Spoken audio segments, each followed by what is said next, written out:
Amendment number 59. Mr. Chairman, impeachment, as you know, is a grave constitutional matter. It's a process that shouldn't be taken lightly, and the constitutional standard for high crimes is a misdemeanor is very high. And policy differences have not and will never be enough to meet that standard.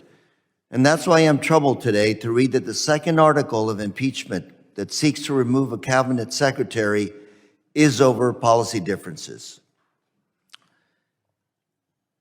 You want to impeach a secretary for not building a wall that we know doesn't work and is a massive waste of taxpayer funds.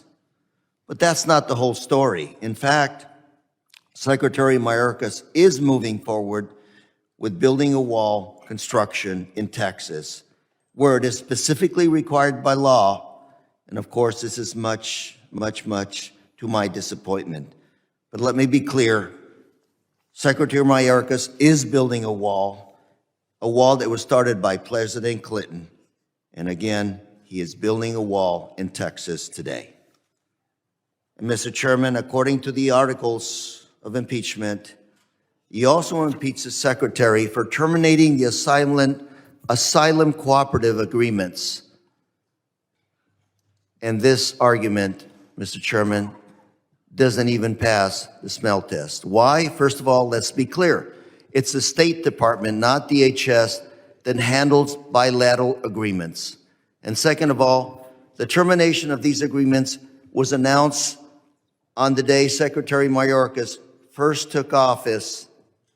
And so, of course, he was not part of the official conversations to end the asylum cooperative agreements. He also trying to impeach Secretary Mayorkas for a decision that he had no role in and wasn't even carried out by his department. You're also trying to impeach the secretary for not complying with congressional investigations. Yet you fail to mention that DHS has sent over 13,000 pages of documents to this committee alone, and DHS is currently working through more than 1 million pages to respond to your request, Mr. Chairman. And as you know, the secretary has testified no less than 27 times in the past 35 months, including this past November. Clearly, DHS is not being ignored by the secretary. Mr. Chairman, my amendment simply would strike the second article of impeachment. I urge adoption of my amendment, and furthermore, Mr. Chairman, I ask unanimous consent to include in the record a letter from the OMB Director, Shalonda Young, to Speaker Pro Tem Patrick McHenry. This letter requests that Congress provide emergency supplemental funding for the border priorities. Without objection, so ordered. And with that, Mr. Chairman, I yield. Gentleman yields. Does any other member wish to speak on the amendment? Mr. Chairman. Ranking member, you're recognized. Thank you very much, Mr. Chairman. I rise in support of the gentleman from California's amendment. It's common sense. It addresses the underlying issues of this impeachment. This sham impeachment of Secretary Mayorkas, as has already been said by a number of members, is baseless, and it's basically something that's already established. It's just a matter of going through the motion. We've had the witnesses before this committee who have been persons of note in that area. They've had excellent credentials. They've offered the constitutional theories for impeachment. They all agree that threshold hadn't been reached. But as important for Mr. Correa's amendment, there have been a couple of misstatements made relative to bed space. Congress sets the bed space for people who are captured coming across the border, not DHS. So if the secretary does anything, he does something consistent with what the House of Representatives and the Senate does. And that's how we set the space, and that's how we pay for it. So I've heard my colleagues talk about it, but that's how the process works. His budget is something that's put before us as a recommendation that comes obviously from the administration, and ultimately we determine what those numbers are. By we, the House of Representatives makes that determination. That's so important because that's part of what the framers put together. And so we are criticizing our secretary in this impeachment for something Congress has a responsibility to do in its authority. So this notion that we're here today to impeach a secretary who, in my opinion, works for the President of the United States. He's not an independent person. He's recommended, confirmed by the Senate, and ultimately, because of that confirmation and the President's recommendation, he is the secretary, and he carries that out. And obviously, there are challenges in the position, but those challenges, nonetheless, in this impeachment proceedings have not risen to the level that he should be impeached. This whole issue of breach of trust, willful and systematic refusal to comply with the law is just glossing over what is. So I support the gentleman from California's amendment, and I yield back my time. Gentleman yields. Does anyone else wish to speak on the amendment? I do, Mr. Chairman. Mr. Goldman, the gentleman from New York, recognized for 5 minutes. Article 2, another novel article of impeachment in United States history, the breach of public trust.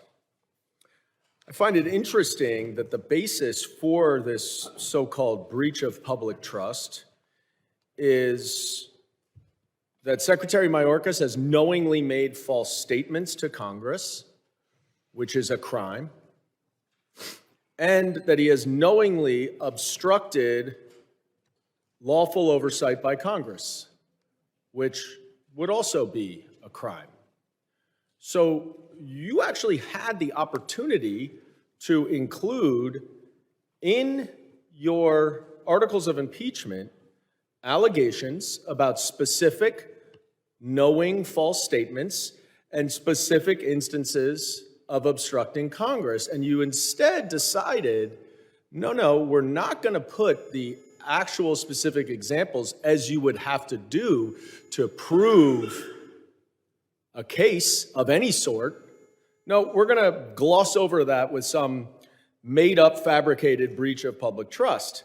And so you might wonder, I'm sure you're going to say, yes, we just wanted to subsume it all together. We wanted to include it all together. Well, that's not exactly true, because you do include specific statements that you say were knowingly false. Things such as the border is secure. The border is no less secure than it was previously. The border is closed, and that DHS has operational control of the border, as that term is defined by the Secure Fence Act of 2006. I guarantee that no two of you, if asked to write down a definition of what secure means, what closed means, what no less secure than it was previously, or what operational control, would not be able to put down the same definition, because there is no clear definition. Because you could say the border is secure, well, like some of my friends over there, that would mean no single immigrant gets over the border unlawfully. Or it could be based on the 2007 Bush Department guidelines as to what secure and operational control means. Or you could say, as my colleagues do, oh, it's open borders, open borders. Well, I guarantee you, you will not find a single policy or a single statement from Secretary Mayorkas or anyone else that says our border is open, you may enter without checking in, and you may go on and live your merry way. Of course, that's not what is going on, and even you are not alleging that.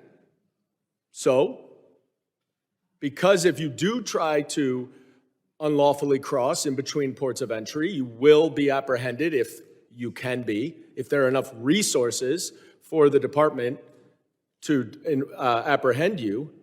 And if you come across the ports of entry, you'll be vetted. You'll go through an asylum process.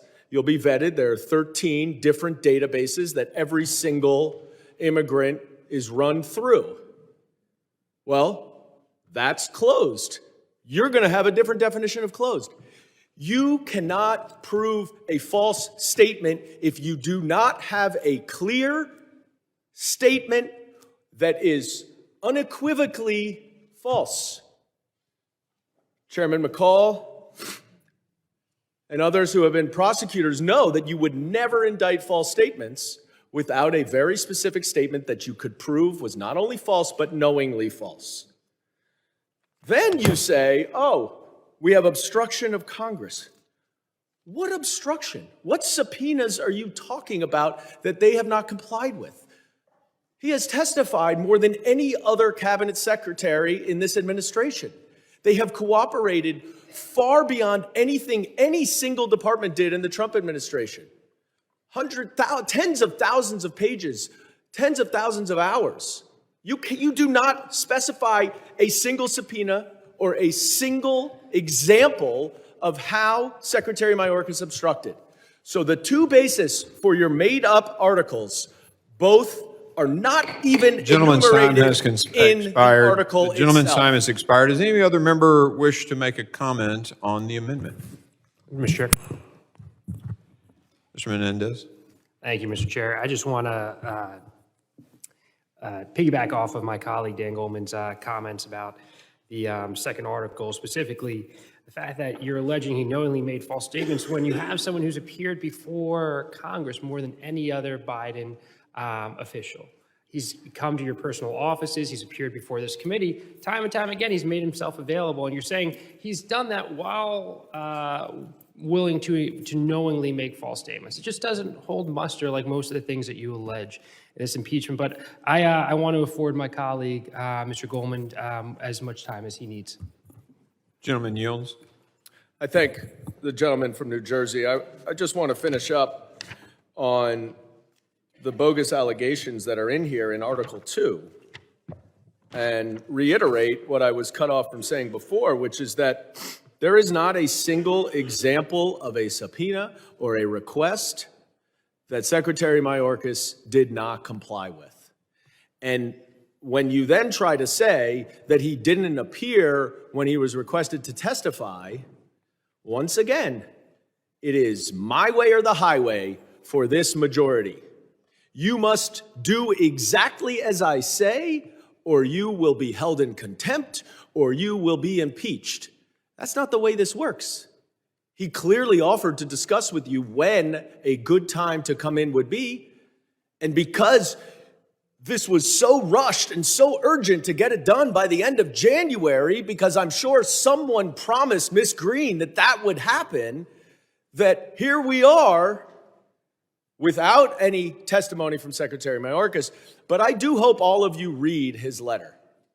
I hope you do read it, because it refutes absolutely everything you say, and it also demonstrates the gross abuse of using this impeachment power that has only been used one time before for a cabinet secretary on an immigrant himself who has dedicated 22 years of his career across multiple agencies in our government dedicated to protecting this country as a prosecutor, and in the Department of Homeland Security.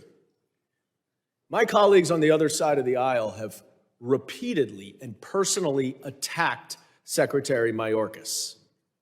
And the notion that you accuse him of intentionally being complicit in crimes that have been committed by individuals who've come across the border, that somehow he has tried to usher in more fentanyl, which is causing destruction, is absurd. The data, of course, says otherwise. Under his watch, more fentanyl has been seized than in any other administration, including the previous one. More arrests have been made. More deportations and removals have been executed than under any previous administration, including the most recent one. All of your allegations are completely bogus, and they exclude the obvious and clear rebuttal points that undermine everything that you're trying to say. So I support this article, which would strike Article 2, which is lawless, not based at all in the Constitution or interpretation of the Constitution, is factually inaccurate and insufficient to rise to the level of a crime, much less a high crime and misdemeanor, and completely ignores all of the data that does not go your way, that shows that Secretary Mayorkas has been working with the limited authorities and resources he has Gentlemen, to yield. do as well as he can. And I would like to yield to my colleague from California. Thank you. I just wanted to clarify, there's a factual allegation that Secretary Mayorkas has never testified in this committee. He was, in fact, here in November to testify about worldwide threats, a time they would have had the opportunity, all of us, to ask him any questions on these issues. Just want to be clear, he was here in November before this committee. Thank you. I yield. Well, and when he was here, no one was focused on worldwide threats. Just about every question was geared toward the southern border. So he's appeared here plenty of times, far more than any previous secretary, and I yield back. The gentleman yields. You may want to, I'll jump in here then. I recognize myself for 5 minutes. Again, I appreciate the recognition that Mr. Mayorkas came for the national threats brief, but that was for the national threats brief. We asked him on 4 occasions to come, and every time he either said no or kept postponing and postponing and postponing, clearly stonewalling. In terms of this dishonesty, he was asked the definition, and the definition was read to him, and he said yes, he had operational control. He then admitted that later that there was never operational control. No one's ever had operational control, meaning he always knew that definition, nobody had control, and when he admitted or said that there was operational control under oath, that's a lie. And I'm sorry, it's intentional. There have been 170 plus requests by our office to him that have been completely ignored. I appreciate someone citing the number of pages, but for months and months we've been waiting and haven't gotten anything. In terms of the cause and effect of all this, we've said it many times. In fact, the one time I laid it out very clearly, we had 2 members on the other side admit in that hearing that there was absolutely a crisis at the southern border. So I'm going to lay it out again. In the campaign, we're going to do away with all this stuff. We're going to open the border. We're going to, okay. Then day 1, take down all the policies. People start coming. They come, they go, we're just released. And so they call home. And then hundreds and thousands came and overwhelmed. The cartels thought, you know what, this is a great opportunity to make a whole boatload of money. So we're going to charge all these people. Remember the wristbands and the color bands? So they came up with a process to make billions of dollars, and then they controlled all the pathways. In fact, Chief Ortiz said they control 5 sectors of our 9 sectors of our southern border. So anyway, they come, they develop strategies. I mean, we went and saw them. You saw the spotters on the far hill. They're sitting there with binoculars and radios, and they call, and then they push them right where the border control people are. They tie them up, and then they bring the fentanyl and other stuff around. And then they do those mass crossings at the crossing sites where they overwhelm. They have to pull, I mean, heck, we got air marshals down there making sandwiches for the migrants now. They're not covering the aircraft. I went through customs the other day. The line was, I mean, it was like out the door. I called the chief of the customs over. I'm like, what's up, man? I mean, he's like, oh, we're down processing migrants at the crossing sites with the border completely uncovered. This notion about more fentanyl, well, yeah, it's because it's being pounded into the border. Sure, the raw numbers are up, but why has fentanyl gone from 95 bucks a hit in January of 91 to $28 a hit in Tennessee? Well, it's supply demand. It's real simple. There's a whole boatload more fentanyl coming into this country now than there was before. That's economics. So, I mean, just a few points of clarification, I thought. The gentleman. Yes, I will yield. I appreciate the chairman's comments, and although I've focused frequently, and in fact almost exclusively, on the detail of the 7 separate statutory commands that have been consistently flouted by Secretary Mayorkas, I do think that, to your point, it is understandable when someone says the border is secure. You can't call this border secure. No. In any fairness. Now, you can call the border untenable, as Mr. Goldman calls it. You can call the border not secure, as President Biden calls it. But it's been a device. The Secretary of Homeland Security has come here and come to the Judiciary Committee and come to other committees on the Hill over and over and over again, and sat there and smugly defied this Congress to say, these committees, to say that this border is secure, so that he could continue a process of thoroughly undermining the Immigration and Nationalities Act, so that he could violate it in every particular, because it was purposeful. And it is only now that Mr. Goldman is constrained to say that the border is untenable. The situation at the border is untenable. Untenable cannot be reconciled with secure. It is not a secure border. I yield back to the chairman. Actually, it was Mr. Goldman who said it was a humanitarian crisis several months ago when I did lay out those processes, just FYI. The chairman yield for a quick question? You got 7 seconds. You listed out all the problems with fentanyl and human trafficking, and assuming that is correct, and assuming that the statistics about removals and fentanyl arrests and seizures are also correct, do you think the fact that we have a fentanyl problem in this country is grounds to impeach a cabinet secretary? No, I think that's the effect. The cause is saying the Congress shall detain, shall deport if there's not credible fear, and he's done none of those. You look at the deportation. What does that have to do with fentanyl? We're not going to have a debate. I'm answering the question, and the time has expired. Chairman? Anybody, Mr. Magaziner, you recognize. Thank you. A lot to respond to here. Let me first start by thanking the chairman for acknowledging that Joe Biden won the election. I know that some of his colleagues on the other side of the aisle disagree with that, but I thank him for acknowledging it. And I also thank him for acknowledging the fact that President Biden and Secretary Mayorkas have shifted personnel and resources to the southern border, yet another sign that the Secretary is doing his job in endeavoring to secure the border, despite the lack of support that he has been getting from the Republican Congress. It would be even easier if they would take up the supplemental funding request for 1,400 more Border Patrol officers, for 1,000 more CIS officers that the president has asked for. But of course, this isn't about actually solving the problem for my Republican colleagues. It is about having an issue. Let's take a step back here. There is a real risk that if we move forward with this, it will open the floodgates by establishing a new precedent for impeachment based not on the Constitution. Will the gentleman yield? In a minute. Based not on the Constitution, based not on bribery or treason or high crimes or misdemeanors, but policy differences and politics. There is no legal basis here in these articles. Article 1 alleges, as Mr. Bishop said, that the secretary has been willfully ignoring the law. He is not. Under his watch, 4 million individuals have been removed from this country. The detention centers are at capacity because he is detaining people, and he is detaining people at approximately the same rate as under the Trump administration.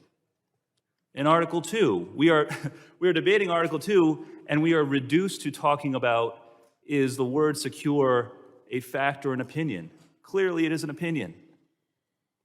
Clearly, questions like, is the border open or closed, is based on opinion.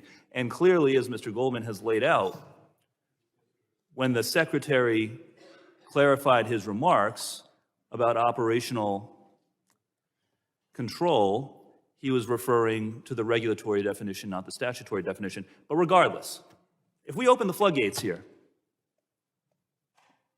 earlier, before the recess, I listed 5 times that Trump cabinet secretaries were caught in obvious lies in their testimony to Congress. Are we going to be doing baseless impeachments every time there's a game of gotcha that the opposite party is trying to play? The secretary has, as Mr. Bishop noted, appeared here again and again and again. I believe that was his quote. And my Republican colleagues have been parsing every word, trying to find something that could be construed as a mistruth.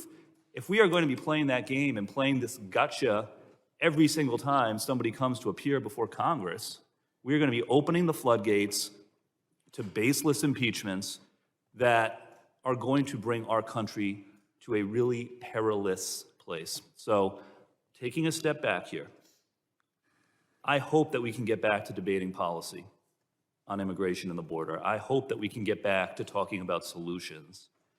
But instead, we run the risk of opening the floodgates here to baseless impeachments based on games of gotcha that are going to damage our republic. Mr. Pfluger? Gentleman I yield. yields. Did you ask him to yield, or? I asked him earlier to yield. Okay, you're recognized. I appreciate the commentary on impeachments. I know you weren't here at the time of the last impeachment and the one previous to that, but I do appreciate the fact that you talked about baseless impeachments, and I yield back. Gentleman yields. Does anyone else want to speak on the? I'll yield to Mr. Swalwell. I have some time left. Sorry, I was going to take 5 saw minutes. time. I thought he was done. Yeah. Oh, do you want? Okay, I'll yield back then. I now recognize Mr. Swalwell for 5 minutes. When it comes to the border, you can, in Washington, admire the problem. You can weaponize the problem. You can politicize the problem. Or you can do the hard work and you can try and solve the damn problem. And that offer is there. That offer was there in 2014 when 68 Republicans, some of the most conservative Republicans, worked with Democrats in the Senate to come up with a bipartisan agreement. And that offer is there now. I want to talk first about Secretary Mayorkas. Look, this guy needs a badge to come into the building. He's here so often. I mean, he's literally the most testifying member of the cabinet. And he came here for worldwide threats, and to say that the border is not a threat, I mean, that's what we're all concerned about. So if he's here for worldwide threats, of course he's going to be talking about the border. That's his job, and he did, and that's where most of the questions were about. And any shortcomings that Mayorkas may have, frankly, are your fault. He's asking for authorities to do more, to have more border agents, to have more resources. And so his limitations are caused by you. You put him in place. You won't let him do it. And anyone who wants to proceed with this impeachment but voted against a guy who incited a mob and aimed a mob at a Capitol and had all of us running for our lives, if you didn't vote for that one, I don't understand how you can stand here and say this one is credible. The border is a real issue. It is a real issue. No one in this room wants an open border, despite the accusations that are made. We want security at the border. That's why Senator Lankford, the second most conservative member of the Senate, according to the American Conservative Union, has been working with Democrats and the president to immediately solve this issue. Senator Thune, he's no rhino, I don't think. Senator Thune said that the best chance to solve any issues at the border is under President Biden. And he said it's not going to happen under President Trump. And this is all in the spirit of what President Biden has done over the last 3 years. Bipartisan infrastructure bill, bipartisan CHIPS Act, bipartisan Safer Communities Act to address gun violence, all bipartisan.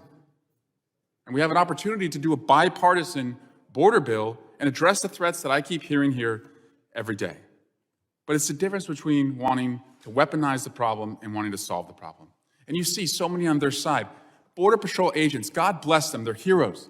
They'll seize fentanyl, and to just own the libs, they'll say, see, this is Joe Biden's border crisis. I don't understand. Were they not supposed to seize the fentanyl? Like, they got the bad guys. They got the fentanyl. And by the way, 90% of the fentanyl is coming through ports of entry. That's a separate problem.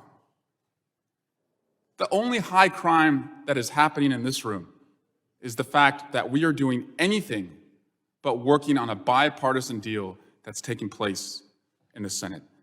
That's the crime. We're wasting time if we're not solving this. And I just invite my colleagues, go back, please, to your election night, the first time that you ran. I remember it. My mom, my dad were there. They were more surprised than I was that I won.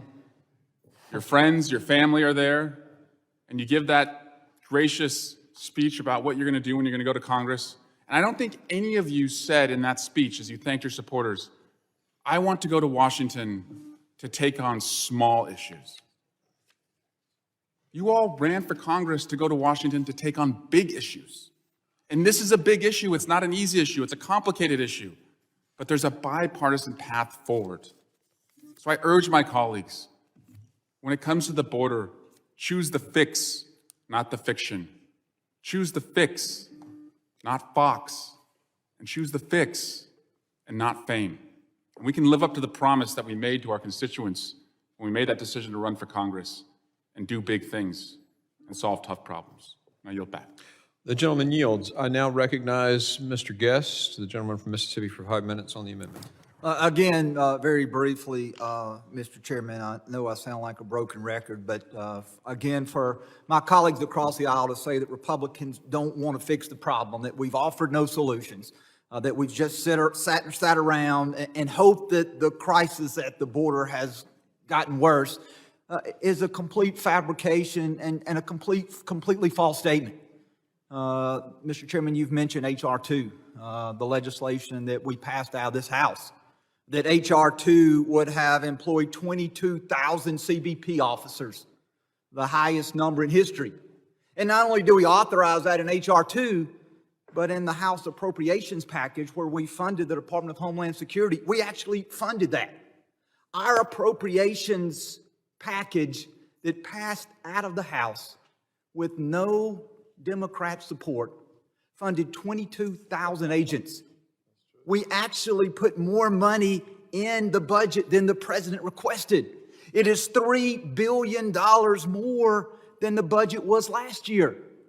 And so when Republicans are plussing up what the presidential request is, when Republicans are investing in technology, where we're investing in retention bonuses, where we're hiring more agents, to hear my colleagues across the aisle say that we're doing nothing to solve the problem. And I continue to hear about this solution in the Senate. The Senate is crafting this bipartisan legislation, which now for weeks we've been waiting on bill text. Weeks. And has the Senate engaged the House? Have they engaged members of this committee? Maybe they have on the other side of the aisle. Maybe Ranking Member Thompson or maybe other members of the committee on the Democratic aisle have been briefed on what is going to be in the bill. But we have been shut out of those talks. We are not part of that solution. We don't know what that is. And so when people say we need to go ahead and we need to just adopt what the Senate is going to send over, I want to see what's in there. I mean, for weeks and weeks and weeks, we have been waiting on this. And so, Mr. Chairman, and the effort to not continue to beat a dead horse, Republicans have offered solutions. Republicans have offered solutions in funding. Republicans have offered solutions statutorily in H.R. 2. Republicans have time and time again done everything that we know to do to fix this crisis. But the one thing we can't do is we cannot make Secretary Mayorkas enforce the law. And the only remedy that we have left is to impeach the Secretary for his refusal to enforce the law and to impeach the Secretary for his lying to Congress. And I disagree with my colleagues across the aisle that a secure border is some vague term that nobody knows what it is and that we have no idea. And that when we start throwing facts at it about numbers of immigrants who are coming across the border each and every month, and we see those numbers continue to spike and continue to rise. We see the number of people who are dying every day from fentanyl. Yes, we're catching more fentanyl coming across the border, but do you know that the leading cause of death for individuals 18 to 49 are drug overdoses? Most of those caused by the use of fentanyl, and that fentanyl comes across our southern border. And so when confronted with those facts, do we have a secure border? The answer is clearly no. And the answer is no because this cabinet secretary refuses to enforce the law. Gentleman yield? I yield. It's interesting. The point that you made about the House Republican DHS bill, including money for 22,000 more Border Patrol officers. Total. Agents. 3,000 more. Thank you. 22,000. 3,000 more. It is interesting. How can it be? We hear constantly from the other side of the aisle that Republicans won't support the additional spending, and yet that's in there. How do you reconcile those two? Here's the answer for Mr. and Mrs. America if they're watching this. They only want the money for one reason: to process more illegals into the country faster. That's what they want more money for. And if you think that solves the problem of the immigrants camped out on the sidewalk outside the Roosevelt Hotel in Mr. Goldman's district, it does not. It does not solve or alleviate the problems that are destroying New York City. It does not solve the problems that are destroying Chicago and Denver and so on and so forth. That ain't going to get it done. Yield. The gentleman yields and the gentleman yields back. Is there anyone else who wishes to? Mr. Chairman. For five? Mr. Higgins, you're recognized. Thank you, Mr. Chairman. My colleague, whom I regularly disagree with, but I genuinely respect, Mr. Goldman asked earlier, could any of us identify what, I believe your question was, could any of us identify what a secure border looked like? Just to clarify, if I may. I think so. I said no two of you would Yeah, well, write I'm the just one. same specific definition, I'm which is not what trying is to give you an required answer. for a false statement. I'm going to try and give you an answer because it's pretty clear. You ready? 2019. That's what a secure border looked like. The third and fourth quarter of 2019. I skip right over 2020. We'll give you all that because COVID interrupted the cartel operations. So we're going to skip those numbers. Let's go to pre-COVID numbers. Third and fourth quarter, 2019, 554,872 Southwest border CBP encounters. You had more than that in the last 2 months under this administration. How much money did we spend? Listen to me, America. The total budget for DHS in 2019 was $81 million. 81, it's a lot. I can't read this, my staffer. You got too many numbers here. Okay, here you go. Because I got 1 trillion numbers here. I know this wasn't. Is it 81 billion? Basically, we spent 81 billion. Listen to me. In 2019, we had the cartels on the ropes, and we spent 81 billion. Last year, they rolled over us. We're losing our country, and we sent DHS 101 billion. We spent more money, a lot more, in the Biden administration. We're giving it to Mayorkas. He's supposed to be the expert. I mean, honestly, what does President Biden know about securing the border? That's why he hired a Secretary of the Department of Homeland Security. He hires this man, it was his 22 years of service. It's his first 19 we were fine with. These last 3, he's been destroying our country. And we're giving him more money to do it with. So what changed? My colleagues, what changed between 2019? You think the cartels changed? All of a sudden they got hungry for more money? No. Policy, executive policy out of our White House, out of your president, that began in January of 2021. This is why our country is disintegrating, America. And who's ultimately responsible for that? The expert that President Biden hired. That's who we're impeaching today. Because we asked him to resign, we asked him to correct. He quite pompously and arrogantly rejected all of that and kept coming before this body and our colleagues in the Senate and tell them everything's cool. Will the gentleman yield for a question? I'm going to yield back to the chairman, if you don't mind, my friend, Mr. Goldman. Do any other members? Ms. Titus, you're recognized for 5 minutes. Thank you, Mr. Chairman. But first, I want to just be sure that we understand what we're talking about the border being controlled by the cartels. You're suggesting that the cartels are controlling both sides of the border, and it's this nightmare. I'd like to quote for you Raul Ortiz, who is the chief of the U.S. Border Patrol. I will tell you that in certain areas, the cartels control an awful lot of the southern border south of the United States. They are not in the United States. They are south of the United States. And then you have Chief Patrol Agent Aaron Heike from the San Diego sector saying it's correct to say that the cartels don't actually control any land on the U.S. side of the border. So when we talk about the cartels controlling the border, let's be sure we tell the whole story. But it's not surprising that only tell part of it, because the hypocrisy of the people on that side of the aisle has just become so egregious over the course of the day that nothing surprises me.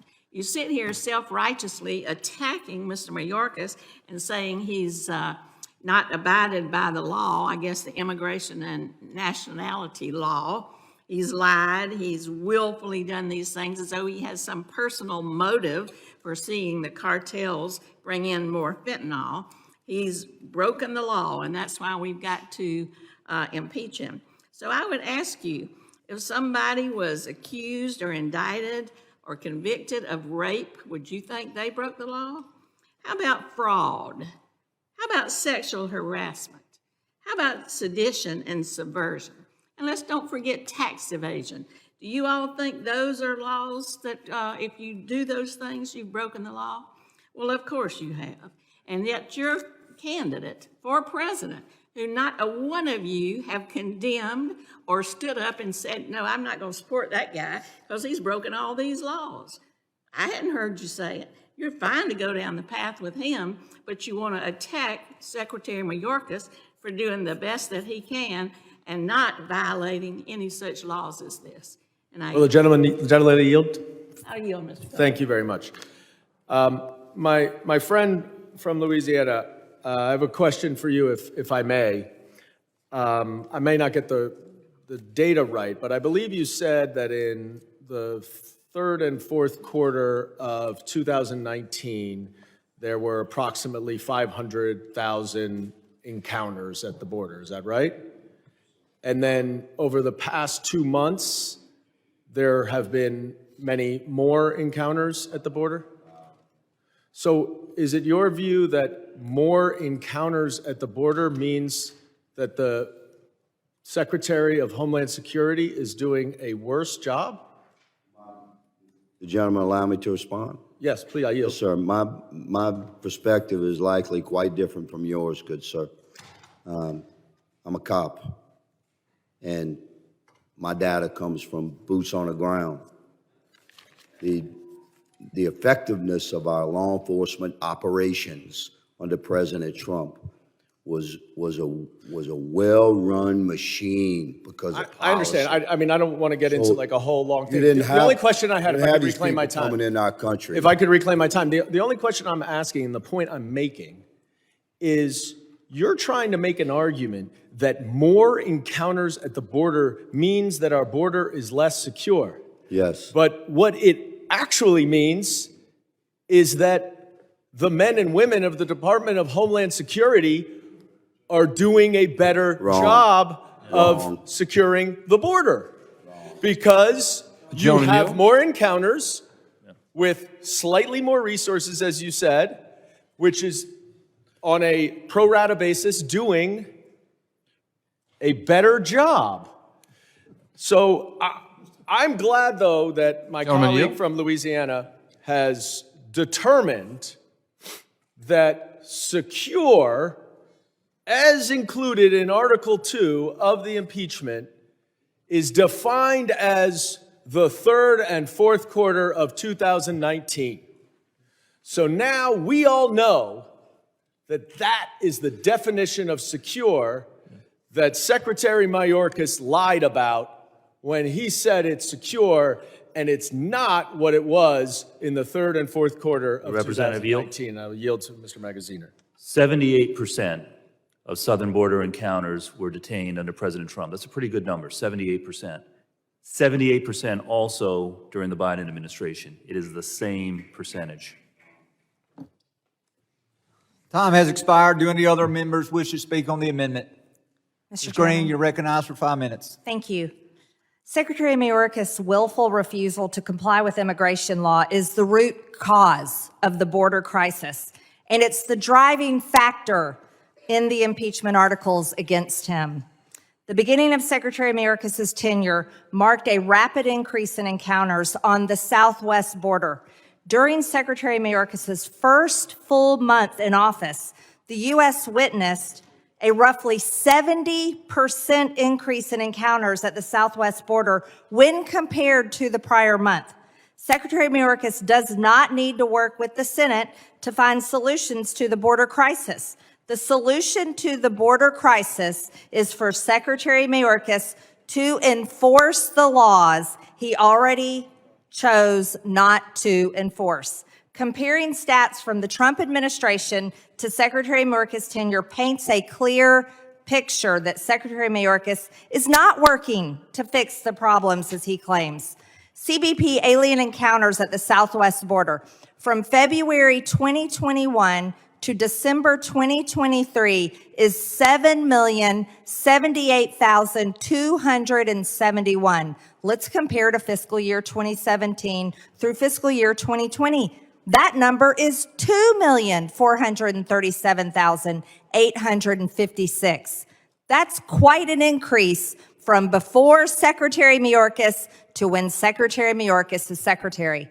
The gotaways, let's talk about the gotaways. From February 2021 to December 2023, approximately 1.8 million. We know that's probably higher now, don't we?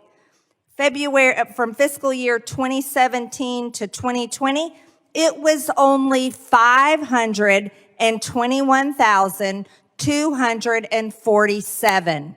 Let's say it again. From 2017 to 2020, 521,247 to under Secretary Mayorkas. The gotaways are over 1.8 million. Known or suspected terrorist apprehensions between ports of entry. Fiscal year 2021 to fiscal year 2024 to year to date, 331 suspected terrorist apprehensions between the ports of entry. But we don't know how many terrorists are in the over 1.8 million gotaways. Now, let's compare under fiscal year 2017 to fiscal year 2020. 11. There were only 11 suspected terrorist apprehensions between ports of entry. The facts and the data and the statistics do not lie. Secretary Mayorkas is willfully breaking federal immigration laws. That's what we're talking about today. This is not a policy debate. This is proof. You can't lie about the numbers. No matter how much time you keep giving to Representative Goldman, he's not going to be able to spin it and change it for all of you. The facts are the facts. Secretary Mayorkas is breaking the law. We are going to impeach Secretary Mayorkas today on this committee. We don't care how long you go on. You can keep taking your 5 minutes and yielding back and forth and going to Goldman. Keep going. We're going to impeach him because he has broken the law. He has violated his oath of office. He is breaking federal immigration law. Americans are dying. It's the #1 issue all over the country, and it's going to hurt you. It is going to hurt you. You want to know why? The same people that vote for you are fed up with it. They're fed up with it. Enough of this. Mr. Chairman, I yield back. Do any other members wish to speak on the amendment? Mr. Payne, you're recognized for 5 minutes. Thank you, Mr. Chairman. And, this is very troubling, and I know I've kind of started to raise this issue amongst us as Americans, but I heard it mentioned a few times about supply and demand. Supply and demand. If all this fentanyl is coming to the country, there must be a demand for it. We better look at ourselves in this country and figure out why our children are using these illicit drugs. I know it's not popular, but it's a concern of mine. The supply and demand of fentanyl is increasing. We see it. We know it. We need to deal with the issue at hand with our children. And I just feel that all of these issues are about policy. No one still has specifically told me or gotten me to understand what law Secretary Mayorkas actually has violated. It's kind of a arbitrary he's violated the law. What law has he specifically violated? Nobody has said that yet. But I would yield Will the to Mr. gentleman yield? Magaziner. Will the gentleman yield? To Mr. Magaziner. Okay, I'm just going to answer your question on what law. Well, no, I'll listen. I'll answer that. The answer is none, because once again, he has used his discretion in the same way that secretaries before him have used. And I wonder what my Republican colleagues want. I mean, Congress has funded 34,000 detention center beds. The average daily count is 37,000. So what, do they want 40,000 people, 50,000 people in facilities that are only have 34,000 capacity? Congress has refused to fund more capacity. And so he is using his discretion, just like Acting Secretary Wolf did under the Trump administration, just like Secretary Chertoff, just like Secretary Johnson. He is using his discretion in how to manage that restrained capacity. And with all due respect, Mr. Guest, Mr. Bishop said, well, we supported more funding.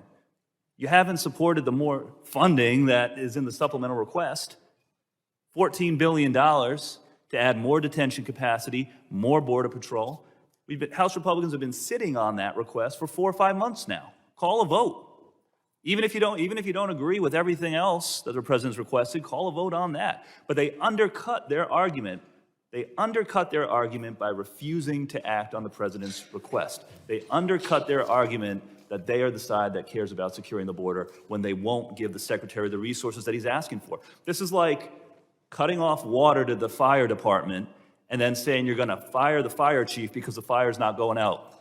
Like, that's what the Republicans in the House are doing. And so the answer, Mr. Payne, is he has not violated any law. He has used his discretion in the same way that all of his predecessors have. 52% of migrants in the last 2 years of the Trump administration at the southern border were released, not detained, because Acting Secretary, he was never confirmed, Wolf, exercised his discretion in the same way that the current secretary is doing. I'll yield back to Mr. Payne.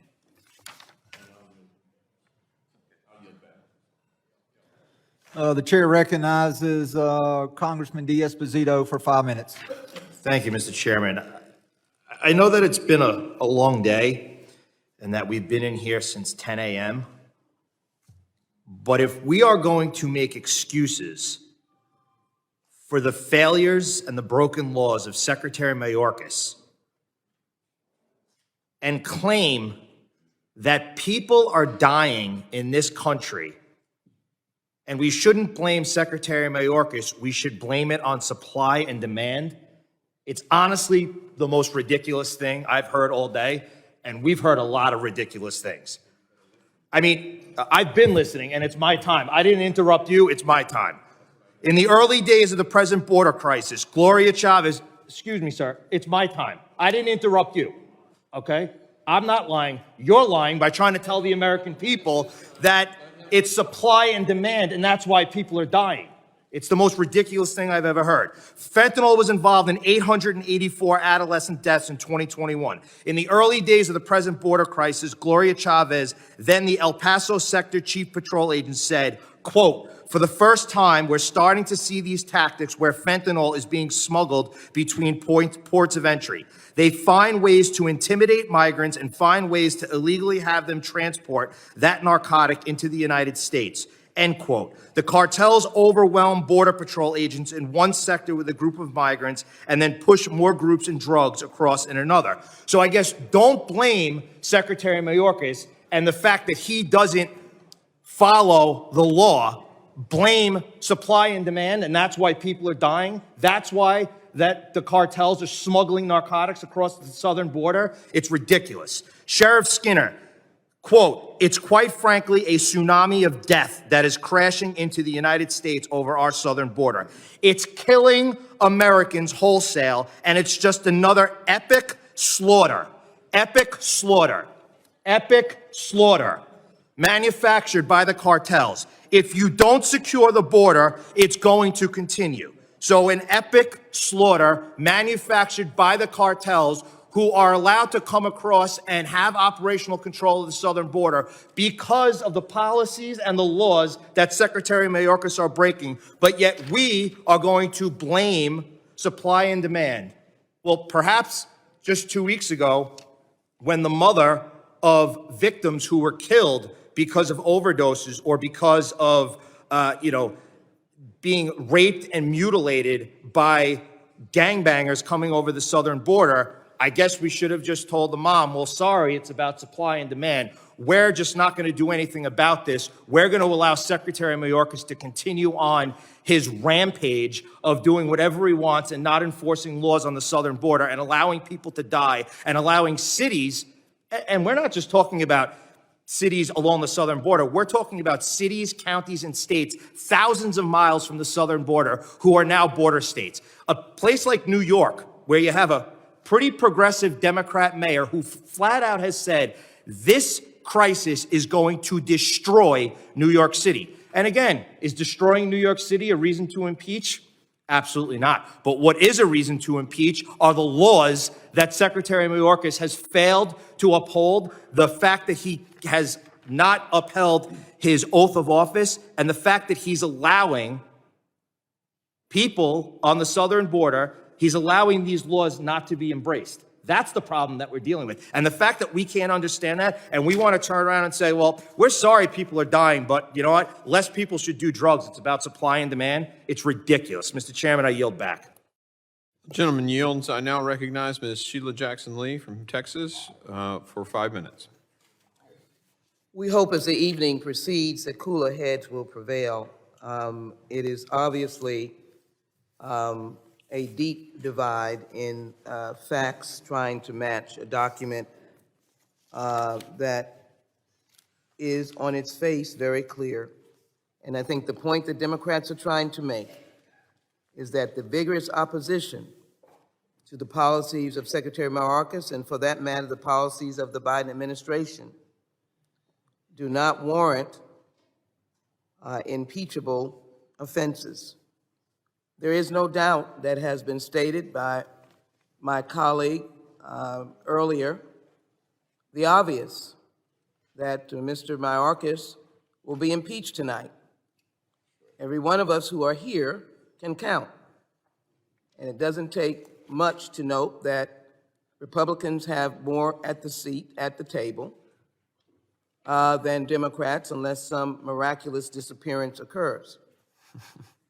I know the chairman has got a handle on everyone there, so we don't expect that to happen.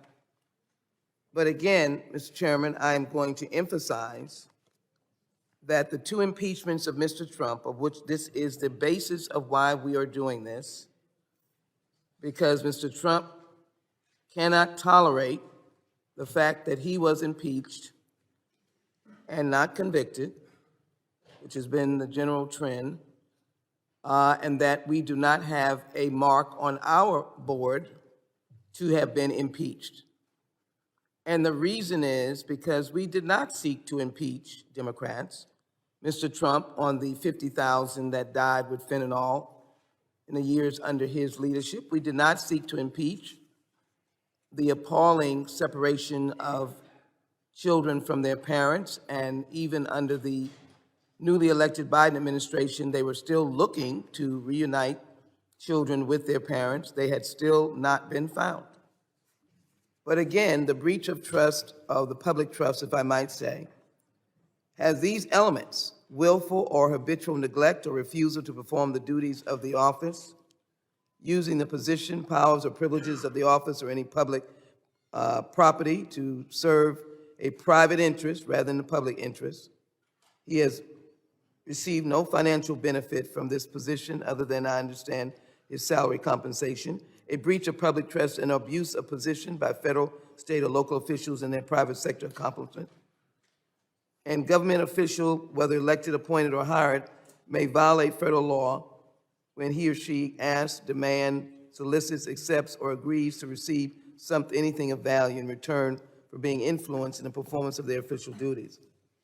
We're not tying any real benefit to the secretary. That is a dilemma for Article 2.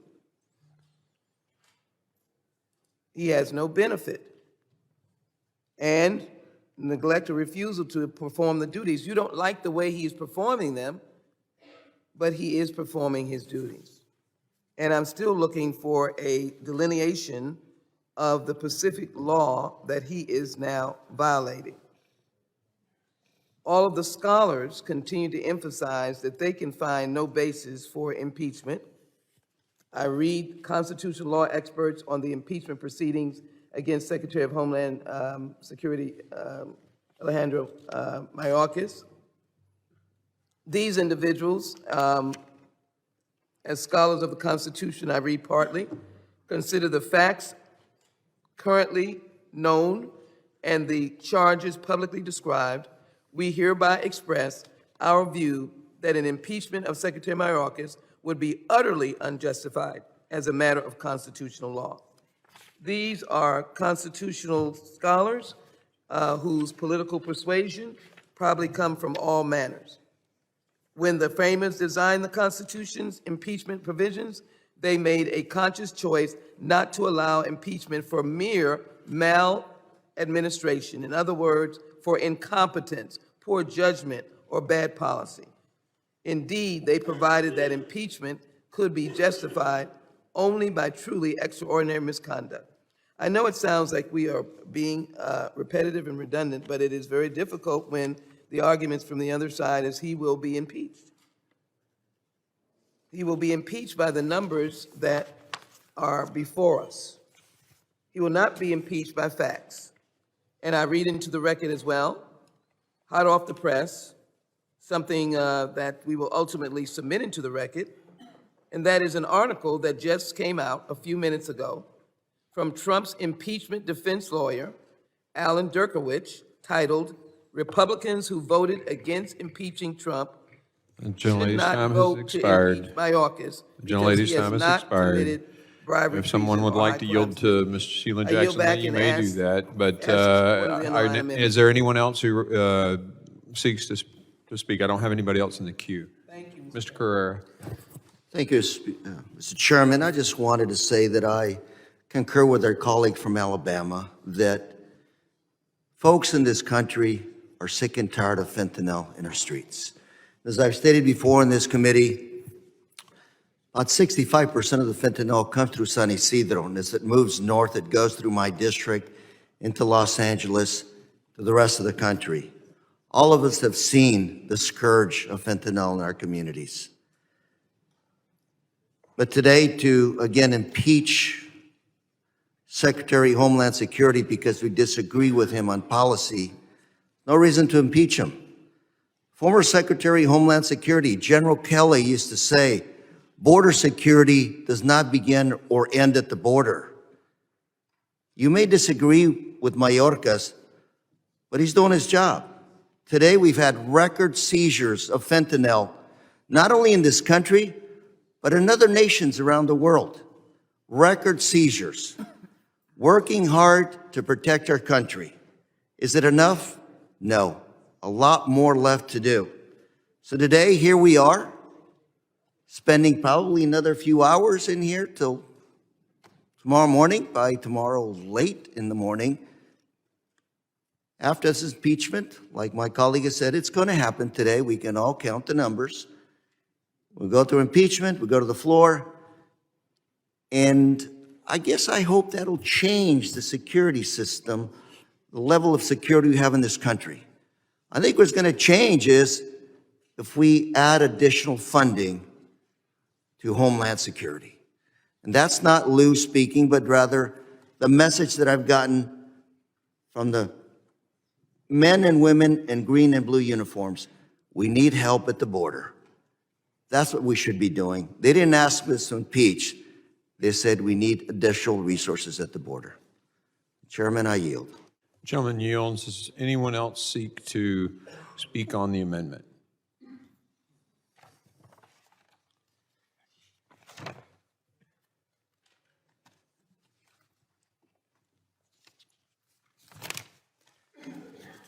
I got it. There being no further discussion, the question now occurs on the amendment offered by Mr. Correa. All those in favor say aye. Aye. All those opposed, no. No. In the opinion of the chairs, the noes have it, and the amendment is not adopted. A recorded vote is requested pursuant to Committee Rule 7C. Further proceedings on this question are postponed. Are there any other amendments to the amendment in the nature of a substitute? Mr. Chairman, I have an amendment at the desk. Mr. Chairman, I'd like to reserve a point of order. Point of order is reserved. The clerk will distribute the amendment.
The clerk will report the amendment.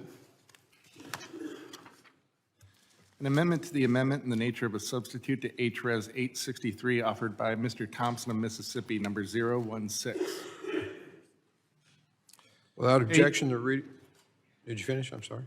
Page 2, line 2, strike quote "in his" and all that follows through page 20, line 11, and insert the following.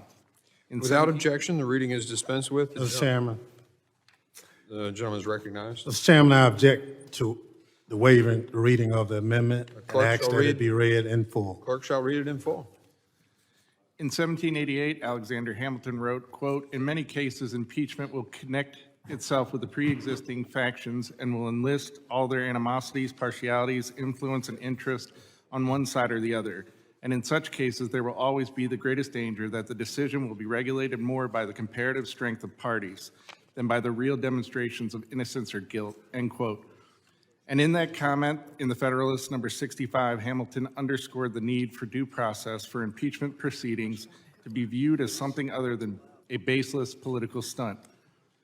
In conducting its purported impeachment proceedings, however, the Committee on Homeland Security did not afford Secretary Mayorkas standard due process rights commonly granted to the accused. For example, the committee did not permit Secretary Mayorkas to present witnesses or cross-examine witnesses, such as was the procedure for the impeachment of Secretary William W. Belknap, in 1876, the first and only precedent for the impeachment of a cabinet secretary. Further, due to the lack of a resolution authorizing the inquiry adopted by the full House of Representatives, there was no role for Secretary Mayorkas's counsel to represent him before the committee, which was a right afforded former President Donald J. Trump in his first impeachment. Indeed, in an exchange of letters with the ranking minority member of the committee on January 26, 2024, Chairman Mark E. Green appeared to mistake the motion to refer this resolution to the Committee on Homeland Security with an authorizing resolution that would have afforded Secretary Mayorkas with the standard due process rights afforded to the accused in other impeachment proceedings. Notwithstanding the lack of procedural or substantive due process rights afforded other subjects of impeachment inquiries, Secretary Mayorkas did agree to testify before the Committee on Homeland Security in a January 11, 2024 letter to Chairman Green. Though in action to schedule an amenable time for such testimony, the Committee on Homeland Security denied Secretary Mayorkas the opportunity to testify. The lack of adherence to precedent and the denial of due process imply that the Committee on Homeland Security has, in the case of Secretary Mayorkas, engaged in precisely the same kind of political stunt Hamilton warned would offer no, quote, "real demonstrations of innocence or guilt," end quote.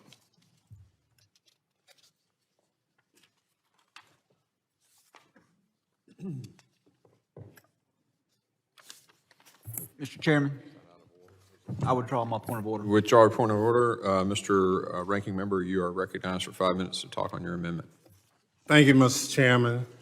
Mr. Chairman, articles of impeachment are like an indictment in a criminal trial. They lay out the House charges the Senate would examine like a court. Accordingly, I think this resolution would be incomplete without a full recitation of the lack of due process afforded Secretary Mayorkas. This supposed impeachment was preceded in a way totally unlike any other in recent history, unlike the other impeachment of a cabinet secretary nearly 150 years ago. It was not authorized by the House. Secretary Mayorkas was not permitted to present witnesses or cross-examine witnesses or have his counsel present to do so. Secretary Mayorkas was not permitted to testify before this committee despite his willingness to do so. A properly entered request for a minority day hearing to examine the lack of constitutional grounds to pursue impeachment was not acted upon prior to today's markup. Mr. Chairman, the only way this denial of due process, this rejection of 2 centuries of precedent makes only sense at all is if we merely a political stunt to satisfy the most extreme elements of the Republican Party. Mr. Chairman, I ask unanimous consent to include in the record a letter I sent you dated January 26, 2024, explaining in great detail how flawed this predetermined sham impeachment was from the start. As we've already heard from members on this committee who say it's just a matter of time tonight or tomorrow morning or whenever that they will vote to impeach. So their mind's made up. The facts don't matter. Now I'd like to address some common misunderstandings about this issue of due process. First, the House motion to refer House Resolution 863 to this committee does not necessarily authorize it to begin a proper impeachment inquiry. The motion to refer simply sent the resolution to the committee rather than have it be considered immediately on the House floor, since it had been called up as a privileged resolution.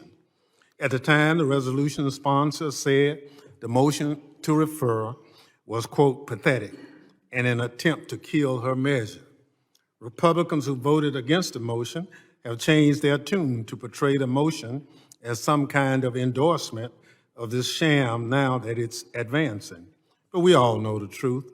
A real authorization for this impeachment would have given the whole House an opportunity to debate the lack of merits for it before and it got to that point. A real authorization would have provided due process to the Secretary, just like the other impeachment authorizations throughout history. As in another matter, it's a mere referral of a measure obligated the committee to act on it. There are more than 40 Democratic bills awaiting this committee's action, but we are wasting time on this instead. Indeed, there has been a very unproductive committee this Congress, mirroring this do-nothing Congress of epic proportions. I'll also note that nothing in my January 6th letter of this amendment mentions that the committee must hold the Minority Day hearing prior to today's markup. We all know that this is not the case, but the failure to schedule the Minority Day hearing on this amendment, subjects prior to the markup of this resolution, demonstrates how rushed the supposed process has been. Why don't Republicans want to hold at least one more hearing on something as significant as impeaching a cabinet secretary, something with only one other example in this long history of our great nation? Mr. Chairman, I submit that the rush to basically impeach the secretary is really about politics, not about facts, not about guilt or innocence, not even about the law. My amendment begins with a statement by Alexander Hamilton, which was read, who was involved in the drafting of the Constitution. He said in Federalist 65 that the greatest danger of impeachment was that the decision would be governed by the majority party rather than the merits of the case. Mr. Chairman, if this baseless, political, fact-free impeachment advances, Hamilton will be proven sadly correct. Mr. Chairman, I ask unanimous consent to include in the record a letter from The gentleman's time has expired, and I will, without objection, place the letter that you mentioned before and suggest you get someone to yield to you for the rest of those unanimous consents. Does anyone else wish to speak on the amendment, Mr. Bishop? I do, Mr. Chairman. You're recognized for 5 minutes. Thank you. Certainly, we have seen in the recent history of the House an impeachment proceeding that did indeed enlist the animosities, partialities, influence, and interest on one side. This impeachment, I submit, is entirely different. The gentleman from New Jersey earlier said he doesn't know what statutes are violated. I suggest a quick trip through the articles of impeachment. For 7 specific statutory provisions are set forth, each of which has been disregarded, brazenly violated by Secretary Mayorkas and his administration of the Department of Homeland Security. It's very straightforward. I do understand that someone can say, I mean, if you take the position that those statutes can't be enforced by Congress through impeachment, in the face of a statute, in the face of a cabinet secretary who simply decides he's going to disobey them. But I don't believe that's the correct understanding of the power of impeachment, the power of the Congress over the subject of immigration. And that makes this proceeding really, I mean, as impeachments go, quite vanilla. It's straightforward. It is simply enforcing the Congress's determination of immigration policy as reflected in statutory law. With that, I yield to the chair. I'll yield back. Gentleman yields. I now recognize Mr. Carter for 5 minutes for his comments on the amendment to the amendment. Mr. Chairman, I yield my time to the ranking member. Gentleman yields to the ranking member. You're recognized. Thank you very much.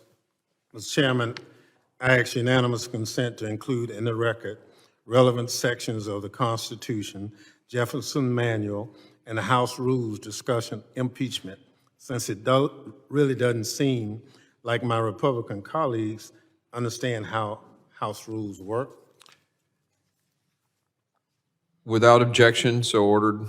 Mr. Chair, I ask unanimous consent to include in the record a New York Times article titled "Key Republicans Tell Donors How He Will Pursue Impeachment of Mayorkas," which highlights the predetermined nature of this impeachment effort and explains how Chairman Green promised his political donors all the way back in April of last year that he would deliver the impeachment of Secretary Mayorkas, telling them, quote, "Get the popcorn," end quote. I object to the inclusion of that because I've stated on many times in here that I was misquoted in that article. So we're going to object to that. Mr. Chairman, I move to include it in the record. Mr. Chairman, I move to table. Motion to table. Do you want to hand favor. hand me the writing? In writing? Okay.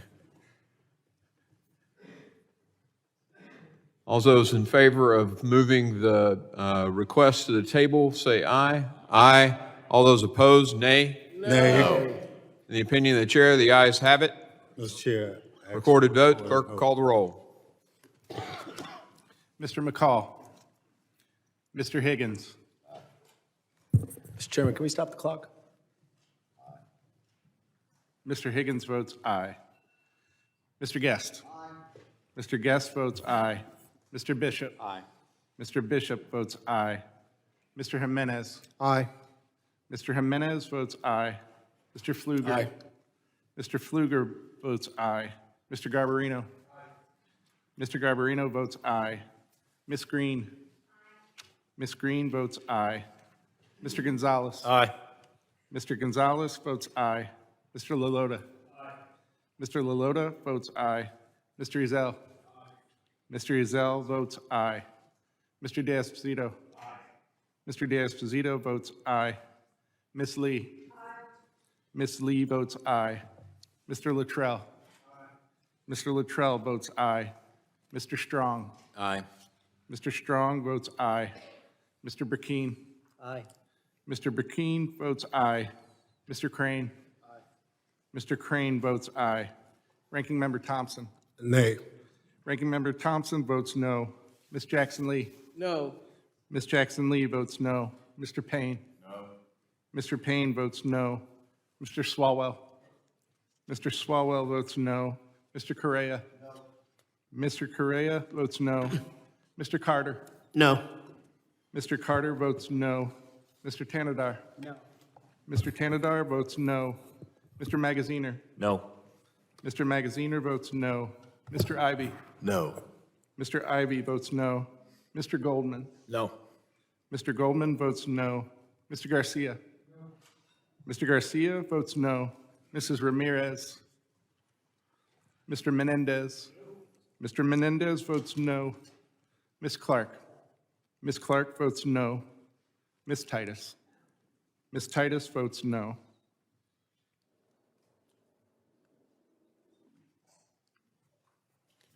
Give me just a second.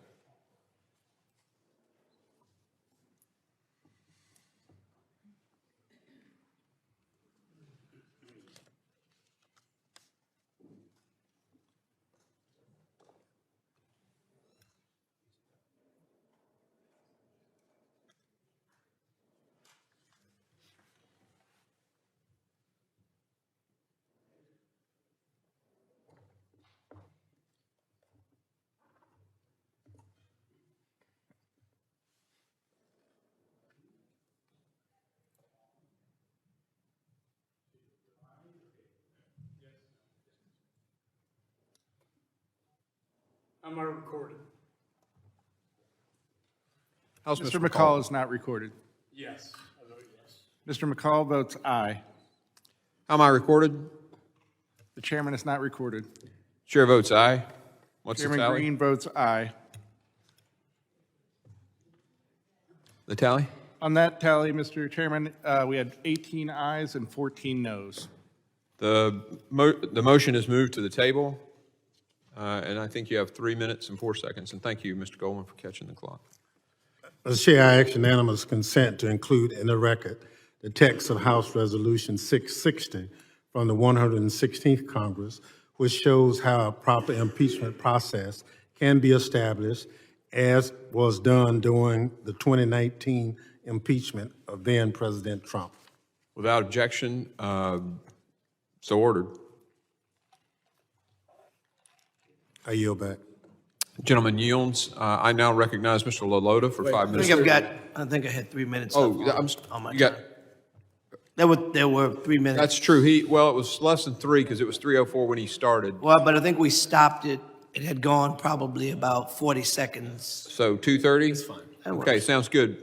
Put 2:30 on the clock and it goes back When he to the said it, start. but it had been going for a while before. He had yielded, so it's his time. So I yield my time to the gentleman from New York. Thank you, Mr. Chairman. Thank you. I only need 2.5 minutes, thanks. Okay. Thank you to my colleague, Mr. Carter, for yielding. You know, I just wanted to respond to what my friend from North Carolina just said, that the articles of impeachment identify specific statutes that have been violated, and cited an argument that those statutes cannot be enforced through impeachment, or at least that's the allegation of, or that's the characterization of what our argument is. That is not it at all. Those statutes that you have included in your articles of impeachment cannot be enforced with the authorities and resources that Congress has provided to the department. We have completely cut the legs out from under the Department of Homeland Security to adjust and deal with this massive influx of migration at the border. So it is simply impossible for the department, for the Secretary of Homeland Security, to adhere to each and every one of those under the circumstances presented to the department. Not only that, when the Secretary and the administration has tried to use their limited authority to change policy to limit the number of people coming to the border, to streamline the process, to make it go through ports of entry, Republicans filed lawsuits to stop the administration from doing it. So again, the hypocrisy of you sitting here accusing Secretary Mayorkas of failing to enforce the law when you are going to court to prevent him from enforcing the law I've used my time on this. is hypocrisy at its height. You have created this situation, and now you want to have the second impeachment of a cabinet secretary ever. You let him do his job. You work with the Senate, your colleagues in the Senate, on the legislation needed, and then let's figure out how to address the border. Gentleman's time has expired. I now recognize Mr. Luttrell for 5. The gentleman yields to Ms. Lee. Ms. Lee, you're recognized. As a preliminary matter, it's important to note that the Department of Homeland Security has resources. The question here isn't whether they are being properly funded and properly resourced. It's how they are using those resources and to what end. We have a department that has willfully and deliberately stopped construction of any physical barrier at our southern border. We have a department that has taken the brave men and women of Border Patrol who wish to be enforcing our laws. We've heard from them in this committee. We've heard from them at field hearings. We know that they want to be out there doing their jobs. And what are they doing instead? They are passing out sandwiches and releasing people who've crossed our border unlawfully into the interior of our country with no idea where they are going, with no idea who they are, with no idea what plans they may have for this country. All day long, and now well into the evening, we have heard disparaging remarks about the motivation of Republicans. We have heard insulting verbiage and descriptions on our purpose for being here today and the value of this hearing. But that is not something that the American people are going to believe, because the American people see the very same thing that House Republicans see, and that is a wide open border, a Secretary of the Department of Homeland Security who is directly and purposefully subverting existing laws, and a country that is left safe, a country that every day is put in danger by the people unknown flooding across our southern border, the fentanyl, the human trafficking. Time and again, we've heard the heart-wrenching testimony, and we've heard the staggering statistics. To sit here and have the temerity to suggest that House Republicans do not have a duty, do not have a responsibility, that this Congress does not have an absolute obligation to the people of the United States of America to review, to research, to oversee, and to take action is ludicrous. The American people know the same thing that House Republicans know, and that is our southern border must be closed. Our Secretary of Homeland Security must respect the laws and Constitution of this United States. Secretary Mayorkas has deliberately defied the courts of this United States of America. He has deliberately subverted existing law passed by this Congress. He has made the United States of America less safe. Yes, he's testified before Congress, but did he tell us the truth? Did Secretary Mayorkas look at this Congress and look at the American people and admit that the border was insecure, that it was open, that he had lost operational control? No, he did the opposite. It is not difficult to understand what it means to have a border that's open, to have a border that isn't secure. All we need do is look. All we need do is face the reality of the statistics and the reality of what's happening there every day. We encouraged our colleagues to go with us when House Republicans went to the southern border. They did not. And we saw with our own eyes the same things that you've heard reported every single day. People walking across our southern border with no effort whatsoever to interview them, to stop them, to turn them away. No, they're sent all over America into our communities. We've seen the tragic consequences time and time and time again. What we are doing here today is lawful, it is appropriate, and it is our responsibility. And with that, Mr. Chairman, I yield back. The gentlelady yields. I now recognize Mr. Ivey for 5 minutes. Thank you, Mr. Chairman. I was trying to sit this one out, but I got to say, and my friend from North Carolina, my friend from Florida, I respect your intellect. We disagree sometimes, but this is impeachment. This is a constitutional issue here. And so, everything that my friend from Florida just said boils down to policy disputes. The building walls deliberately defied, purposely subverting the laws. And I'll go through it again because I guess it isn't sinking in. Purposefully subverting the laws, as the Supreme Court wrote, this is Justice Kavanaugh, said, look, they have discretion.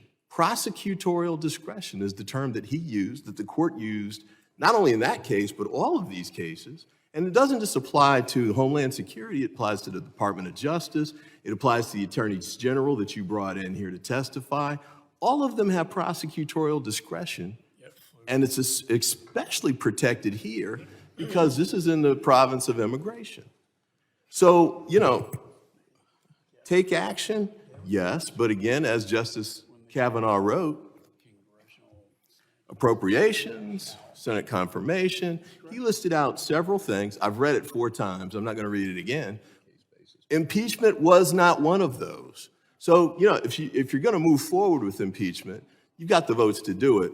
But please don't act like you've got a constitutional obligation to do it, because you don't. There are other options you can pursue. You're choosing not to do that. That's your right. But you are not required to impeach. And by the way, you shouldn't impeach on this evidence because it's insufficient.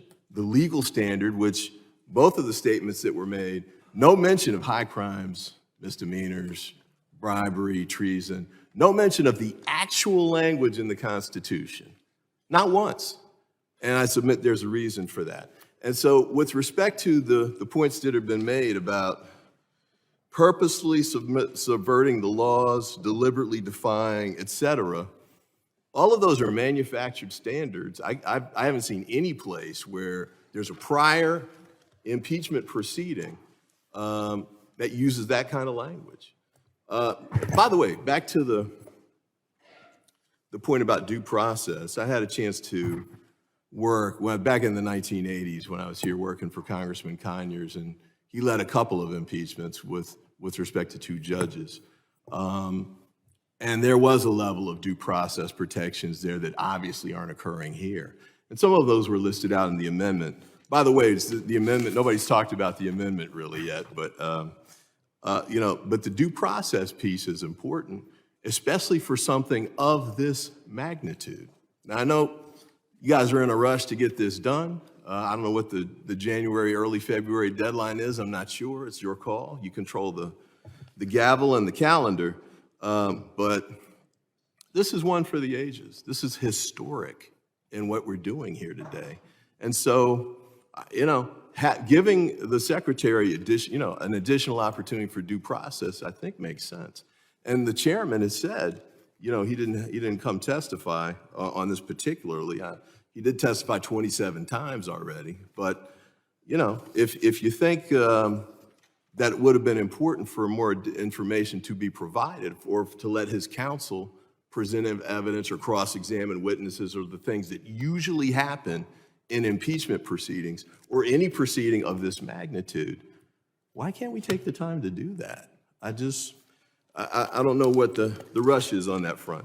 With respect to the process too, and I referenced this earlier, I know Congress has the ability to do this. As I mentioned a moment ago, we did it with respect to those impeachment proceedings. We also did it on the Ethics Committee. And one of the factors that we looked at in making the decision to move forward on a bipartisan basis in a way that drew more than 2/3 of the votes in the House and ultimately led to Santos' expulsion, was we gave him due process opportunities, multiple due process opportunities, none of which have been provided by the committee in this instance. So, expulsion's constitutional, impeachment's constitutional. Both of them are very serious. These are 2 of the most significant powers that the founders have given this chamber. Can't we take the time to do it right? I see my time has expired, but with that, I yield back. I thank the gentleman for that. His time has expired. I now recognize Mr. LaLota for 5 minutes. Mr. Chairman, it's obvious the 2 parties have different approaches to how to secure the border or if the border is secure and things related, but we shouldn't have 2 views on what is factual.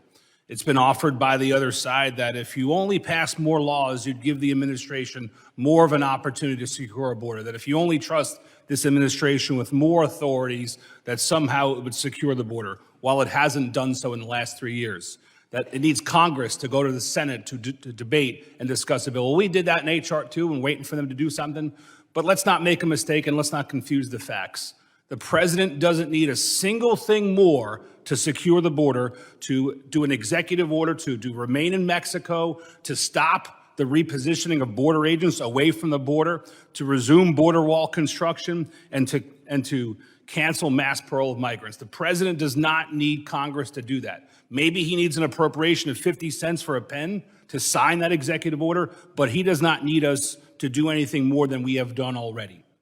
The second thing that ought to be cleared up, that Secretary Mayorkas was not afforded a proper opportunity to come before this committee, despite his willingness to do so. Well, that's not so correct either, because on 3 separate occasions since August, Secretary Mayorkas was indeed invited to testify before the committee to defend his actions and his lack of actions as Secretary of Homeland Security. In response, his staff either tacitly declined our invitations or engaged in a game of cat and mouse to avoid being accountable for his actions. He never had any good faith to find a mutually agreeable day. He never offered any real times or days to testify. And most recently, on January 5th of this year, Secretary Mayorkas was invited to appear before the committee at our January 18th hearing as a part of the official impeachment proceedings. The Secretary then rejected the offer to testify, and his office failed to communicate with our committee and failed to make himself available to testify at another time. Understanding that his declinations would continue and our investigative duties would be stymied, the committee again offered the Secretary 10 days from the date of January 18th hearing to provide written testimony. The committee has yet to receive a response. And here's some background on the efforts this committee has undertaken to invite the Secretary to date. On August 16th, the committee sent a letter to Secretary Mayorkas inviting him to provide testimony about the state of the southwest border and his handling of the crisis that has been raging for nearly 3 years. Nearly a month later, on September 14th, in response to the committee's offer to appear before members and defend his decisions, DHS rejected that invitation. Subsequently, the committee sent another follow-up letter on September 18th, reiterating his request that the Secretary appear before the committee. Yet several days after the deadline, DHS again sent another letter declining the invitation, claiming that DHS has limited capacity to support such a hearing request. I think this is disappointing, Mr. Chairman, and under unanimous consent, I'd like to enter into the record the 5 invitations this committee has sent to the Secretary. Without objection, so ordered. Will the gentleman yield? No. The gentleman still has some time left. I yield to the chairman. The gentleman yields. I now recognize Chairman? Yeah. Mr. Magaziner for 5 minutes. Thank you. I want to return to Mr. Bishop's comments because, again, we're supposed to be talking about the legal basis for impeachment or lack thereof in these articles. 2 things. Mr. Bishop noted that there are 7 statutes in the article that he alleges the Secretary has not fully complied with. 6 of them, I have read them. 6 of them have to do with detention. 1 of them has to do with parole, right? All seven are statutes that the prior Secretary also used his discretion to follow when he could with the resources that he had, but could not do it all of the time. And so he used his discretion. The former Secretary, under the Trump administration, and every administration before that, released migrants into the United States. The Trump administration, over 1 million people. We didn't impeach him for that. The Trump administration used parole authority to help families from Cuba. We didn't impeach him for that, but we're going to impeach Secretary Mayorkas for doing the same thing for Ukrainians. So Cubans under Trump is okay, Ukrainians under Biden is impeachable. Mayorkas using his discretion to figure out when to hold people in detention and when to release them is impeachable, but Trump doing it, well, that's okay.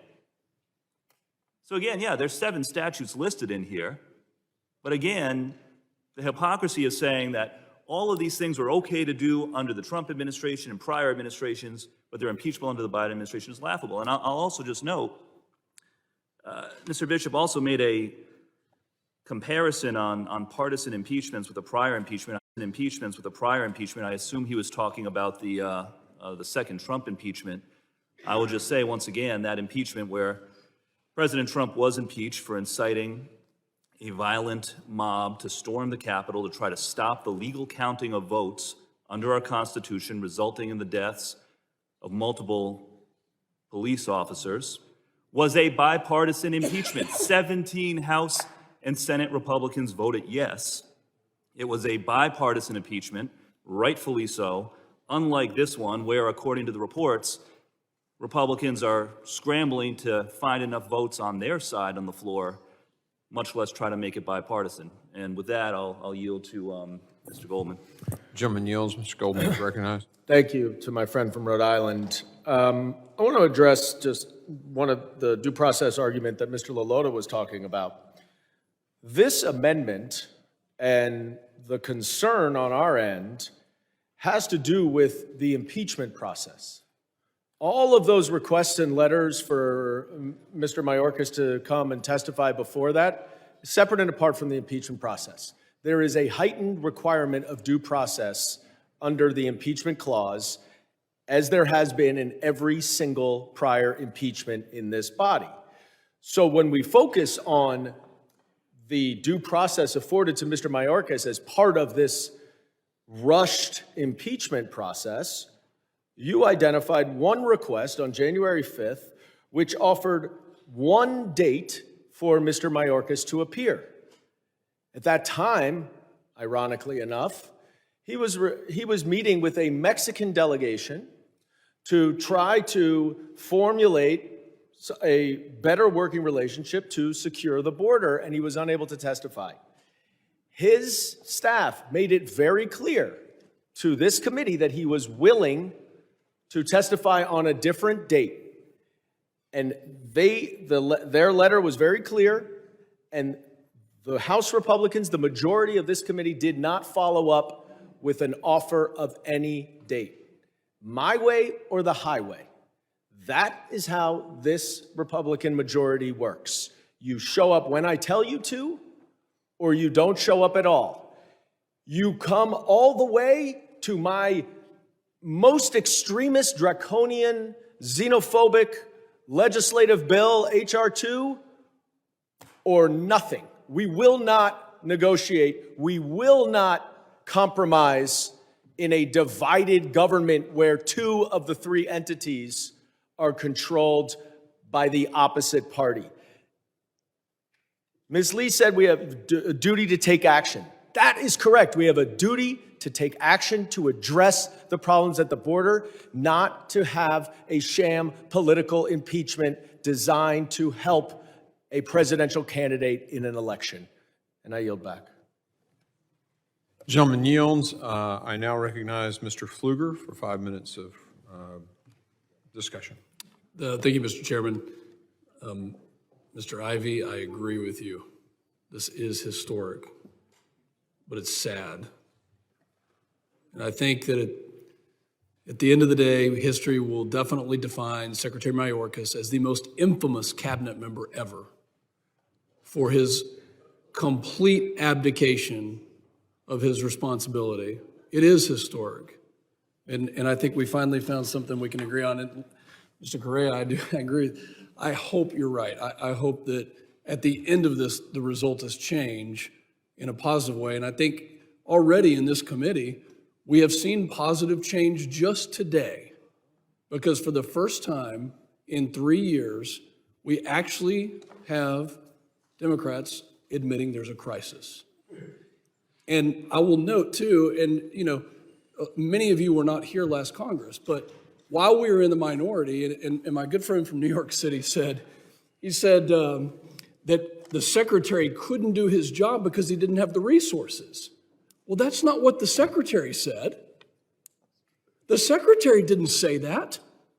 Secretary Mayorkas came to our committee and he said the border is secure. So that's false. We, for 2 years, asked for a border hearing while in the minority, 2021 and 2022. And how many full committee hearings do we have on border security? 0. Not a single border security hearing for 2 straight years. So when you hear the gentleman from New York City say that the secretary doesn't have the resources, completely false. You know what's funny is this is the only group of 15 people, the only 15 people who can't define operational control are sitting in this room. Everybody else, including the secretary, Mayorkas, could define operational control. He defined it to Chip Roy. He looked at the definition of operational control and he said, yes, we have operational control. Everyone in this country knows that we didn't have operational control. Yet we still have 15 people here who can't define it. Why the rush, Mr. Ivey? I'm going to borrow something from my friend from Georgia. Why the rush? For 3 years, we have been demanding change. For 3 years, my community has been ravaged. People like the Tambungas sat here and poured their heart out to the secretary because of their loss. People who lost their children to fentanyl sat here and testified and were scolded, in fact. The rush is because just today, hundreds of people have died in this country. Gentlemen, yield. Due to the fact that this border is open. I'll yield to you in just a second, Lou. Well, I'd ask you to me because you're speaking to me. The rush, I'm answering your question from previous debate. That's fine. The rush is because for 3 years, we have demanded change and we haven't gotten it. And there is a complete refusal. I ask you to turn to page 3, page 4, page 5, page 6, all the way through the rest of the amendment in the nature of a substitute to look at the exact law that has not been complied with.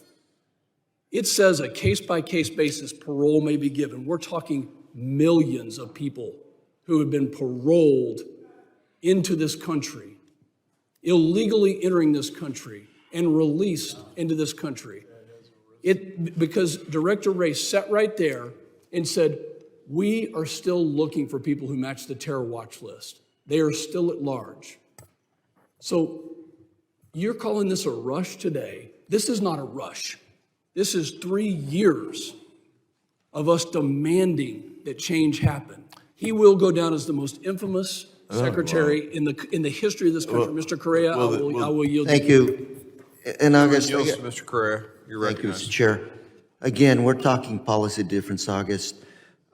We did have some hearings over the last 2 years in the Oversight Committee on the Border Security. Tony and I had some of those hearings. We went to Central America. But look, August, we're talking here about difference of opinions.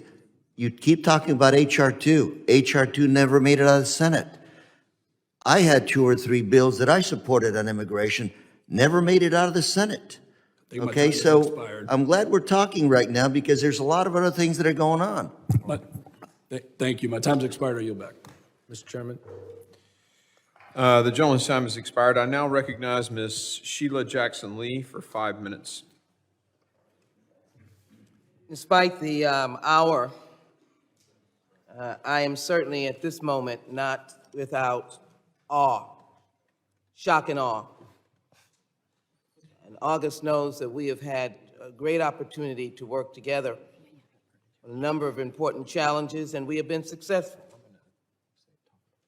But I cannot sit here and counter and accept the description of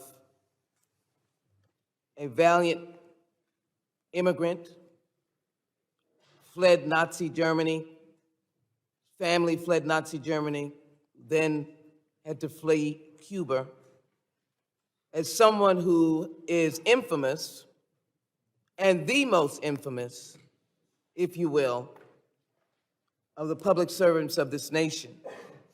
We've had some. But to indicate that someone who you cannot document violation of the law, you cannot put before me a mountain of evidence that I would then have difficulty in opposing.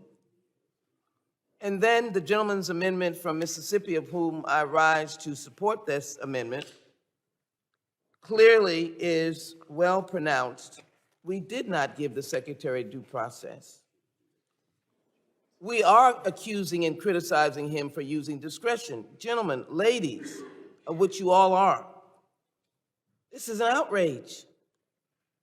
We have the authority for our public servants' aisle. There's a rumor going around. I've got so many documents here saying that Biden's secretaries and other officials didn't take the oath of office, a video or something atrocious. It's one atrocious accusation after another. And in order for this country to run, in order for this country to work, we simply have to stop it. We are going to vote on this, and my colleagues have every right for their amendments. I have another amendment or two. But the point is, you can't name call for such little facts. And what you are pointing to, and we're being redundant because what you're pointing to is the difference of opinion in how the agency itself is running based on the resources that the secretary has. I will take no backseat to my absolute outrage over sex trafficking, human trafficking. That has been my work that I have done. That's legislation that I've introduced. Nor will I take a backseat to those whose loved ones have died and who've been impacted by first the opioid crisis and then, of course, fentanyl that has come to take so many lives. I will not accept that accusation. And I will not accept the fact that the secretary takes it lightly. But you cannot deny that you have not given him due process. That's very clear in the Fifth Amendment.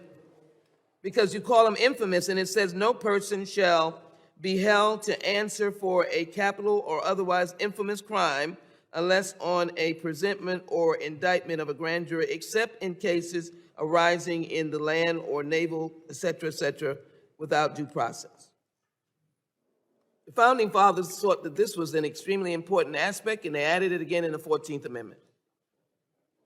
And so in this letter, of which I'm sure you have not taken to reading, he recounts for us the conditions. The number of migrants encountered at the southwest border after COVID. There were conditions that we had to be subjected to. There were not enough money for him to utilize. And now you want to accuse him of doing something that every public official has done. Use your discretion. And then he's called infamous. No, that is unacceptable. And I would hope, you would counter those words. They simply, my timeliness of taking them down is beyond the moment. But this series of responses, I'm just going to offer, Mr. Thompson's amendment should be accepted. This gentleman is not infamous. He is a fine public servant, and he's doing the best with the tools he's been given, and the Republicans will not give him money to do his job. Pass the Benny Thompson amendment and give the gentleman due process for us to have a serious review of the Department of Homeland Security. I yield back. Gentlelady yields. I now recognize the queue is empty. Let's see, Mr. Golden, you have not gone yet. Mr. Golden, you're recognized for 5 minutes. Thank you, Mr. Chairman. I want to correct one thing that my friend from Outer Long Island said earlier, which is that we disagree about the situation at the border. Now, we can get into semantics about secure or untenable or chaotic, but the bottom line is, and we've made this very clear for months now, that our system is broken and cannot handle the number of people who are coming to our border. We need to address that system. We need to address the asylum backlog. We need to address the policies and the resources that we have to deal with an untenable situation at the border. Now, you can spin the words and talk about secure operational control, but the proof is in the pudding. Because right now, President Biden and Senate Democrats and Secretary Mayorkas are in the midst of negotiating a comprehensive border policy deal that would go further than any Democratic proposal has ever gone before. My colleagues haven't seen it, yet they have said it is dead on arrival. President Trump, former President Trump, has said it is dead and he will fight it to the end. He's not in government now, right? He's not one of the three entities that would actually have to pass it, but he effectively controls this body. So let's not fool ourselves to think that this is a disagreement about what's going on at the border. This is a disagreement about whether Secretary Mayorkas has committed a high crime and misdemeanor. And you don't have to take my word for it, as I know you otherwise want to do.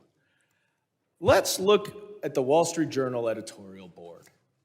Not known to be a particularly liberal editorial board. In fact, well known to be very conservative. At 6:38 p.m. tonight, the Wall Street Journal editorial board published an editorial entitled, "Impeaching Mayorkas Achieves Nothing. A policy dispute doesn't qualify as a high crime and misdemeanor." Mr. Chairman, I ask unanimous consent to enter this into the record. Could you state the title of the article? Could you state the title of the article again, please? This is the conservative Wall Street editorial board saying, "Impeaching Mayorkas achieves nothing. A policy dispute doesn't qualify as a high crime and misdemeanor." Without objection, so ordered. Well, let me read a little bit from it now. Because again, this is the Wall Street Journal editorial board. The board talks about what they perceive to be failures of policy and execution. Same arguments that my friends on the other side of the aisle make. But are they impeachable offenses? That seems doubtful. The Supreme Court has not ruled that the Biden catch and release policies are illegal. As for catch and release, and I'm reading, one problem is the statutory, quote, credible fear, unquote, standard for claiming asylum in the U.S. It isn't clear under the law that the administration can legally deport people claiming asylum before they get a hearing. The U.S. lacks the facilities to hold asylum claimants, so they are released to await their hearing, and that can take years. But the problem is asylum law, as Republicans have long argued. Article 1 also claims Mr. Mayorkas has violated the law by expanding humanitarian parole. That's probably true, but the law puts no cap on parole numbers. House Republicans dislike how the administration is interpreting immigration law, but Congress has failed to reform asylum standards or humanitarian parole or to otherwise tighten immigration rules. That's why senators are now negotiating over language to reform both the asylum standard and parole. And finally, impeaching Mr. Mayorkas would be the political equivalent of a no-confidence vote. Grandstanding is easier than governing, and Republicans have to decide whether to accomplish anything other than impeaching Democrats. Gentleman's Mr. time has Mayorkas expired. is an easy political Gentleman's target. time has expired. And impeaching him accomplishes Gentleman's time nothing has beyond expired. political symbolism. Mr. Chairman. The gentleman, I now recognize, actually, we have some people in the queue here. Mr. Jimenez is recognized. Thank you. And you know, I haven't spoken much here, but you know, I want to make sure that people understand where I'm coming from. This is not about policy. This is about breaking the law, not adhering to the law. And Secretary Mayorkas and this administration has used policy as a way to disguise the fact that they are not upholding the law or the will of Congress. And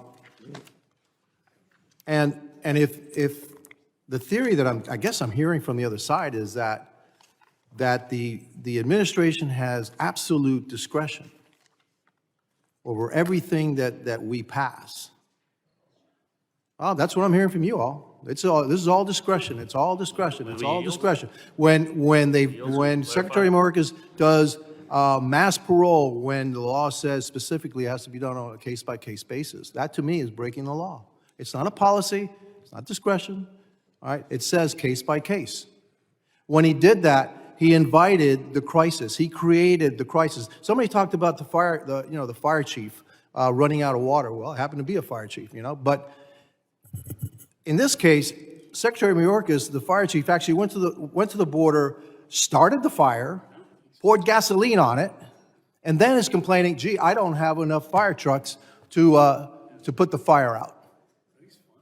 He actually created this. He created it from the beginning. It was on purpose. It was a willful violation of the law.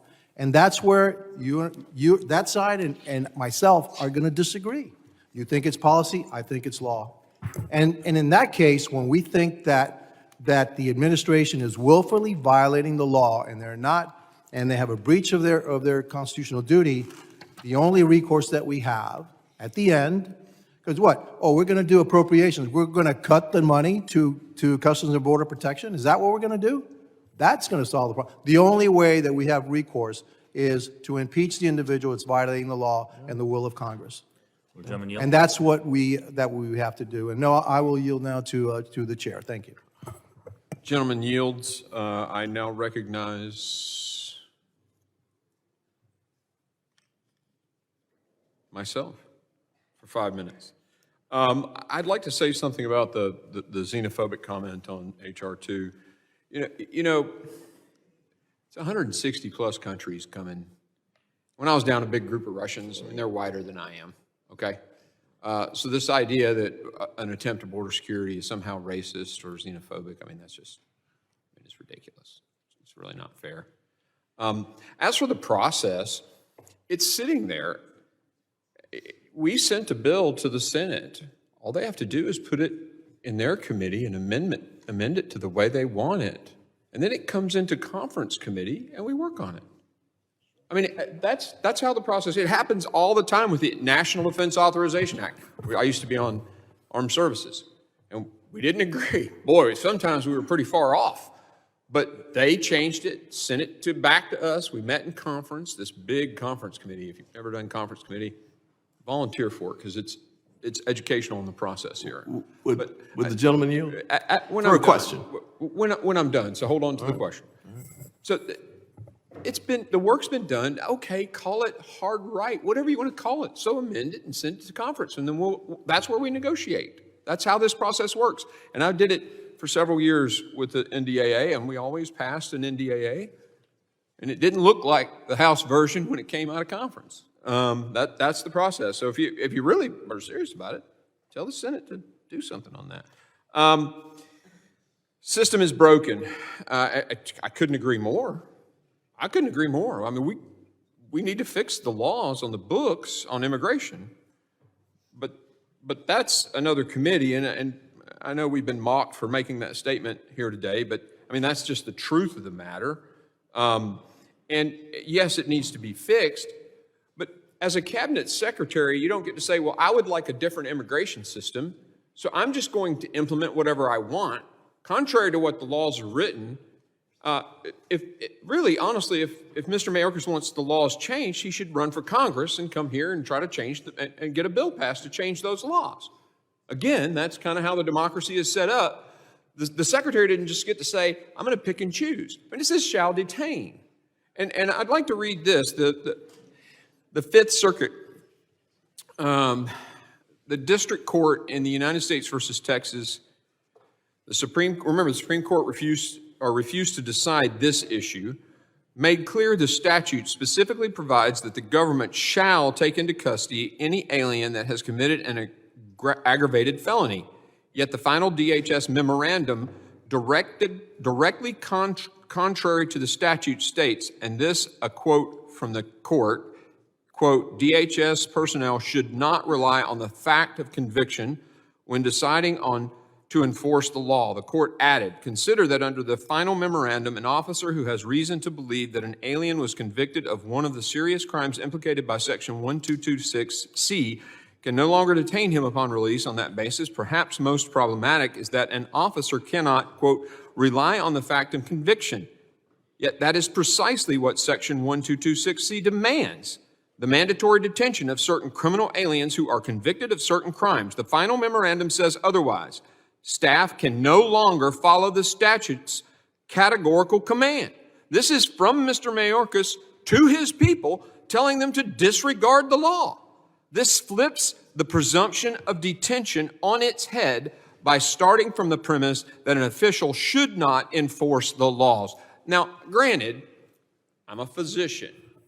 I'm not going to mock someone who doesn't understand how to put a chest tube in or what a Boerhaave is. Not going to do that, because I wouldn't expect that. I'm not an attorney.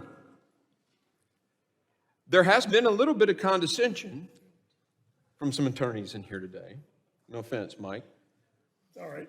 But this is the Fifth Circuit Court of the United States, and the Supreme Court didn't rule on this. They ruled on standing.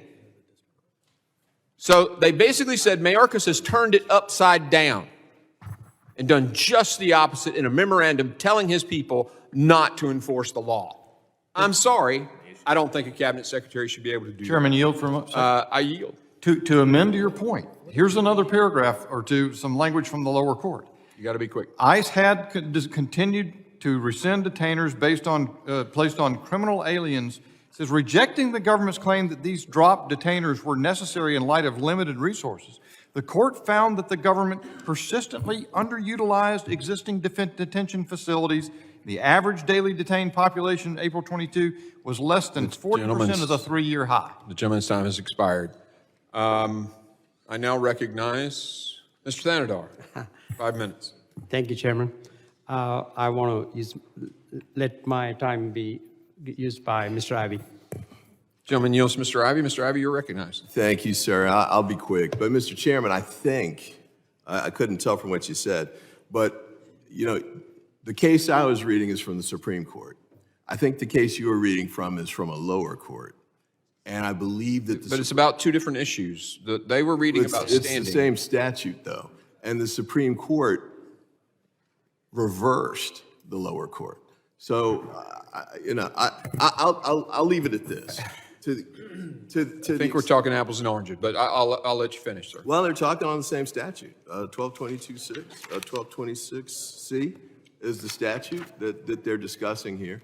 And I'll read it again, but basically what they've said was, on the standing issue, you guys are trying to do something that you're not legally able to do, lower court. And that's why they reversed it. But in addition to that, and I'll go to it again, they also make clear, and this goes directly to the points you guys keep making over and over again about policy issues. And that goes to the issue of the prosecutorial discretion and the inability to have the sufficient resources to keep everybody detained. So let me read it. As the district court found, the executive branch does not possess the resources necessary to arrest or remove all of the non-citizens covered by 1226C and 1231A2. The reality is not an anomaly, it is a constant. For the last 27 years since 1226C and 1231A2 were enacted in their current form, all 5 presidential administrations have determined that resource constraints necessitated prioritization in making immigration arrests. So I'll say it one more time. When you all talk about the catch and release and there are too many people across and you're letting too many people, all of that stuff, those are policy disputes. Now, you can say that they're violating the law, they're willfully breaking the law and all that stuff, but what the court just said there is decisions have to be made, and we're going to give discretion to the executive branch to do it because they don't have the resources to fulfill the statute and lock up everybody or whatever the particular provision is. That's what it says. So when you say you're impeaching for willful disregard and all of this stuff, you are directly contradicting what the Supreme Court has said has been happening for the last 27 years. Gentlemen, yield. I'm actually going to yield to Mr. Goldman, but it's because I could clear it up. Mr. Thanader's time. I yield to Mr. Goldman.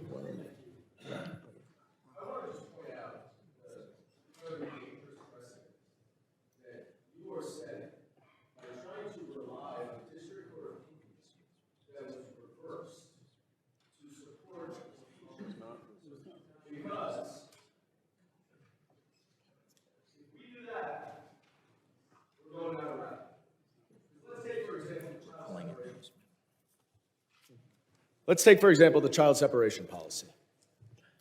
One judge said it represents one of the most shameful chapters in the history of our country. It is brutal, offensive, and fails to comport with traditional notions of fair play and decency. At a minimum, the facts alleged are sufficient to show the government conduct at issue shocks the conscience and violates plaintiffs' constitutional right to family integrity.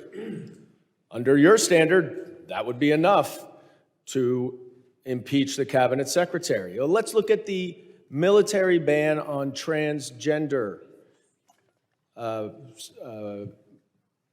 people. The district court said there's absolutely no support for the claim that the ongoing service of transgender people will have any negative effect on the military at all. The justification is suspect and likely unconstitutional. The Muslim ban, it goes on and on and on. The reason why this Supreme Court opinion matters is it's directly on point and it undermines the entire argument in these articles of impeachment. I want to turn just in my last few seconds to finishing the Wall Street Journal editorial. Grandstanding is easier than governing, the board writes, and Republicans have to decide whether to accomplish anything other than impeaching Democrats. Mr. Mayorkas is an easy political target, but impeaching him accomplishes nothing beyond political symbolism. A better idea is to strike a deal with Mr. Biden on serious border security reforms that would restrict his discretion on parole, rewrite the asylum standard, and give the executive other tools to control the border. That's from the Wall Street Journal. Time has expired. I yield back. I now recognize Mr. Menendez. Thank you, Mr. Chair. I just want to focus back on what this amendment seeks to address, which is due process, and specifically Secretary Mayorkas' due process. And I appreciate my friend and colleague and ranking member, Mr. Thompson, for raising it, because as Mr. Guest, I believe, alluded to earlier, and he was talking about some of the specifics in the Homeland Security Appropriations Bill for fiscal year 2024, there was a specific provision that you all had before this hearing started, and it was summarizing here an outside counsel restriction.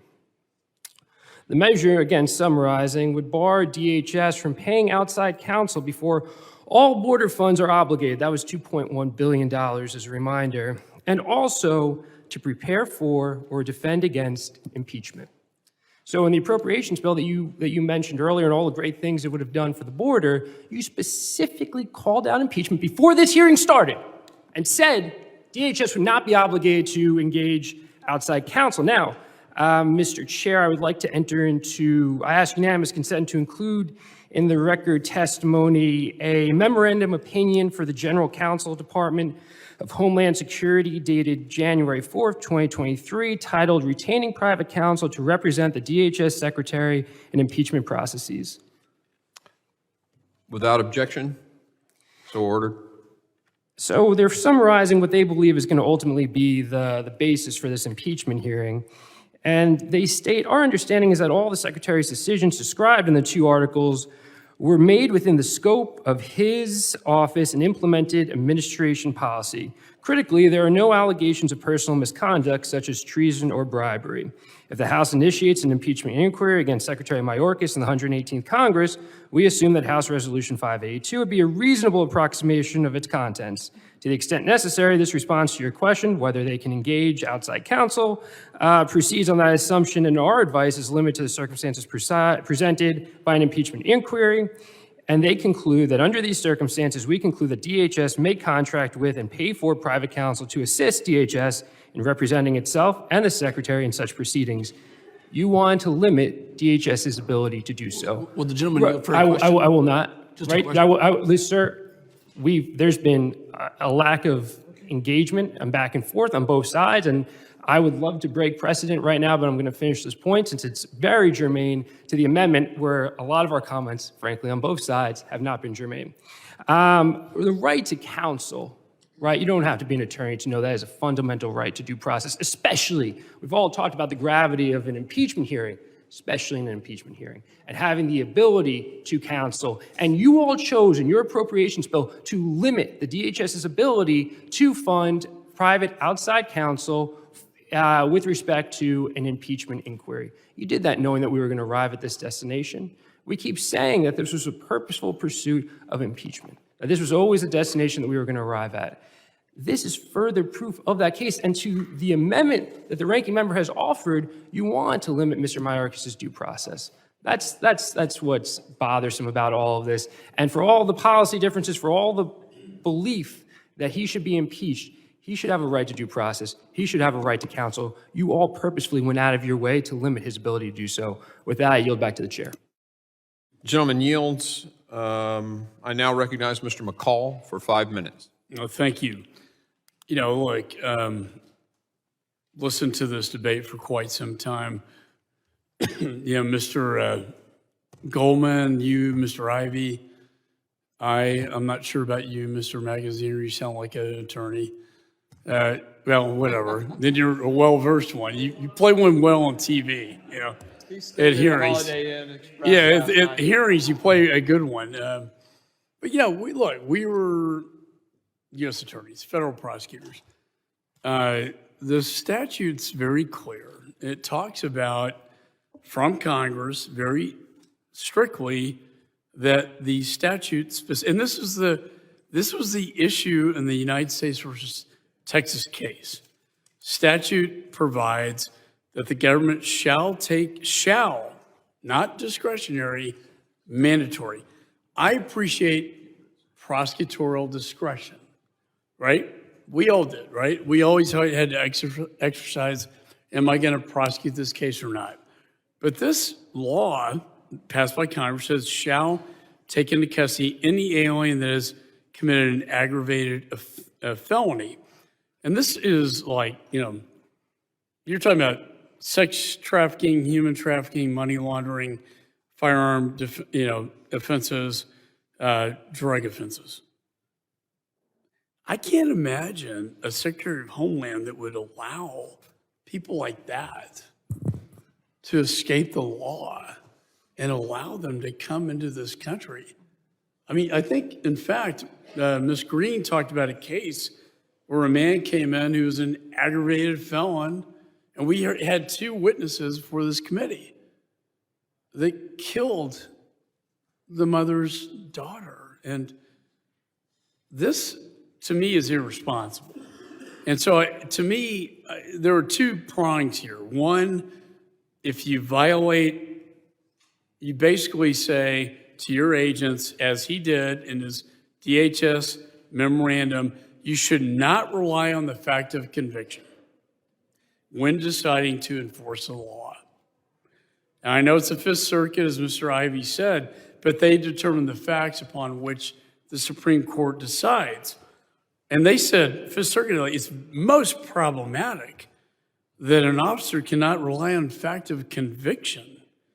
And then when you look at the oral arguments for the United States Supreme Court, Biden's Solicitor General, right?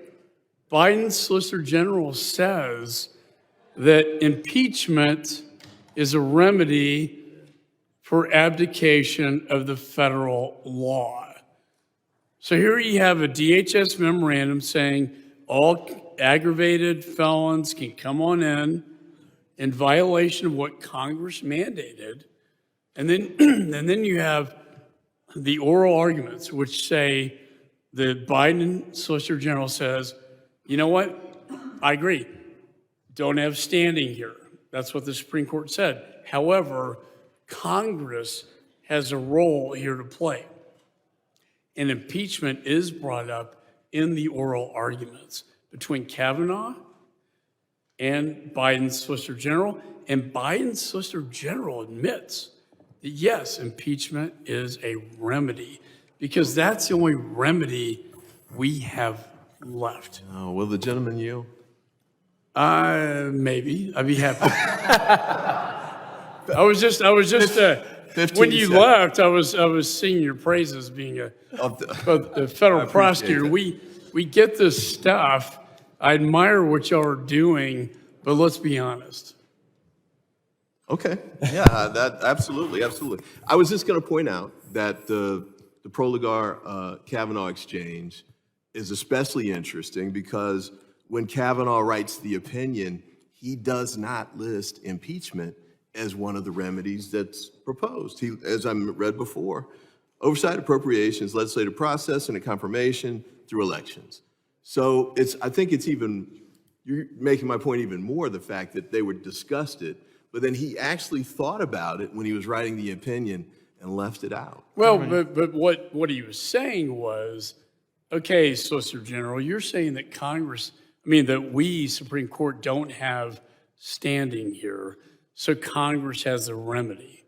And he is punning it to Congress, right?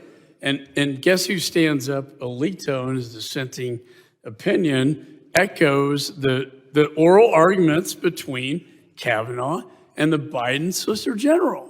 And right? it was a dissent, and it was an 8-1. I know, but it was brought up in the oral argument. Love the interchange. The gentleman's time has expired. I now recognize. Okay. Ms. Titus, you're recognized for 5 minutes. Be that long. I just want to ask unanimous consent to include in the record a section of the book entitled Constitution Translated for Children. Explains what the Constitution's impeachment clause requires for impeaching an officer of the United States, makes it very clear, and since some of my colleagues have a problem with understanding it, maybe they can look at this version, Constitution Translated for Children. Without objection, so ordered, and the gentlelady yields. There being no further discussion, the question now occurs on the amendment offered by Mr. Thompson, the ranking member. All those in favor of the amendment say aye. Aye. All those opposed, no. No. In the opinion of the chair, the noes have it, and the amendment is not adopted. For a recorded vote. A recorded vote is requested pursuant to committee rules, that Mississippi coming out again, pursuant to Committee Rule 7C. Further proceedings on this question are postponed.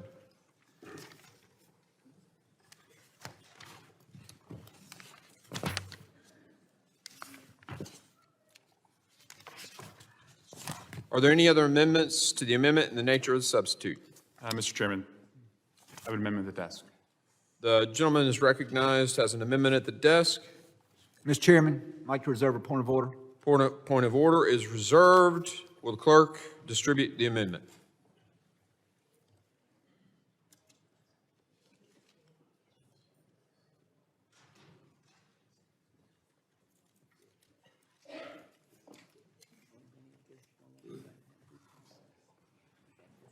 That's amazing. And Chairman, would you give us 3 hours of continuing legal education credit for listening to McCall and Goldman? I think we could probably do that. Okay.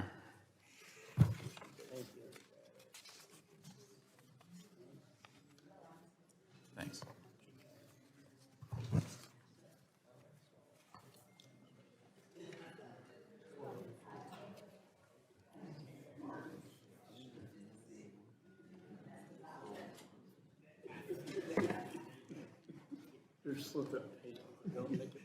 Yeah, can't have my name.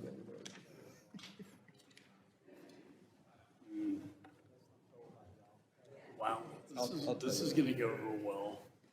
Trump is versus why?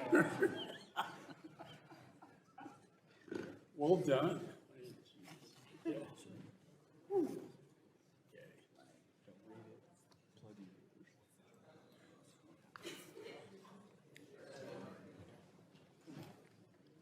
The clerk will designate or will report the amendment. Amendment to the amendment in the nature of a substitute to HRES 863 offered by Mr. Swalwell of California, number 036, page 2, line 2, strike in his and all that follows through page 20, line 11, and insert the following. Partisan.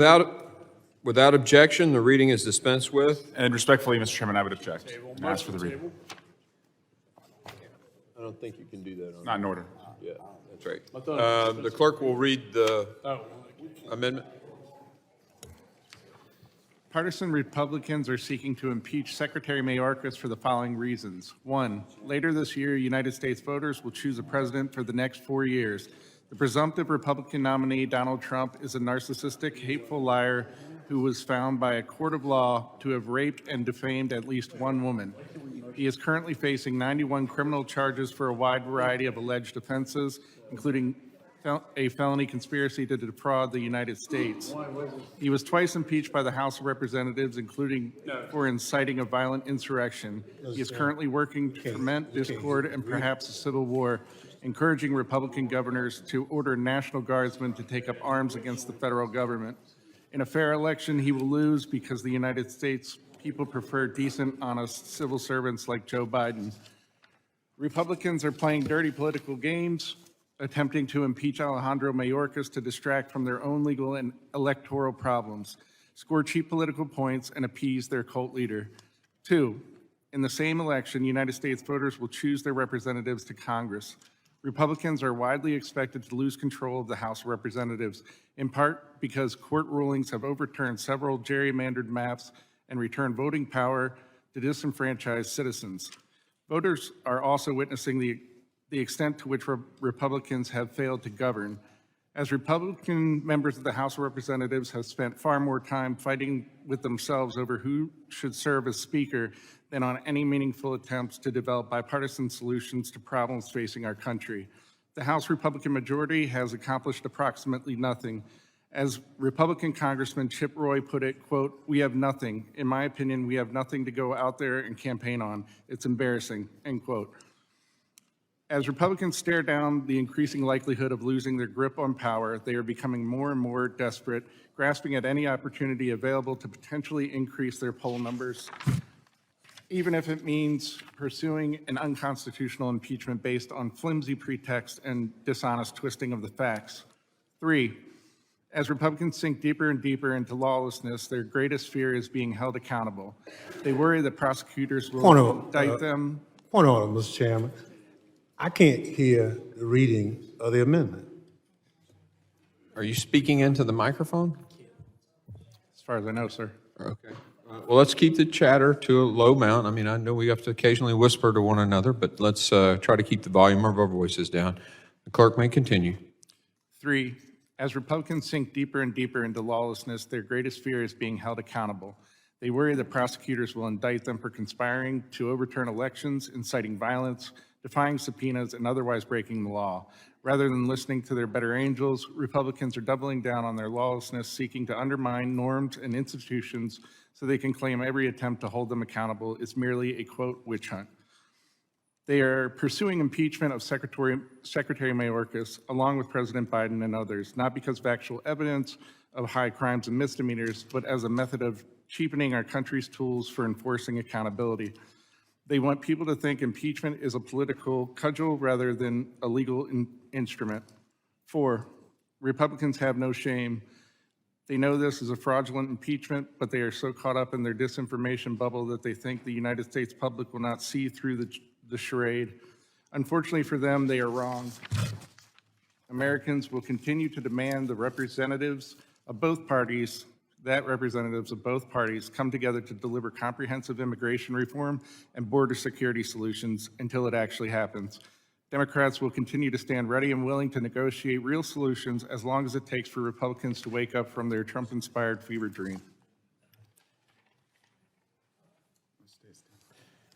Thank the clerk for that.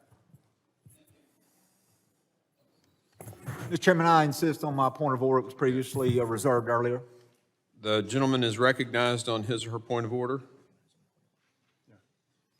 Mr. Chairman, this is not germane, and I ask that this be ruled out of order. May I respond when in order? Yeah, just a second. So if I understand you correctly, you're saying that this is beyond the scope and purpose of the bill and therefore violates House Rule 16, Clause 7? That's correct, Mr. Chairman. Pursuant to House Rule 16, Clause 7, the amendment does not satisfy the subject matter and the fundamental purpose test. Therefore, it is not germane and out of order. Does the gentleman who offered the amendment wish to be heard on the point of order? Yes, thank you, Chairman. You have 5 minutes. Yep. Nothing is more, quote unquote, germane than for the American people to understand what this is all about. Now, I have sat here for nearly 10 hours with the rest of my colleagues, and I think in good faith, my Democratic colleagues have responded to some of the legal arguments that are being made by Republicans, but to be honest, we're giving them way too much credit. These are not legal arguments that are being made. This is doing the bidding of one individual because they have assembled a law firm here, Insurrection LLP, and they're working on behalf of one client, and that's the former president, Donald Trump. And they're here every day to carry out his petty grievances. And we heard him say, this border deal helps Joe Biden. So they need to take out the Secretary of Homeland Security so that Mr. they Chairman, can reduce. point of order. Move to strike the words insurrection LLP. Would you like LLC? Wait, are you talking about in the, from what he just said? Yeah. Mr. Chairman, The gentleman is recognized. are you recognizing Mr.? I'm still trying to understand what he's asking. I move to have the words taken down, insurrection LLC or P, couldn't understand what the last letter. You want to strike what he, in his testimony just now? Yes. Okay. Mr. Chair, I move. The chair suspends for just a second. Excuse me.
Yeah, you're recognized. I'll withdraw my request to Strike those words. Okay. I do want to take a moment and remind all the members that they should direct their comments to the chair.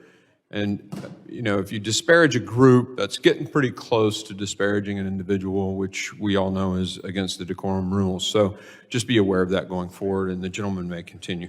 Great. Thank you, Chairman. This amendment is entirely about letting the American people know what's going on here. It's not about 6, 7, or whatever violations that are being alleged. It's that Donald Trump still does not accept that Joe Biden is the president.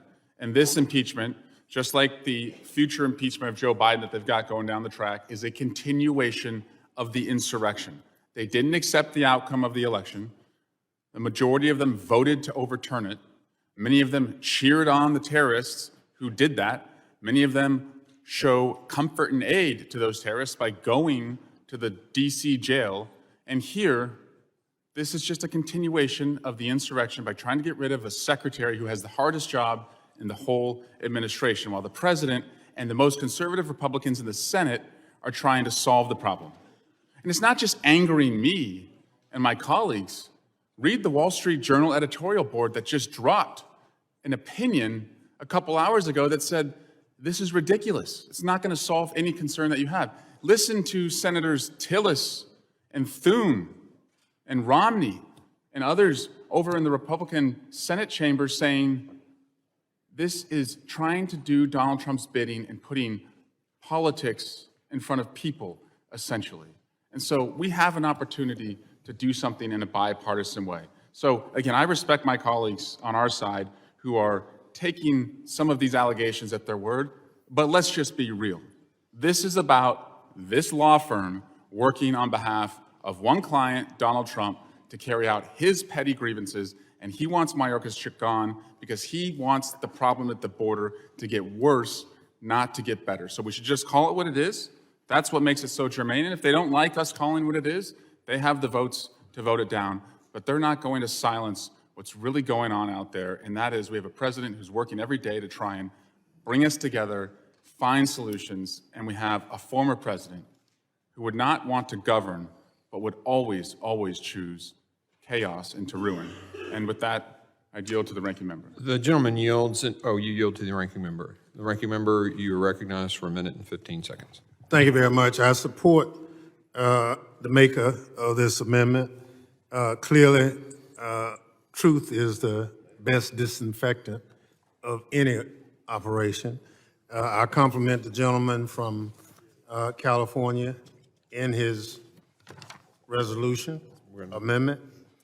Mr. Chairman, it is clear that this impeachment effort is all about making sure that Donald Trump is satisfied as the potential Republican nominee for president. He's already said The gentleman's clearly- time has expired. They're starting the clock again, and I'm not sure why, but the gentleman's time has expired. And I want to just say that I have heard both. Mr. Chair, the clock's still going. I know, they just reset it to 5 minutes and started it again, and that's not what was, I mean, the previous time, he had 1 minute and 14 seconds when you started, and that time expired. I have heard the point of order, and I have heard the gentleman who offered the amendment. The chair is ready to rule. This is about an election. It has nothing to do with this impeachment. And pursuant to House Rule 16, Clause 7, the amendment does not satisfy the subject matter and the fundamental purpose test. Therefore, it is not germane and is out of order. Mr. Chair, I appeal the ruling of the chair. Gentleman appeals the ruling of the chair. Mr. Chairman, I move to table.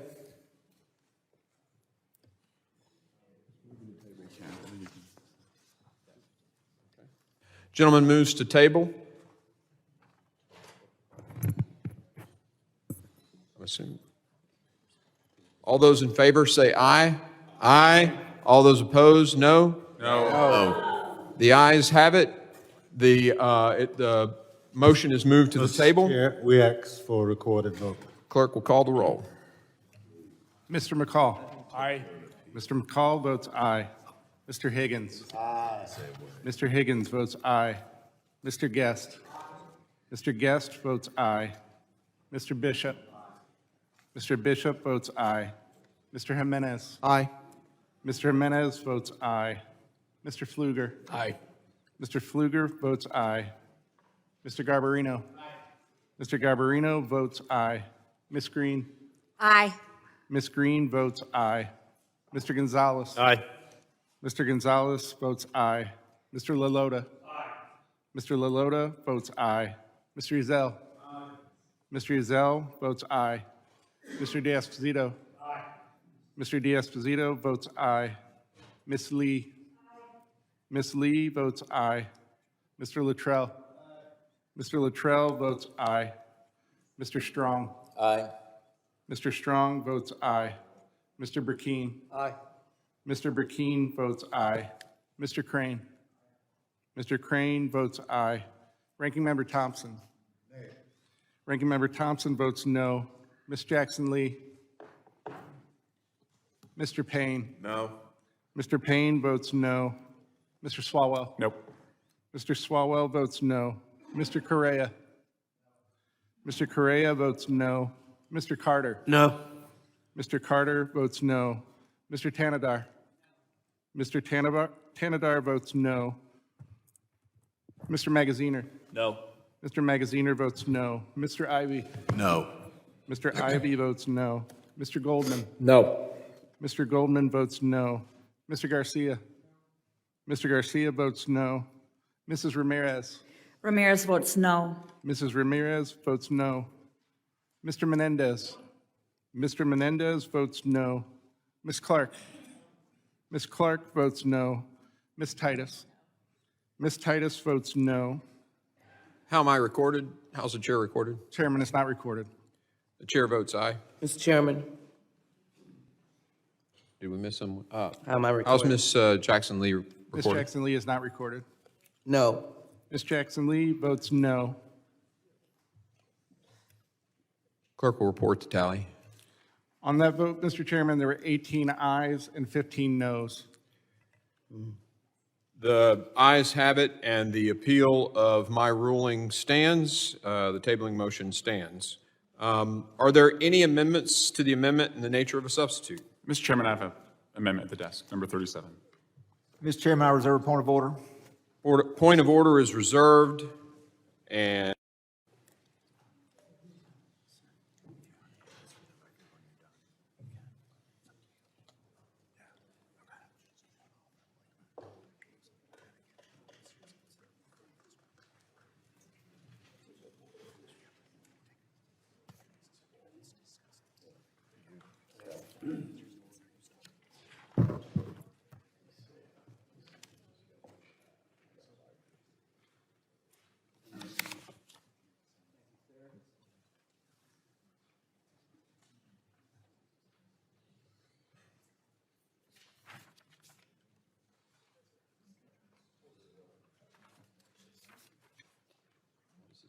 more not germane.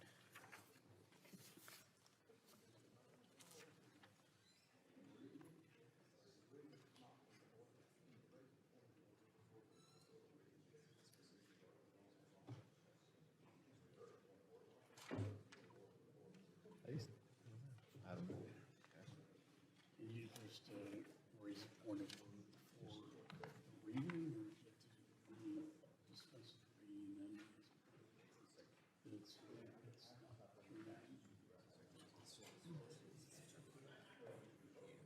and then it's right, so you have to, they have to read, discuss, and then point of order. The clerk will report the amendment. Amendment to the amendment in the nature of a substitute to HRS 863 offered by Mr. Swalwell of California, number 037. Page 2, line 2, strike, quote, in his, end quote, and all that follows through page 20, line 11, and insert the following. Under President Trump, several administration officials failed to comply with subpoenas issued by the Committee on Homeland Security to appear before Congress or provide documents including 1, former Department of Homeland Security official. Without objection, the reading is dispensed with. Respectfully, I object, Mr. Chairman. The clerk will continue to read the amendment. Former Department of Homeland Security official Kevin McAleenan for failing to appear for a public hearing on terrorist threats facing the country. 2, former Department of Homeland Security official Chad Wolf for failing to appear for a public hearing on worldwide threats to the homeland. 3, former acting National Counterterrorism Center Director Russell Travers for failing to appear for a public hearing on terrorist threats facing the country. And 4, Inspector General of the Department of Homeland Security Joseph Kafari for failing to provide documents related to a review of the deaths of 2 children while in the custody of U.S. Customs and Border Protection. By contrast, Secretary Mayorkas has testified before Congress over 24 times since taking office, more than any other member of President Biden's cabinet. Secretary Mayorkas has testified before the House of Representatives Committee on Homeland Security 6 times since his confirmation in February 2021, including 1, March 17, 2021, Secretary Alejandro Mayorkas testified before the House of Representatives Committee on Homeland Security on, quote, the way forward on Homeland Security, end quote. 2, September 22nd, 2021, Secretary Alejandro Mayorkas testified before the House of Representatives Committee on Homeland Security on, quote, worldwide threats to the homeland 20 years after 9/11, end quote. 3, April 27th, 2022, Secretary Alejandro Mayorkas testified before the House of Representatives Committee on Homeland Security on, quote, a review of the fiscal year 2023 budget request for the Department of Homeland Security, end quote. 4, November 15th, 2022, Secretary Alejandro Mayorkas testified before the House of Representatives Committee on Homeland Security on, quote, worldwide threats to the homeland, end quote. 5, April 19th, 2023, Secretary Alejandro Mayorkas testified before the House of Representatives Committee on Homeland Security on, quote, a review of the fiscal year 2024 budget for the Department of Homeland Security, end quote. And 6, November 15th, 2023, Secretary Alejandro Mayorkas testified before the House of Representatives Committee on Homeland Security on, quote, worldwide threats to the homeland, end quote. The Department of Homeland Security has further provided over 20,000 pages of documents to congressional committees in the 118th Congress, 13,000 of which were provided to the House of Representatives Committee on Homeland Security alone. On January 11th, 2024, Secretary Mayorkas offered to make himself available to testify before the House of Representatives Committee on Homeland Security during purported impeachment proceedings.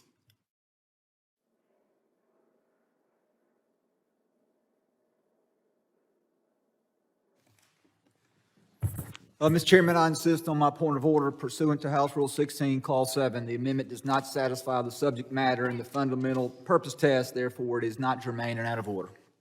Does the gentleman who offered the amendment wish to be heard on the point of order? Yes, please.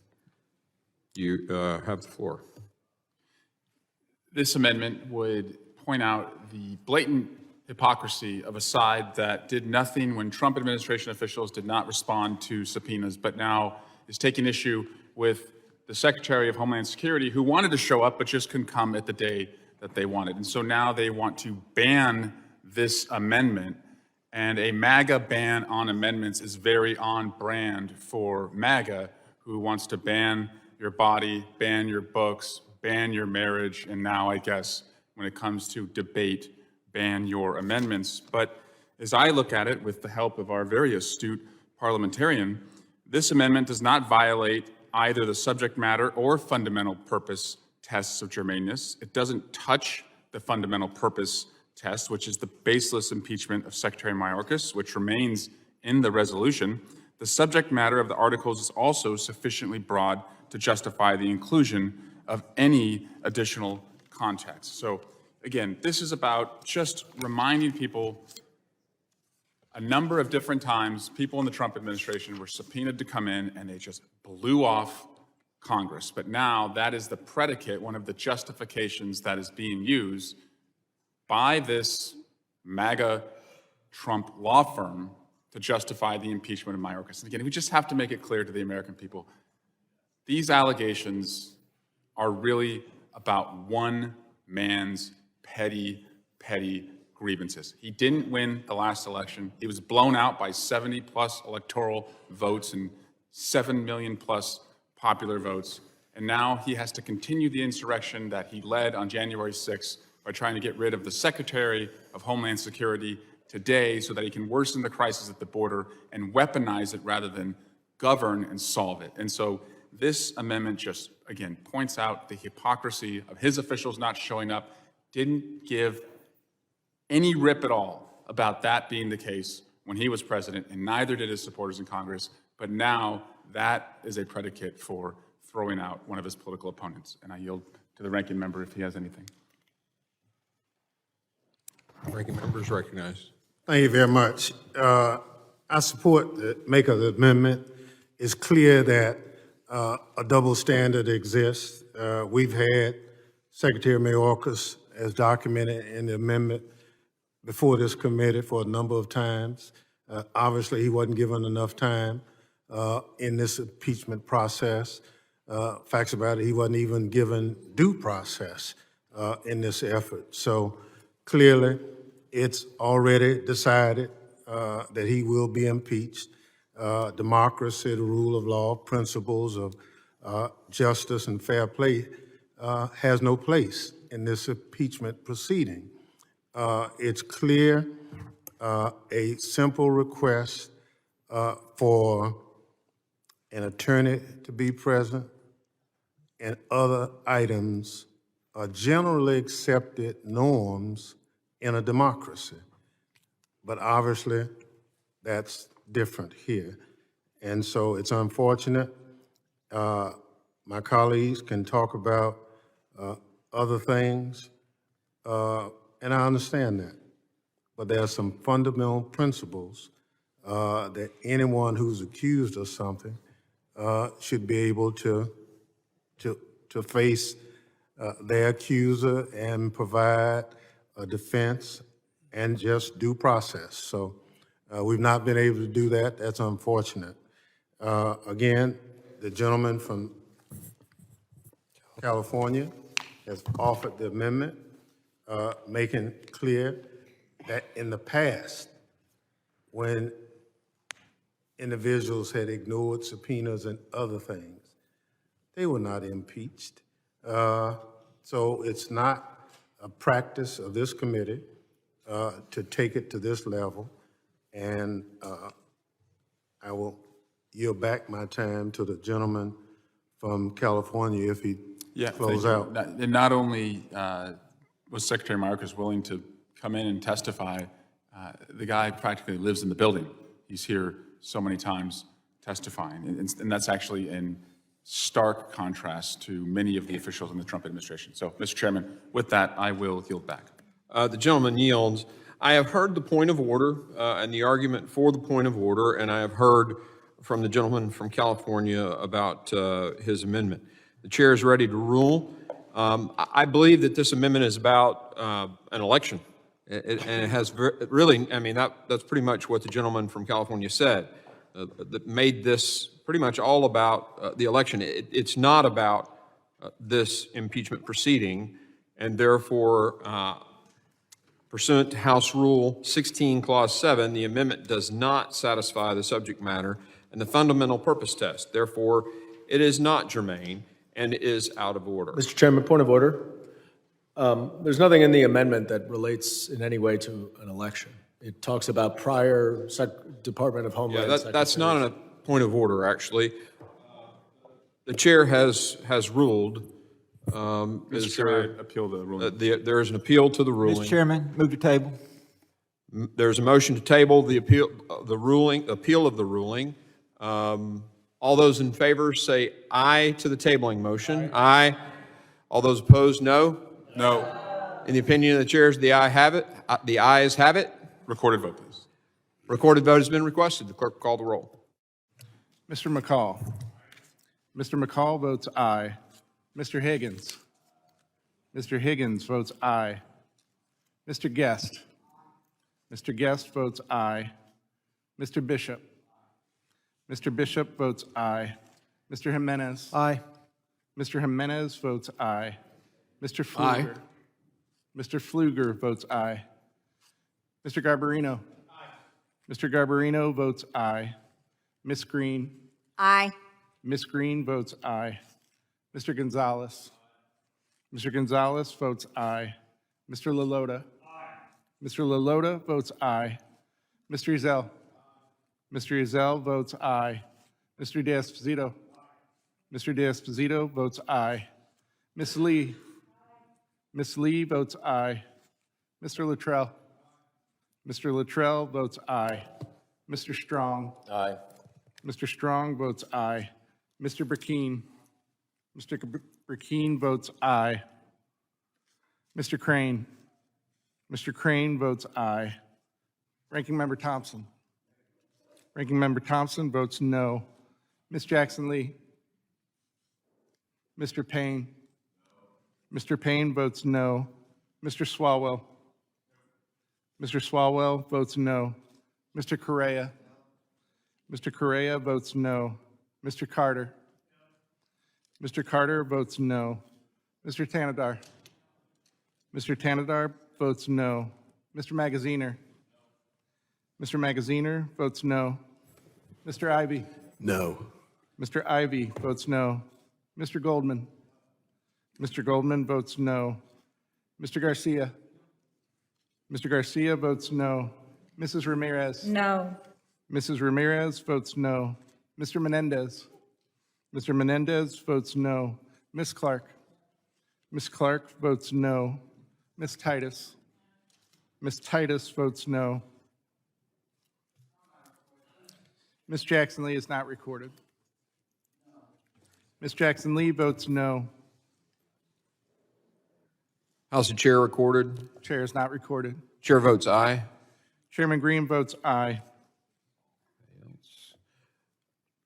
Clerk will tally the roll. On that vote, Mr. Chairman, there were 18 ayes and 15 noes. The tabling motion stands, and the amendment is not germane. Are there any other amendments to the amendment in the nature of a substitute? Mr. Garcia.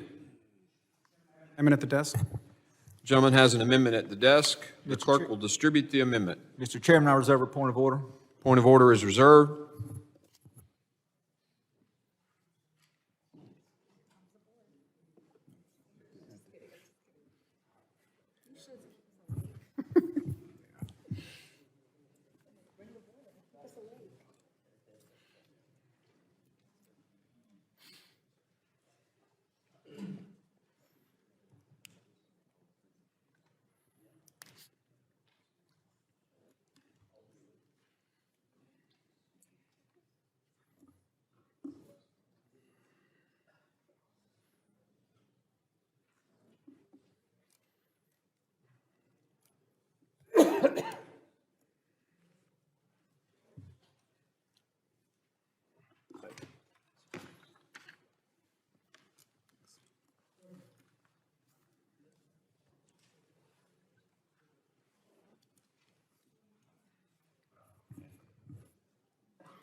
Y'all ain't gonna let that popcorn go while We are. y'all ain't gonna let that go. Listen, he's, you know what?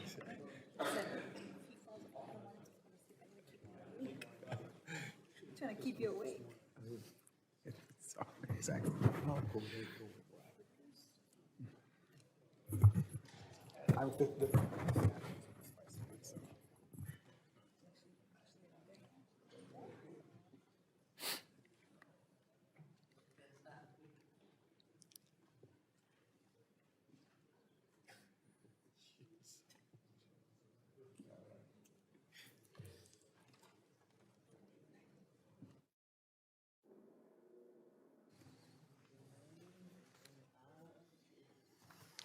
The clerk will report the amendment.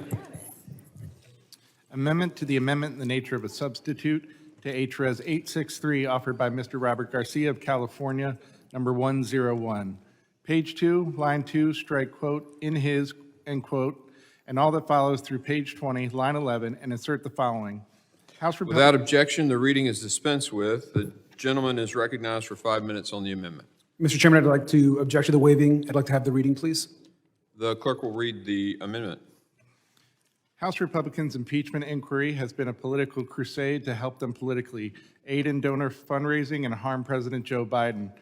It has not been a serious impeachment investigation for, quote, treason, bribery, or other high crimes and misdemeanors, end quote. The standard for impeachment under the Constitution. Republicans have pursued impeachment, which will do nothing to solve the challenges at the border, instead of engaging in substantive bipartisan negotiations to develop meaningful solutions. Republicans have repeatedly revealed their motivations for obstructing border policy negotiations and impeaching Secretary Mayorkas through the following. 1, on April 18, 2023, the New York Times reported that Chairman Mark Green, before launching his impeachment investigation, promised campaign donors behind closed doors that he would impeach Secretary Mayorkas. Chairman Green reportedly said, quote, on April 19th, next week, get the popcorn, Alejandro Mayorkas comes before our committee, and it's going to be fun. That'll really be just the beginning for him, end quote. 2, on May 30th, 2023, speaking to reporters about her begrudging willingness to support a bipartisan debt ceiling bill, Representative Marjorie Taylor Greene reportedly said, quote, "If you have to eat a shit sandwich, you want to have the sides, okay? It makes it much better. So what I'm looking for is, I'm looking for some sides and some desserts," end quote. She then named the, quote, "beautiful desert," end quote, she desired, stating, quote, "somebody needs to be impeached," end quote. 3, on November 13, 2023, Axios reported that Representative Marjorie Taylor Greene sent a fundraising email supporting her impeachment resolution, asking supporters, quote, "if you can afford to chip in, please do," end quote. 4, on January 3rd, 2024, Representative Troy Nehls told CNN he would oppose a bipartisan border negotiation, stating, quote, "let me tell you, I'm not willing to do too damn much right now to help a Democrat and to help Joe Biden's approval rating. I will not help the Democrats try to improve this man's dismal approval ratings. I'm not going to do it," end quote. The findings of the Republicans' so-called impeachment investigation were predetermined. Republicans have decided to pursue impeachment to boost their campaign efforts and will let nothing stand in their way, not the facts, not the constitutional standards for impeachment, and certainly not basic common sense and decency. Mr. Chairman, I insist on my point of order pursuant to House Rule 16, Clause 7. The amendment does not satisfy the subject matter and the fundamental purpose test. Therefore, it is not germane and out of order. The gentleman has made his point of order. Does the gentleman who offered the amendment wish to be heard on the point of order? Yes, Mr. Chairman, I'd like to be heard on the point of order. I'd like to be heard on. You're recognized. Thank you, sir. Well, I think first the amendment speaks for itself, and so I appreciate the reading of the amendment. I think, like as many of my colleagues have said already earlier today, we are clearly in the middle of an impeachment political stunt. But you also don't have to take our word for it. Now, as my amendment makes clear, many of our Republican colleagues agree with me. The Constitution specifies that impeachment is for cases when an official has committed high crimes and misdemeanors. But the majority didn't even give our own secretary the opportunity to testify during this impeachment process, despite his willingness to do so, and our ranking member and others have noted on that many times. Now, we know that Republican leaders were quoted promising donors that they would impeach Secretary Mayorkas in fundraisers back in April of 2023. Now, that isn't what a fair process looks like. And another member of this committee has used this impeachment resolution to solicit money and donations from donors, saying, and I quote, "if you can afford to chip in, please do," end quote. Now, this is the same member who introduced the articles we're voting on today and the articles of impeachment against President Biden on his first day. The gentleman is reminded that he's to talk on the point of order of germaneness of the amendment. Absolutely. So this is germane because this is all to appease Donald Trump. Now, the majority isn't remotely serious about solutions. This is about electing Donald Trump and political hits against President Biden. Now, Donald Trump today is sabotaging any negotiations because he thinks the border crisis helps him politically. Mr. Chair, my amendment point of order. sets the record does not straight. speak to the point to the issue. Yeah, and I'm of the concluding. My germaneness amendment of the will set the record straight on this impeachment Hold on scam. just a second. The gentleman's point of order is what? My point of order is that the argument, and the chair admonished the gentleman, but he persists in arguing the substance of his amendment, not its germaneness. That is correct. The substance of the amendment is the point of order is to the germaneness. So you need to argue the germaneness of this. And it's germane because it's about, sir, it's about the process of this impeachment. This impeachment, what I believe and we believe is an impeachment scam and sham. And so this is about the process. To conclude, I think my amendment sets the record straight on this impeachment process. No due process has been given to the secretary, and I urge the committee to adopt it. And for the remainder of my time, I'd like to turn to Ranking Member Thompson. Thank you very much. Ranking member is recognized. Thank you. It's clear, again, the Democrats want to make sure that the record is clear that Republicans have not afforded a broad view of impeachment. It's clear in this hearing that Secretary Mayorkas has not been afforded due process. It's clear that a double standard exists in terms of other individuals who have done similar things but have not been impeached under Democratic and Republican chairmanships. So again, the gentleman from California's amendment speaks clear as to this impeachment inquiry and that it's a political charade to help the other folk politically. He's referenced members of this committee who raise money off the impeachment, and that's not how you do business.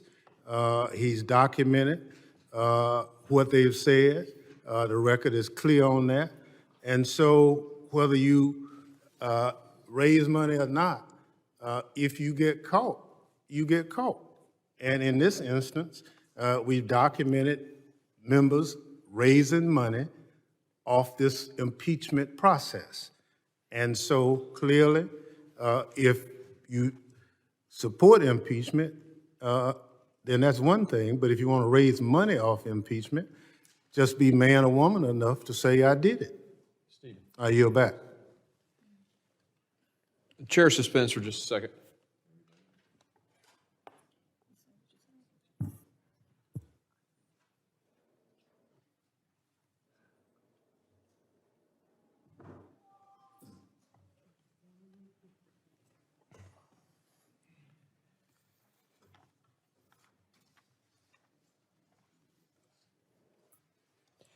The chair has heard the point of order and has heard the gentleman from California who's made the assertion that there is germaneness, and the chair is prepared to make a ruling. I think, to quote the gentleman from California, it's about an election and President Trump. Again, has nothing to do with what we're doing today. What happened in the past, you can have your opinions about it. Today's the future, and I am prepared to make my ruling. Pursuant to House Rule 16, Clause 7, the amendment does not satisfy the subject matter in the fundamental purpose test. Therefore, it is not germane and is out of order. Mr. Chair, I'd like to appeal the ruling, please. Mr. Chairman, a motion to table. Motion to table has been made. Those in favor say aye. Aye. Those opposed, no. No. In the opinion of the chairs, the ayes have it. Mr. Chair, I'd like a recorded vote. A recorded vote has been requested. The clerk will call the roll. Mr. McCall. Aye. Mr. McCall votes aye. Mr. Higgins. Mr. Higgins votes aye. Mr. Guest.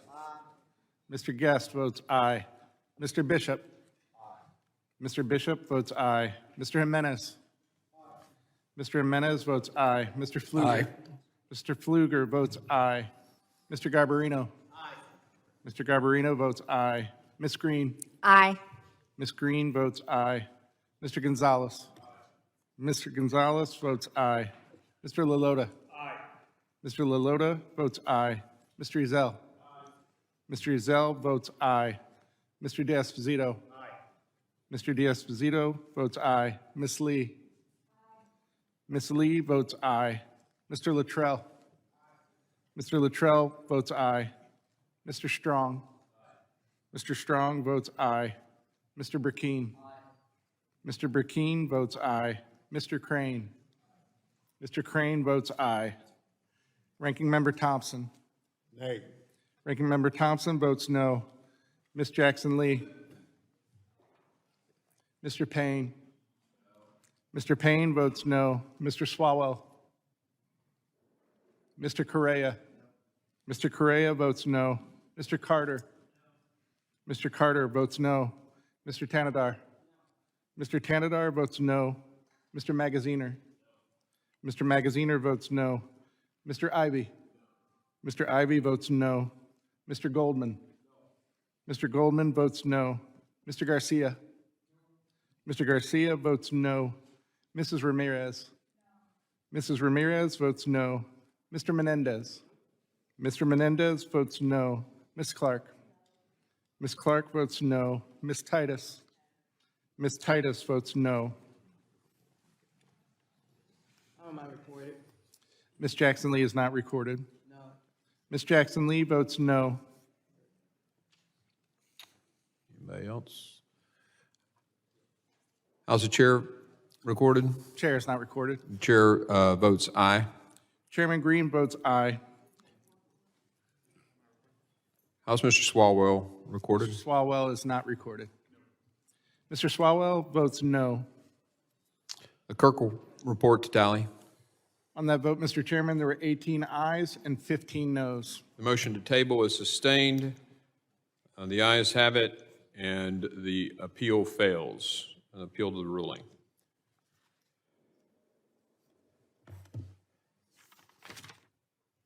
Are there any amendments to the amendment in the nature of a substitute?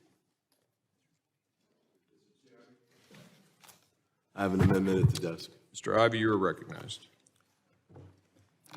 Mr. Chairman, I'd like to reserve a point of We have a order. point of order, okay. The clerk will distribute the amendment.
The clerk will report the amendment.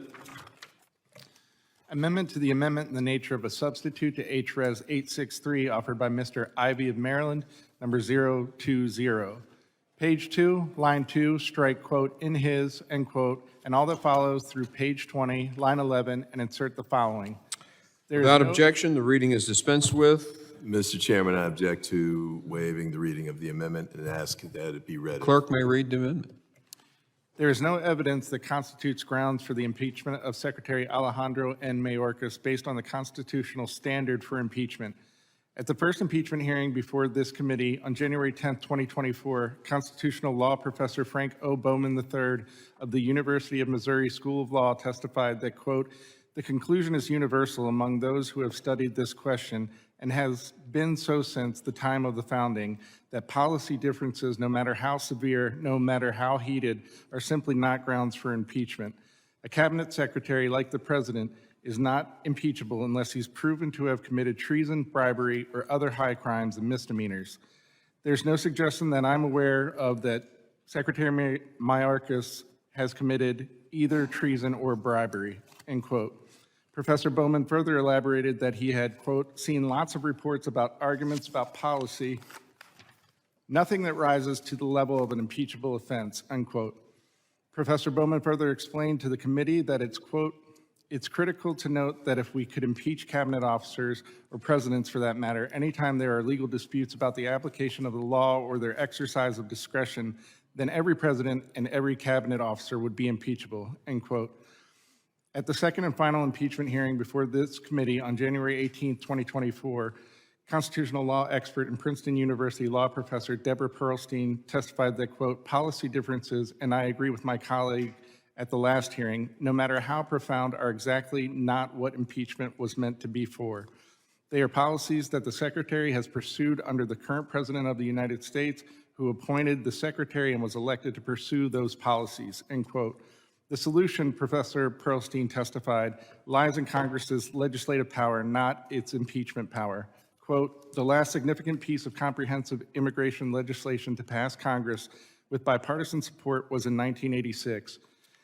The action under consideration here, impeachment, isn't a tool of policy change, particularly in the impeachment of a single cabinet official who can be replaced by another official given precisely the same role, which will have no effect on the heartbreaking problems we have heard described, end quote. Professor Pearlstein further testified that her, quote, knowledge just based on Supreme Court cases that have arisen surrounding executive actions over border policies and reading the history there suggests that these problems have existed through 5 administrations over decades, largely because Congress has enacted contradictory laws that are impossible to comply with, and multiple administrations have struggled to resolve that contradiction, end quote. Mr. Chairman, I withdraw my point of order. The gentleman withdraws his point of order. I now recognize Mr. Ivey for 5 minutes to discuss his amendment. Thank you, Mr. Chairman. This is, as the ranking member stated previously, an impeachment proceeding which functions essentially like a grand jury with respect to the Senate. It's been made clear already by Mr. Gonzalez and others that this matter is going to move forward, that there's going to be a vote to impeach Mr. Mayorkas, and this will be sent over to the Senate to make a decision as to after a trial. I want to make sure that when the Senate gets the record from the House, that they have a more full record than they have currently. And with respect to the articles of impeachment, Article 1 in particular, but also Article 2, there's a brief reference, a quote from the Constitution that goes to the impeachment standard, high crimes, misdemeanors, and the like. But there's no expert testimony, no legal analysis contained in the articles that would accompany that. We had some testimony about that at the hearing, the first and second hearing. This amendment captures the key testimony from both of those witnesses, Mr. Bowman, Professor Bowman and Professor Pearlstein, with respect to the meaning of the statute, the range of the constitutional law, and the range of it, and goes directly to the issue of the impact of policy disputes and the fact that they should not be the basis for constitutional impeachment proceedings like we're having today. I know the other side disagrees with the testimony that was given, and that's their right. I disagree with some of the statements and many of the much of the language included in the resolution that is going to be voted and sent forward. But I think we have an obligation to the Senate, essentially as fact finders here, to provide to them a fuller record than is being included in the actual language for the articles of impeachment so far. And to the extent this is about fairness and about balance, I don't see how we should vote these down. This is testimony that was received. It's directly relevant to the consideration of impeachment and the trial that will take place. The senators can do what they will with this testimony, but it's there, it's direct, it's relevant, it's based on expert testimony and their expertise in this area of constitutional law. So I ask for support for this amendment so that it can be included in the articles of impeachment. And with that, I yield back. The gentleman yields. Does any other member wish to speak on the amendment? Mr. Chairman. Mr. Chairman. Ms. Screen, your record. Thank you. Of the 20 pages in the articles of impeachment, 6 pages of text are solely dedicated to laws Secretary Mayorkas has violated, and 4 pages of text are dedicated to examples of Secretary Mayorkas's lies to Congress and to the American people. Additionally, the article cites 3 different court cases that support certain charges in a Supreme Court case that discusses impeachment as a remedy. It's very clear, very clear. By willfully and systematically refusing to comply with the rule of law, Secretary Mayorkas is making this country less safe, and the facts don't lie. and we've gone over them over and over on this committee. And we've had witness after witness come in and testify to how the country is less safe and how many people have died.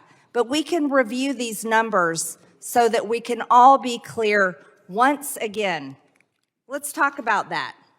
Again, CBP alien encounters at the southwest border from February 2021 to December 2023, 7,078,271. February 2017 to January 2021, 2,437,856. Let's talk about Border Patrol apprehensions between ports of entry at the southwest border of terrorists. Fiscal year 2021 to fiscal year 2024 to date, 331. Fiscal year 2017 to fiscal year 2020, 11. Secretary Mayorkas is making this country less safe. We have over 1.8 million gotaways in this country under Secretary Mayorkas.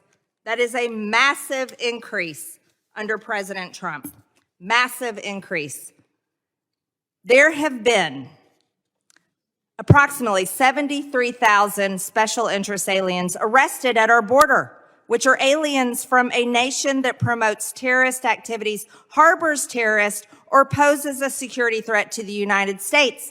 Again, we have over 1.8 million gotaways in this country. Let's talk about the cartels. Would the gentlelady? No. The cartels with Secretary Mayorkas are making over $13 billion a year in human trafficking while my Democrats are laughing. Is that funny to you? Human trafficking is not funny. May I answer that question? No. This think revenue is 26 times more than the cartels earned under President Trump. They were only earning about $500 million. With Secretary Mayorkas in charge, they're making over $13 billion selling people, selling children, selling women, trafficking people across the border. The cartels control approximately 40% of Mexico. 11-year-old Aiden Clark was killed after an illegal alien who was released into the U.S. after invading our southern border crashed into a school bus, causing Aiden to be ejected from the bus.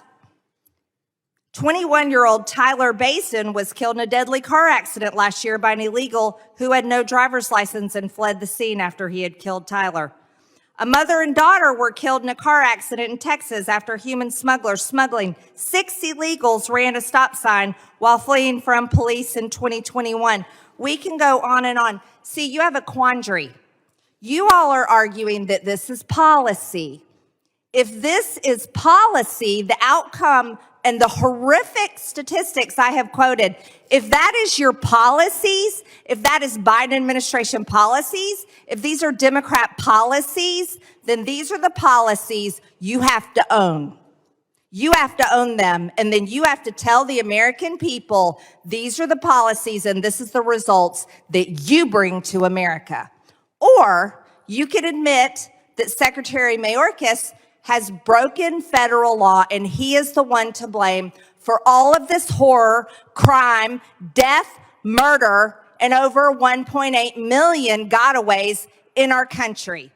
Democrats get to choose, and you're also in an election year. So are you going to be telling your constituents and your voters that these are the policies and these are the results that you're running for re-election on? Lady's time has expired. I hope not. Thank you, Mr. Chairman. I now recognize Mr. Magaziner for 5 minutes of discussion. Thank you, Mr. Chairman. I don't know what I ever did to Chairman McCall that would cause him to accuse me of being a lawyer, but I am not. But we have heard from some very smart lawyers in the course of our hearings and in our collection of evidence. We heard from 2 of the foremost experts on impeachment, as noted in the amendment, Professor Bowman and Professor Pearlstein. both of whom testified that there is no legal basis for impeaching the secretary. Those were Democratic witnesses. How many experts on impeachment did the Republican majority bring in to testify in front of this committee? 0. They could not find one who would come in and under oath say that the secretary had committed an impeachable offense. Who else has weighed in on this? Some of the leading conservative legal experts in this country. Professor Dershowitz, Jonathan Turley. Some of the leading conservative legal experts in this country have weighed in. Tonight, the Wall Street Journal conservative editorial page has said that there is not a legal basis for impeachment.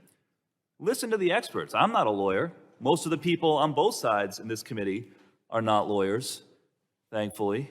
But we should listen to the lawyers who are expert in matters of impeachment, who unanimously, in hearings, now experts on impeachment, unanimously, our witnesses who are expert on impeachment said no basis.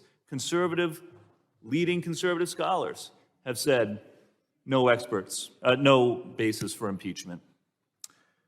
So we should support Mr. Ivey's amendment because it is based on the actual expert opinion, not just by liberal professors, but by some of the leading conservative legal experts in this country.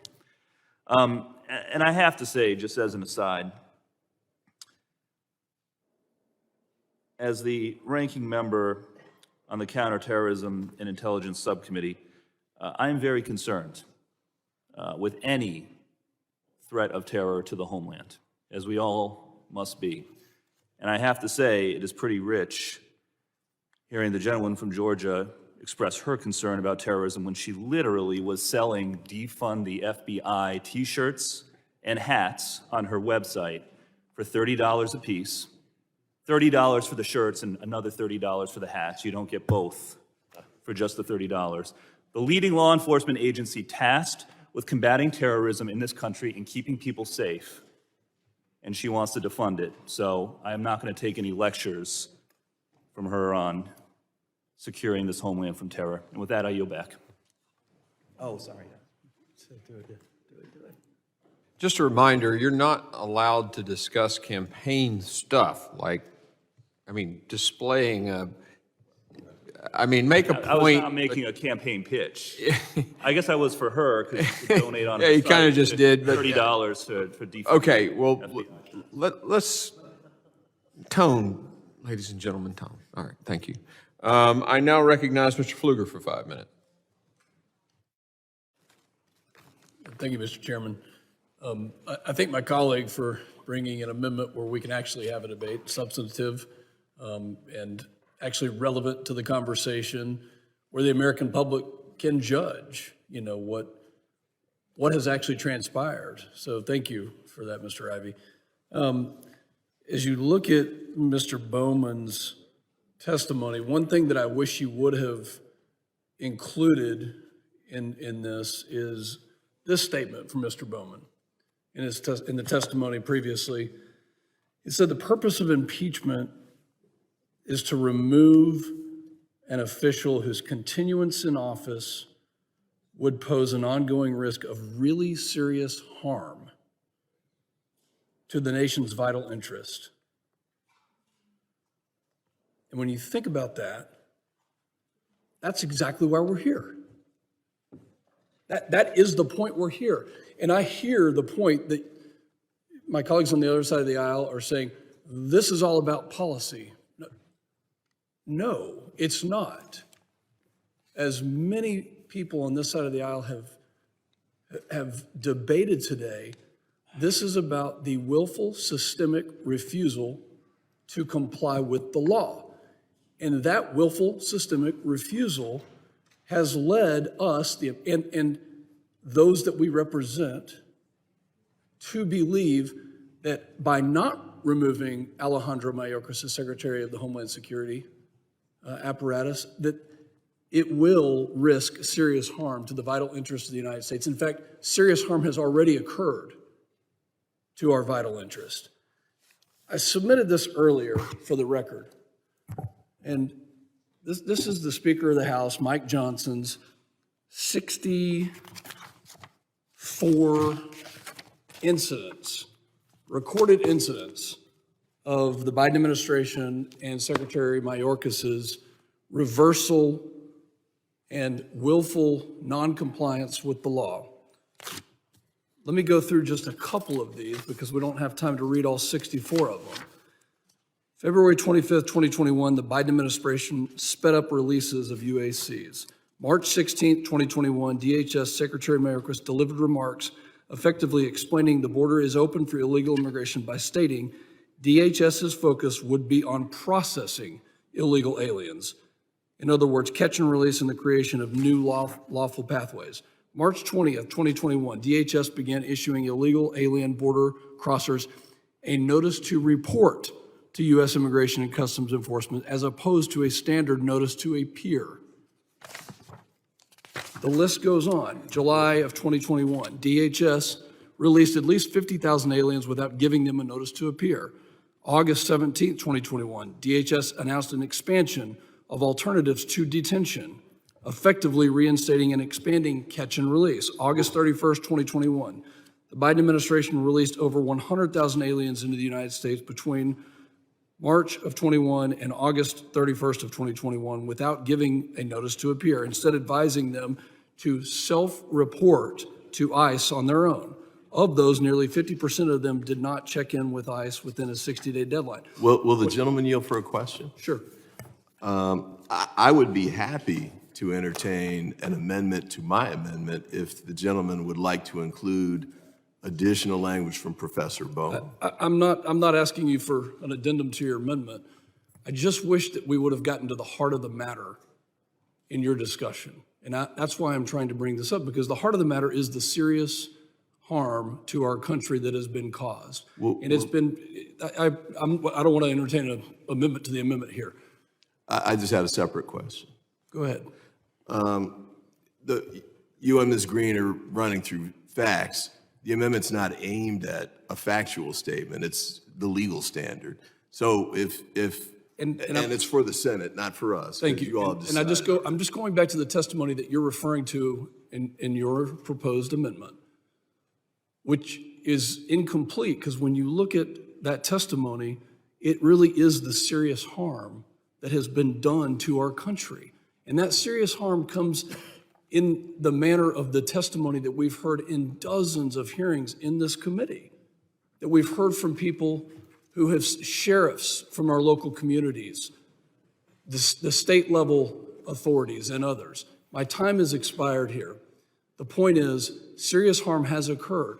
This isn't a policy issue. This is failure to comply with laws that are on the books, which is why we are proceeding with the impeachment of Alejandro Mayorkas, and I yield back. The gentleman's time has expired. I recognize Mr. Goldman for 5 minutes. Thank you, Mr. Chairman. You know, something that the gentlelady from Georgia said perked up my interest at this late hour, and it was not just her soothing voice, but it was the word quandary, which we've heard recently. We've heard it out of the mouth of Senate Minority Leader Mitch McConnell, who said that we have a quandary because we, meaning the Senate Republicans, have been working very hard to pass a border security bill, but Donald Trump does not want us to pass it. And as he said in a closed-door meeting of other senators, the quandary is that we don't want to do anything that would interfere with our candidate's ability to win the election. Pretty clear what is going on here. And so I wonder why Ms. Green used the word quandary, when what it truly stands for is the fact that my colleagues on the other side of the aisle, directed by Donald Trump, as they often or always are, do not want to pass bipartisan border policy legislation that would fix many of the problems that you all have spoken about all day long. That is the rub. And that is why we're here, rather than negotiating a bipartisan piece of legislation that is needed because the executive branch does not have the authority and the funding they need to deal with the situation at the border. And unfortunately, we are going through this charade, and we will continue to go because you all want to make this issue a political issue for November of this year rather than find actual solutions. I'll yield to Mr. Ivey. I thank you. I want to say that actually from the last two arguments that we've heard, and I think the sort of stringent claims that this isn't a policy dispute, and clearly, you know, you got a right to that position and you got the votes to carry it. I'm not offering this amendment to try and persuade my Republican colleagues, because I know you're past the point of persuasion. This is about our obligation, our responsibility to send a full and complete record to the Senate for their trial so that they can make a decision based on relevant evidence. And it doesn't get much more relevant than what the legal standard is on this pivotal issue about whether these are policy disputes or not. You can say they aren't. It's very clear to me that they are. You start going through the numbers of the getaways, the number went up, the number went down. Obvious, and the point you're trying to make is that the change in policy was what caused that to happen. How you can then say it's not a policy dispute is, I don't really get, but that'll be up to the Senate. I'm just saying that let's send them the testimony that we received here in this committee that goes directly to the relevant point about the policy dispute, which is the spinoff of the constitutional standard of high crimes and misdemeanors. Why would you object to that? And as I offered to Mr. Pfluger, if you want additional language from Mr. Bowman or Ms. Pearlstein of testimony that they gave, I'd be open to an amendment. Let's talk about it. But, you know, the point is, if we want to send the Senate a full and complete record, and that is our obligation, I just can't see. I could how. answer if the gentleman cares to yield. I yield. It's sophisticated. All of that's in the record of the committee. There's no need to put it in the articles of impeachment. Yield. I would say this. One of the issues that we've questioned actually was what is going to be the record that's sent over to the Senate or not. And as I understand it, we're sure that the articles of impeachment will be sent over. I'm not as clear on what other evidence is going to be sent over because it hasn't been decided. And this is a very different process, I might say, than the ones that I've ever seen with respect to impeachment proceedings. As the ranking member pointed out, the standard due process steps are not in place here. I apologize. Gentleman's Mr. time is Chairman, I yield. expired. I now recognize Mr. Jimenez for 5 minutes discussion. Again, I need to reiterate this one more time, that this is not about policy. This is about policies that circumvent the rule of law. And so you know, under the guise of writing a policy, you're able to violate the law. If we allow the administrative branch to do that, then we are useless here, because all they simply have to do, well, I know the law says I got to do this, but I'm going to write a policy, and then it's going to be a policy dispute, and therefore there's nothing you can do to me because it's a policy dispute. And on the policy dispute issue, there's a lot been said by you know, folks across the aisle that on United States versus Texas, Justice Kavanaugh, writing for the majority, 8-1, right, says those, you know, the way that we can influence those policies are oversight, appropriations, the legislative process, and the Senate confirmations. So I'll ask a question of Mr. Ivey. Do you think that's it? That's what we have as a remedy on policies? Again, this is just policies, and I don't agree with just policies. This is actually law. That's those are the tools that we have, and it's limited to those tools? I think Justice Kavanaugh also included elections, which is obviously the biggest way to address it. Except that's not what he said, okay? For example, this is verbatim, okay? This is what he wrote. Okay. For example, Congress possesses an array of tools to analyze and influence those policies, oversight, appropriations, the legislative process, and Senate confirmations, to name a few. Yep. Not exclusive, Okay. all right? To name a few. Not exclusive. Now, do we possess the right to impeach? Is that a tool of Congress? Only if there's been. If it meets the constitutional standard, and No, I mean, it clearly doesn't. Obviously, we're here in an impeachment hearing, okay, so obviously we have the right to impeach. So this whole thing about Justice Kavanaugh saying that somehow impeachment's out of here is a false flag. It's baloney, okay? Because it starts out with, for example, and then it says to name a few. And then your side has been saying, the Democrats have been saying, no, that's it. That's all we can look at. That's not true at all. If I might. Sure. The point we had this discussion with Mr. McCall a few minutes ago. The fact that impeachment was raised during the debate, during the oral arguments at the hearing, and he had the conversation with the Solicitor General, but didn't choose to expressly mention it in his opinion. I said this earlier. I think is instructive. Why would he leave it out if he thought it was such a prime? Because it says, for example, and it says to name a few, and it says those are the tools that we have, and he just named a few, but impeachment is a tool that we have. And why didn't he name it in addition to the ones that he? Well, how many tools do we have? Do we have like 1,000 tools? I don't know. Okay. Well, to your point, he one gonna name- additional is not 1,000. No, look. If he really thought it was such Okay, a guys, we're not going to do the back and fair enough. forth. I appreciate the debate. I mean, I really do. This is good, but I want to make sure we're controlling and we're going to the And remember, chair. I'm not an attorney. I'm just a fireman. So, okay? All right. So you have the floor, or thank you. And so I'll reclaim my time.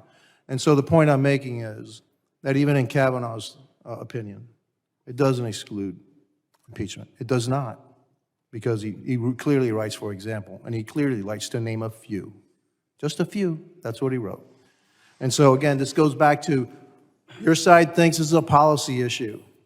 I've said from the beginning that this was done on purpose, and I've said it for the last 2 years, not recently. I've said it for the last 2 years, sitting on this committee, that what Mayorkas has been doing, what Biden administration has been doing, if you've ever seen me, I've been on TV a lot, okay? This is on purpose. Would the Has gentleman been yield for done a question? on purpose. Hold on, I'm still saying, I still, claim to my time. It's done on purpose. They circumvented the law on purpose. They created the crisis on purpose. And now they're crying, gee, I don't have enough resources to deal with a crisis that we created. And so, then Congress has no recourse. Well, I do think we do have recourse. And if we don't have recourse in this case, then we're useless to bring the executive branch, to follow the law, the will of Congress. They are supposed to follow the law. They're not above the law. Will the gentleman yield to a question? the gentleman has 7 seconds. 6 seconds, 5 seconds. So my suggestion. When you is- get another opportunity, Hold on, Mr. Mr. Goldman. I did not give you the floor yet. His time has expired. I now recognize Ms. Ramirez, who may yield to you if she likes. I'll yield to him in a bit, so that you can continue to argue what we know already, that there is no evidence to this impeachment. But here's where I want to go, actually, because we really haven't talked about this piece. Why did we come to this committee? Why did you select this committee of all the other committees? And why did you come to Congress? Because I came to Congress to pass legislation that makes life better for my constituents. That is policy. So, I heard the gentle lady from Georgia talk about wanting to stop the human traffickers. I do too. I absolutely do. The concerns that we have with illegal crossings, I am also concerned about the illegal crossings. So my question is, let's be honest. Let's say that somehow the Senate vote, that you get this out of this committee at 5 a.m, wherever we get out of here. You bring it to the floor, and then you get enough votes, right, to impeach, and then you send to the Senate, and let's say that this happens. Then the president has to appoint someone else. What solution have you created? Because here's my thing. None of you ever ask yourselves, what is the root cause of migration? How come 5,000 people are coming through our border? Some of you are mothers and fathers. I'm not one. But I would ask myself, why would a mother be willing to go through Venezuela, into Panama, up through Guatemala, and go through the hell that they go through? Because I've been to Guatemala twice in 1 month, and let me tell you, I've talked to these people. And why wouldn't you ask yourself? Because you're the same people that talk about family values and caring about children. You don't ask yourself, what is going to slow down migration? How do we get to the root cause of migration? And friends, our job in this place is to pass policy that addresses these issues with solutions. So here's what I want to propose to you, to the gentle lady from Georgia, but to every single person here. How about we vote on amendments that create the opportunities to address the issue? How about we actually vote to be able to get funding resources to address the issues of fentanyl that we know we care deeply about? How about those of you that serve in judiciary, you go to judiciary and you create legal pathways, and then all of us vote for that. Because the reality is that no one should have to cross illegally. No one should have to pay $10,000. We shouldn't allow these people to profit, but they are profiting and our children are dying because of your failure to act. So what I am asking you now, stop laughing, because my family crossed that border. So yes, I take this personal. Let's actually get to the actual work, because you and I know very darn well, impeaching Secretary Mayorkas is not going to solve the problem. And you are going to find more things so that in November you can try to win elections. Let's stop the political theater. Y'all can go back and forth as attorneys as you have. But I come from a background of social work who has been helping thousands of people for 20 years, and I am asking you to go back to the reason you decided to run for Congress in the first place. With that, I yield the rest of my time to Mr. Goldman. Mr. Goldman, you're recognized for 1:30. Thank you. And thank you very much, Mr. Ramirez, for bringing us back to what we're really doing here and why this matters. There have been a lot of aspersions cast at the few of us lawyers here, but impeachment is a legal process, and proving impeachment is a legal process that traditionally, historically, in all other cases, has included evidence. And so, Mr. Jimenez, I understand it is your opinion that the actions that have been taken at the border which you claim to have violated the law, were knowingly, willfully, and intentionally trying to sabotage, subterfuge, and violate the law. And I wonder if you have a piece of evidence, not just your own statement, but a piece of evidence that one would want to introduce. Want me to answer that? Court, please, go ahead. Nobody can be that dumb. That's my evidence. Well, unfortunately, I'll reclaim my time. Okay, very good. Unfortunately, if you have ever been in a court of law, you actually have to prove a case with evidence. Gentlemen, yield? You cannot simply say... Gentleman doesn't want to yield? Well, I'm done. You cannot simply just say... He doesn't have time to yield. No one is that two more dumb, therefore seconds. he's guilty of a crime. And All right, the gentleman yields. I'd like to recognize myself for 5 minutes. And look, there have been some good debate tonight, and there's also been some stuff that I think isn't reflective of the fairness that we try to do. And I want to take issue with you never discuss the root causes, Mr. Ramirez, okay? I'm a member of the Foreign Affairs Committee, and I have the chairman of the Foreign Affairs Committee right here. We have deeply looked into the root causes of migration.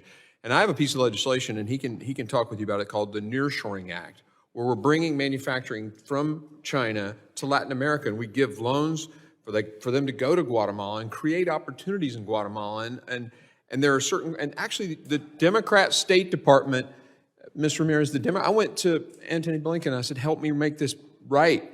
And his expert on Central America gave me good substantive changes to the bill. And so that would allow them to have arrows in their quiver, so to speak, to hold governments in Latin America and throughout the region, to task on corruption and on crime and all the other things that are also root causes. So the assertion that all of us aren't addressing the root causes that's not a fair statement. So the substantive debate is great.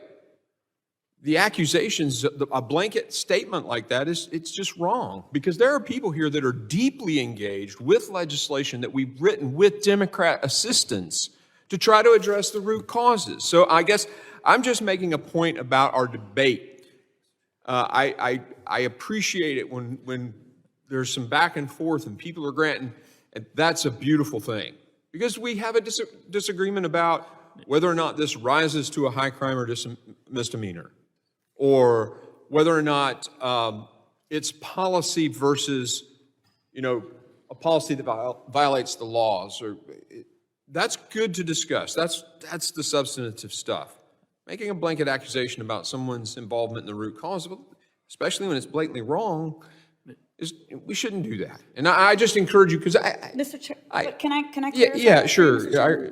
I yield. We have not talked, I have not heard your leadership in this committee talk about root causes of migration, and therefore then introduce amendments that begins to address that as it pertains to the southern border. Now, what you've done in foreign policy, I respect that. I'm not in that committee with you, but I am talking specifically to this committee, and that's why I said what I said. If I could reclaim my time, all of those issues as it relates to work in Guatemala, that is in the jurisdiction of the Foreign Affairs Committee, and not our committee. Our committee is about what Customs and Border Patrol and Protection and what TSA and what those guys do for our government. And for HSI, what they might do in a foreign country, we would get involved in that. But how industry is recruited to create opportunity in Latin America, that clearly falls in the foreign affairs. So we're not going to talk about that here.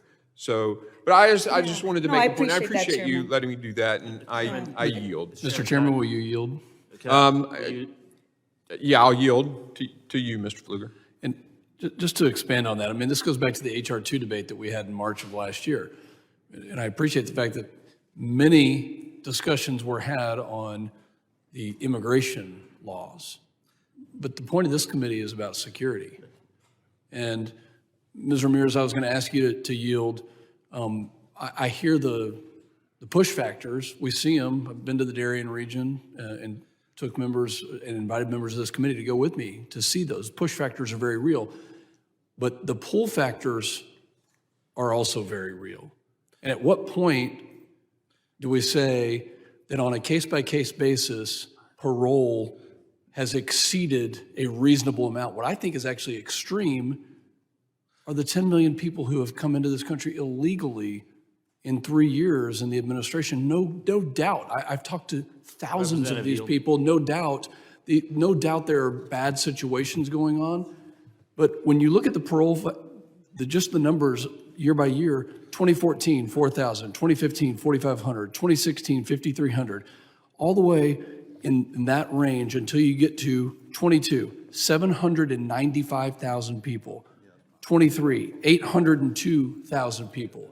That's extreme. That's a circumvention of the law. That is a pull factor in a way that I agree with my colleague from Florida that it was on purpose. And so we're not talking about immigration in this committee, we're talking about security. Mr. Pfluger, can I Actually, respond? my time has expired, and I don't have anybody else in the queue right now. Mr. Menendez, you are recognized for 5 minutes. Thank you. I want to just pick up from where Mr. Pfluger left off regarding what we have jurisdiction over in this committee, right? And you and Mr. Jimenez have talked about the intentionality, the purpose in which the border policy has been constructed by the Biden administration to allow people into the country. It was part of H.R. 2 when you went after NGOs, because NGOs are part of this conspiracy to circumvent our American laws.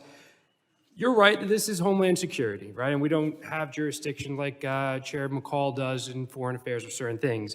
We have a wide range of jurisdiction here, yet we have been singularly focused on the border at the detriment. You know, the thing for me and so many of the other committee members here from New York, both sides of the aisle, this was a select committee after 9/11.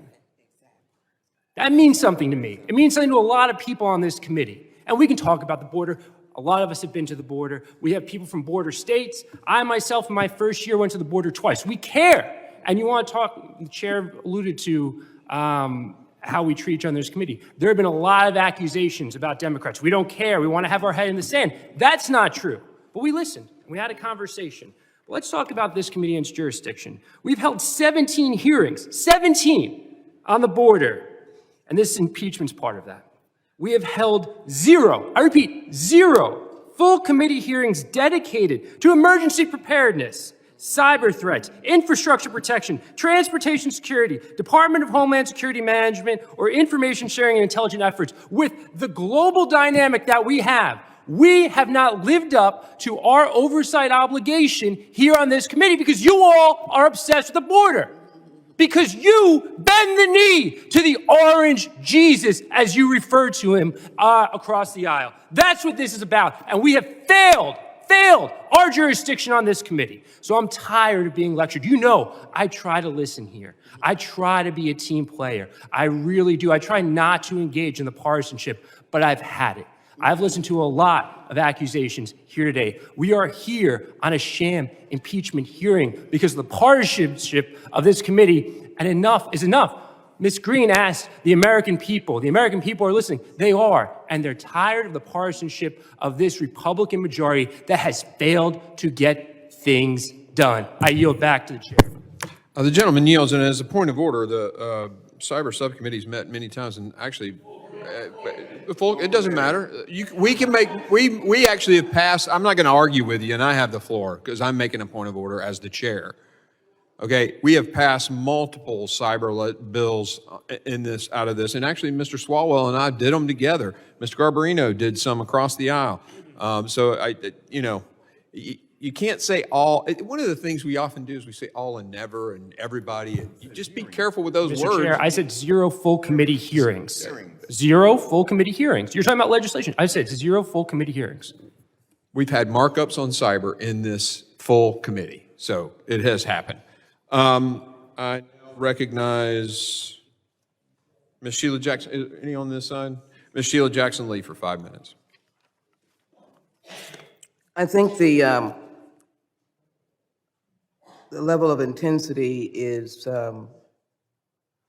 clearly, to my friends on the other side of the aisle, Mr. Chairman, and you as their leader, continuously missing the point. All of the accusations that have been made, we're baffled as to why the solution is the impeachment of a sitting officer of the federal government. It baffles us as to why Mr. Ivey's recitation is not appropriate. Because, again, if I can go back to the things that offend me, you never answered because we never got a chance to vote for several amendments of Mr. Swalwell, who described the horrors of the situation that we see.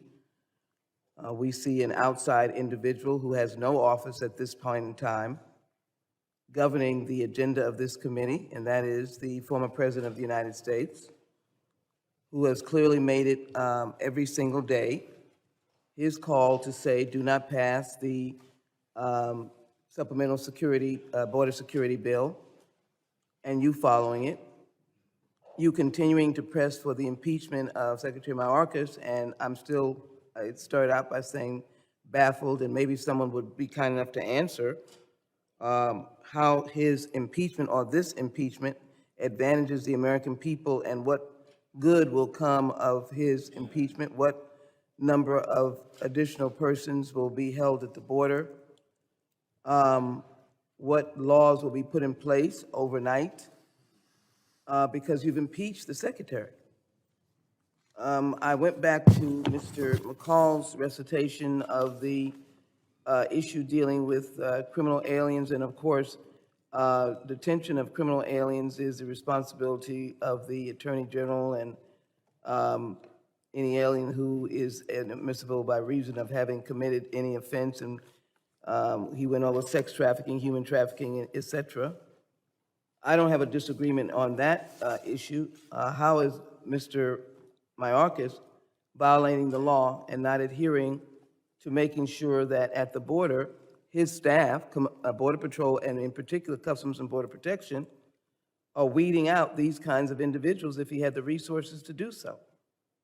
So taking him away is not going to enhance my friend from Texas' concern about sex trafficking and human trafficking.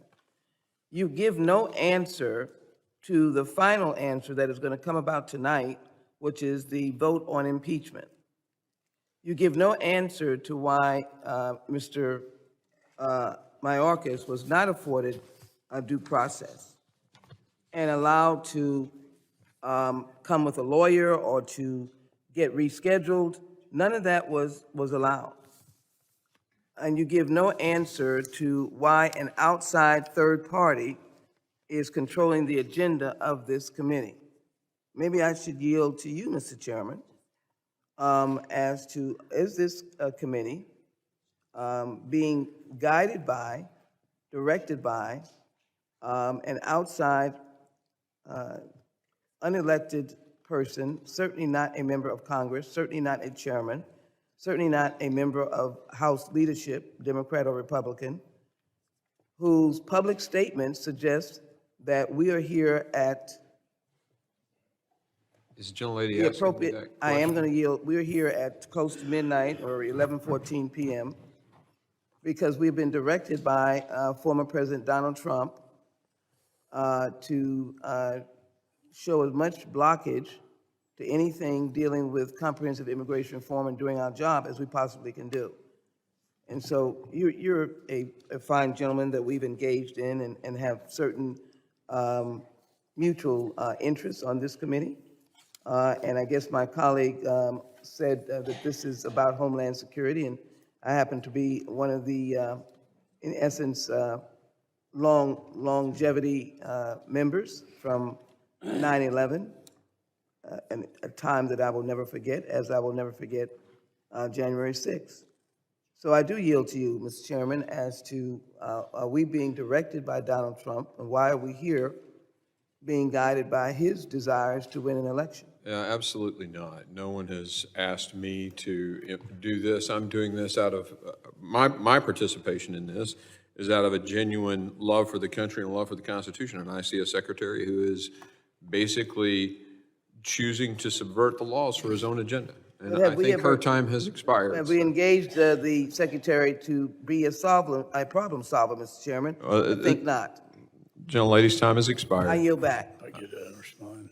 I now recognize Mr. McCall. Yeah, I have a tremendous respect for my friend from Texas, and she and I have worked on many human trafficking bills. I think what concerns me is that we passed a law that said that specifically with, the aggravated felony cases, and my U.S. attorney friends know this well, that whether it be human trafficking, sex trafficking, drug trafficking, these are precisely the individuals you don't want to get a pass to come into the country. And yet, in the DHS memorandum that was up on appeal to the Supreme Court in the United States versus Texas case, they talked about the fact that that memorandum said personnel should not rely on the fact of conviction when deciding to enforce a law. It was clear the court was concerned about this because it goes against what Congress stated. Shall is a mandatory language. It's not permissive. And there's a reason why. We don't want convicted, aggravated, not just convicted felons, but aggravated felons coming into the country. And so what the secretary did by carving this exception out in his memorandum was like a green light that it was okay. And he was telling his Border Patrol, hey, you know what? In fact, you don't have discretion. Let these people in. And what's happened? We've heard the testimony, witness after witness, whether it be fentanyl, whether it be MS-13, gangbangers, just horrific acts of violence have come from the policy.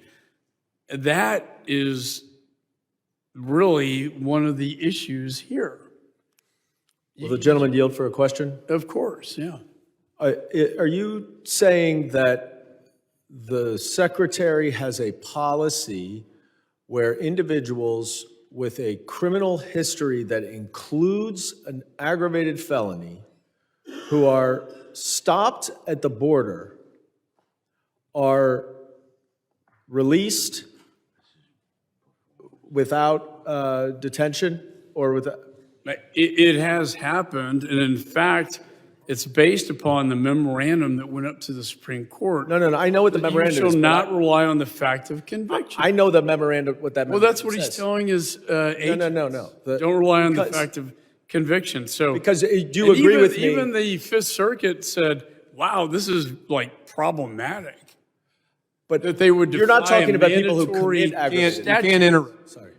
Sorry. A mandatory statute. The Fifth Circuit, who laid the predicate on facts that went to the Supreme Court that held there wasn't standing, that the Biden Solicitor General said that impeachment was a remedy.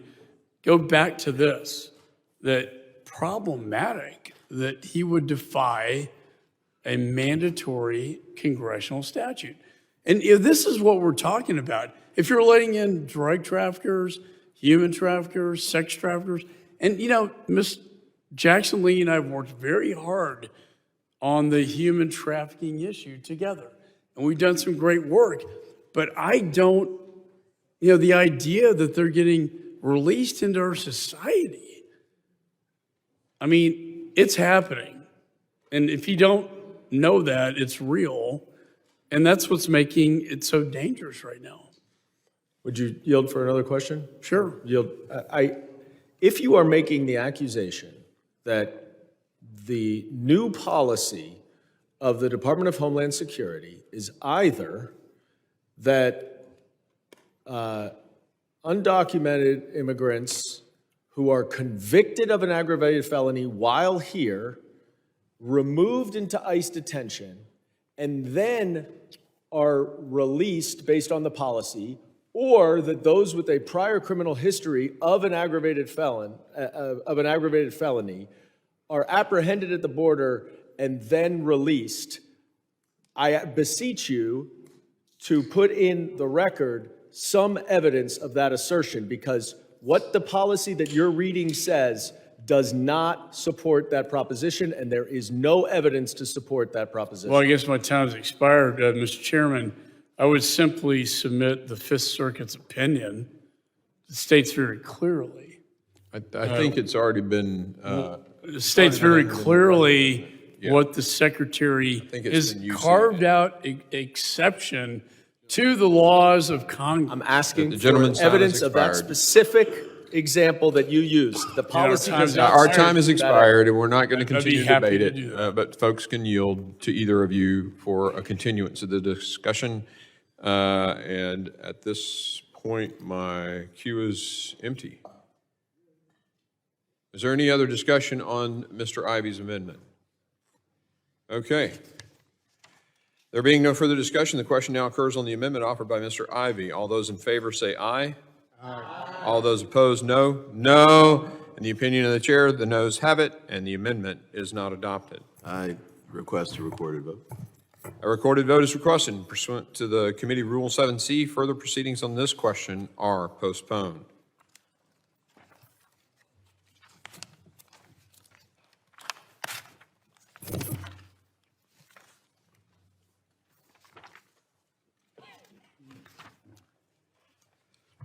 Are there any other amendments to the amendment in the nature of the substitute? Mr. Chairman, I have an amendment at the desk. Mr. Ivy has an amendment at the desk. Mr. Chairman, reserve a point of order. Point of order is reserved. The clerk will distribute the amendment.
The clerk will report the amendment. Amendment to the amendment in the nature of a substitute to H-Res 863 offered by Mr. Ivy, number 023. Page 2, line 2, strike, quote, "in his," end quote, and all that follows through page 20, line 11, and insert the following. There is no evidence that constitutes grounds for the impeachment of Secretary Alejandro N. Mayorkas based on the constitutional standard for impeachment.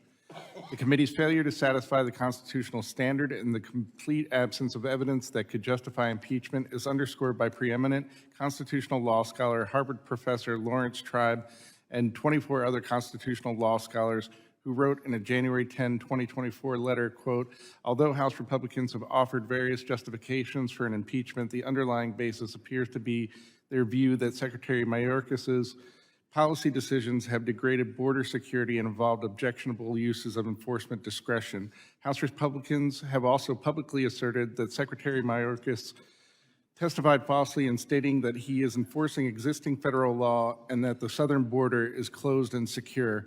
When the framers designed the Constitution's impeachment provisions, they made a conscious choice not to allow impeachment for mere maladministration. In other words, for incompetence, poor judgment, or bad policy.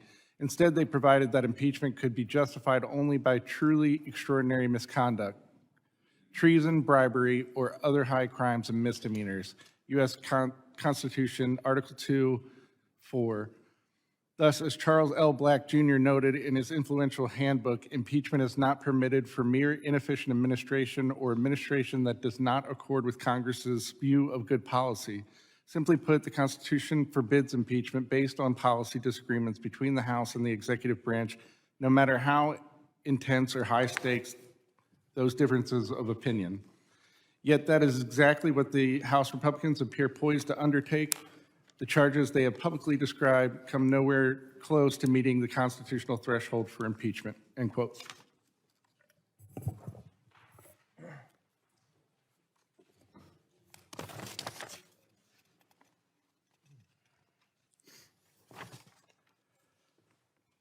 The gentleman is recognized, Mr. Ivey is recognized for 5 minutes to discuss the amendment. Mr. Chairman? Oh, point of order? At this point, I would withdraw my point of order, even though I disagree, particularly with the first language, the first paragraph of the amendment. I believe it is proper and in order. So disagreed, but germane. Okay. Mr. Ivey, you are recognized. We'll call it a policy difference, right? I thank the gentleman and the chairman. And I remain open to amending the language, including the predicate language that is not the exact quote language from the Professor Tribe and the scholars. But the point again is that I think it's important for us to lay out what the legal standard is and provide the guidance and the expertise of constitutional scholars who have experience with respect to the impeachment issue as a constitutional standard and how to apply it. And, I think it's important here in part because we had so little testimony about it at the hearings other than the Bowman and Pearlstein testimony, which has now been voted down by the majority. And so this would be another attempt to try and get that language included into the articles of impeachment as they are passed over to the Senate, just to make it clear that this is the legal standard that they should be applying as they review the evidence against Secretary Mayorkas. And I think it's actually captures the nature of the debate that we've been having for the past, is it 14 hours now, I think, something around there. The point about the policy decisions, about degrading the border security, has been made repeatedly by my Republican colleagues over there. Sometimes they quote numbers, sometimes they quote data, sometimes they refer to emotional appeals about testimony of survivors of violence or criminal activities that have been committed against them. This goes directly to that piece. And then the second aspect of it, I think they capture as well. I think the overall argument by the Republicans, in part on Article 2, is that Secretary Mayorkas testified falsely, and we've gone back and forth about whether that's the case or not. The Democrats have one view, the Republicans have another. But again, the point I think is that this is the record we're sending over to the Senate. Fortunately, they're going to have the final word on whether either of those two articles of impeachment should be found to be sufficient. I don't think they'll find either to be that. That's their call, though, and that's their constitutional obligation. And I think it's our constitutional obligation to give them the information along these lines because it's directly relevant to the decision that they're going to have to make. We go back to the point with respect to maladministration, mere inefficient administration. I think there's been a debate about whether this is maladministration or something else. Some of you have also argued that maladministration may be sufficient, or I think Mr. Higgins actually might have said that I think he had a separate definition for what maladministration was. Whatever it is, let's send this over to the Senate. Let's give them a full and complete record that's balanced and neutral and allows them to carry out their constitutional obligation based on the record that we send them. And with that, I yield back. Do any other members wish to speak on the amendment? Chairman. You recognized for 5 minutes, Mr. Magaziner. Just briefly, because again, we've been through this a bunch, but I do want to reiterate. I'm glad to hear my colleagues on the other side recognize that policy disputes are not ground for impeachment. I'm glad to hear them recognize that maladministration or thinking that the secretary is doing a bad job is not grounds for impeachment. The question is, did he break the law? And did he break the law to an extent that it constitutes a high crime or misdemeanor? And the answer, again, is no. The answer is no, because within the resources that he has, he is doing his job to the best of his ability. We have capacity for 34,000 detention beds. The average daily census is 37,000. If the census was 7,000, you could argue he's willfully not doing his job.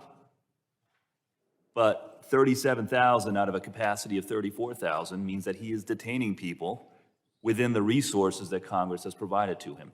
And in Article 1 of the impeachment amendment in the nature of a substitute, 6 out of the 7 laws that my colleagues claim he has broken have to do with that very point, with detention. And so he is using his discretion within the bounds of the law. And on parole, which is the 7th of the 7, the same thing. As the Wall Street Journal editorial page again said tonight, accurately, there is no legal cap to parole. And so Mr. Ivey's amendment is appropriate because there is no law that the Secretary has broken, certainly not to the extent of a high crime or misdemeanor. What we are talking about here is policy disputes and alleged maladministration, which are not grounds for impeachment. And with that, I'll yield back to the chair. At this time, the chair would recognize Mr. Pfluger for 5 minutes to speak on the amendment. Thank you. There was a question just being discussed by my colleague about whether or not the Secretary has not complied or broken the law. Let's talk about the exact, and I think earlier in the debate, somebody said, where is it in the articles of impeachment that describe that? It's page 3 for me. It says, Alejandro Mayorkas willfully refused to comply with the detention mandate set forth in Section 235B 2 Alpha of the Immigration and Nationality Act, requiring that all applicants for admission who are not clearly and beyond a doubt entitled to be admitted shall be detained for a removal proceeding. And there's many more of these types of cited pieces and subsections of the law that he did not comply with. I go back to a document that I inserted earlier from the Speaker of the House, and it talks about in 2023 that CBP encountered over 3.2 million people, aliens at both borders, 2.5 million of them at the Southwest in particular. And in that same time frame, ICE only removed 142,580. That's 4.4%. So there have been numbers that have suggested that it's 85% have been removed. We've heard all this. 3.2 million people. That is why we're here. It is so egregious that he has circumvented the law in so many different ways that he has not complied with the Immigration and Nationality Act in any way, shape, or form. I'm going to ask my colleague, Mr. Menendez, do you trust Border Patrol agents? You mentioned that you've been to the border. Do you trust what they tell you when you go down there? I do. Okay. I love the passion, by the way. We have the same passion on this side of the aisle for 3 years now. I trust Border Patrol agents as well. And I submitted this from the Border Patrol Union earlier, this document. Let me read something from this document. This administration implemented a reckless extortion scheme that was specifically intended to overwhelm the system, mislead the public about the system, pressure the public by overwhelming the country with people it would release into communities, and ultimately force Congress to adopt its proposed reform, which essentially mirrors the policies it implemented and does little to enhance security at the border. It goes on, but I think we agree that we both trust what Border Patrol agents are telling us. Every single agent that I've ever talked to, ICE, CBP, Border Patrol, anybody in DHS in the dozens of visits that I've been down to the border have told me there are no consequences. That's why we're here, because of a circumvention of the law. The numbers don't lie. These are coming from Secretary Mayorkas that testified in front of us. Will the gentleman yield for? Sure. So listen, I want to talk about this point because, on this side, we talk a lot about how this was sort of a predetermined destination, and you're talking about numbers. And remember, before the expiration of Title 42, there were a lot of predictions of an immense surge that was going to happen in the days right after the expiration of Title 42. I remember we had a Border Patrol agent come here and give testimony about the numbers after Title 42. And when he said that the numbers went down, There is a complete disbelief on that side of the aisle to the point where people ask if they were using different definitions. He testified that they were not. You could have believed him in that, but I'll take my time back. I'm not talking about Title 42. I'm talking about Section 235 Bravo 2 Alpha. And you can go on and look through every other subsection of the Immigration Nationality Act. This is a failure to detain. This is a failure to deport. This is a circumvention, a willful circumvention of the laws that were already on the book. So the discussion. Will the gentleman yield for 1 second? Just a quick point. I just don't want to move the goalposts, right? Because you had asked me if I trust Border Patrol agents. I said I do. You said that you do as well, and you trust that what they present to us. I'm saying I'm giving you an instance where that was not the case amongst all your Republican colleagues. And so that was the point that you had raised, and I was addressing the at that issue at point. hand is not Title 42 in these articles. It's about trusting. Your question was about trusting Border Patrol The issue at hand agents. is about the subsections when it comes to detainment and parole. The circumvention is so egregious, it's so extreme that 10 million people, and we may not even know the full extent of it. What really worries me is that this committee was formed after the 9/11 attacks with 19 people who orchestrated those. We've had 300 people that match the terror watch list that have come in under Secretary Mayorkas's watch. That is not Homeland Security in any definition. I yield back. Mr. Carter, you wish to be recognized to speak I on the do. amendment? Yes, I do. Thank you, Mr. Chairman. I want to compliment Mr. Ivey for what I think is a very sound amendment. When we look at the thoughtfulness of the framers of the Constitution, when the framers designed the Constitution, impeachment provisions, they made a conscious choice not to allow impeachment for mere maladministration. In other words, incompetence, poor judgment, or bad policy.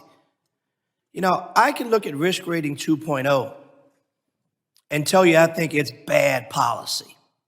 When Secretary Mayorkas sat at that table, I said it's bad policy. I think it's ill-conceived. I think it hurts the American people. I think it's just downright wrong. But it's not grounds to impeach. The framers were very clear in the Constitution that they thought this day might come. And so they were careful to have that language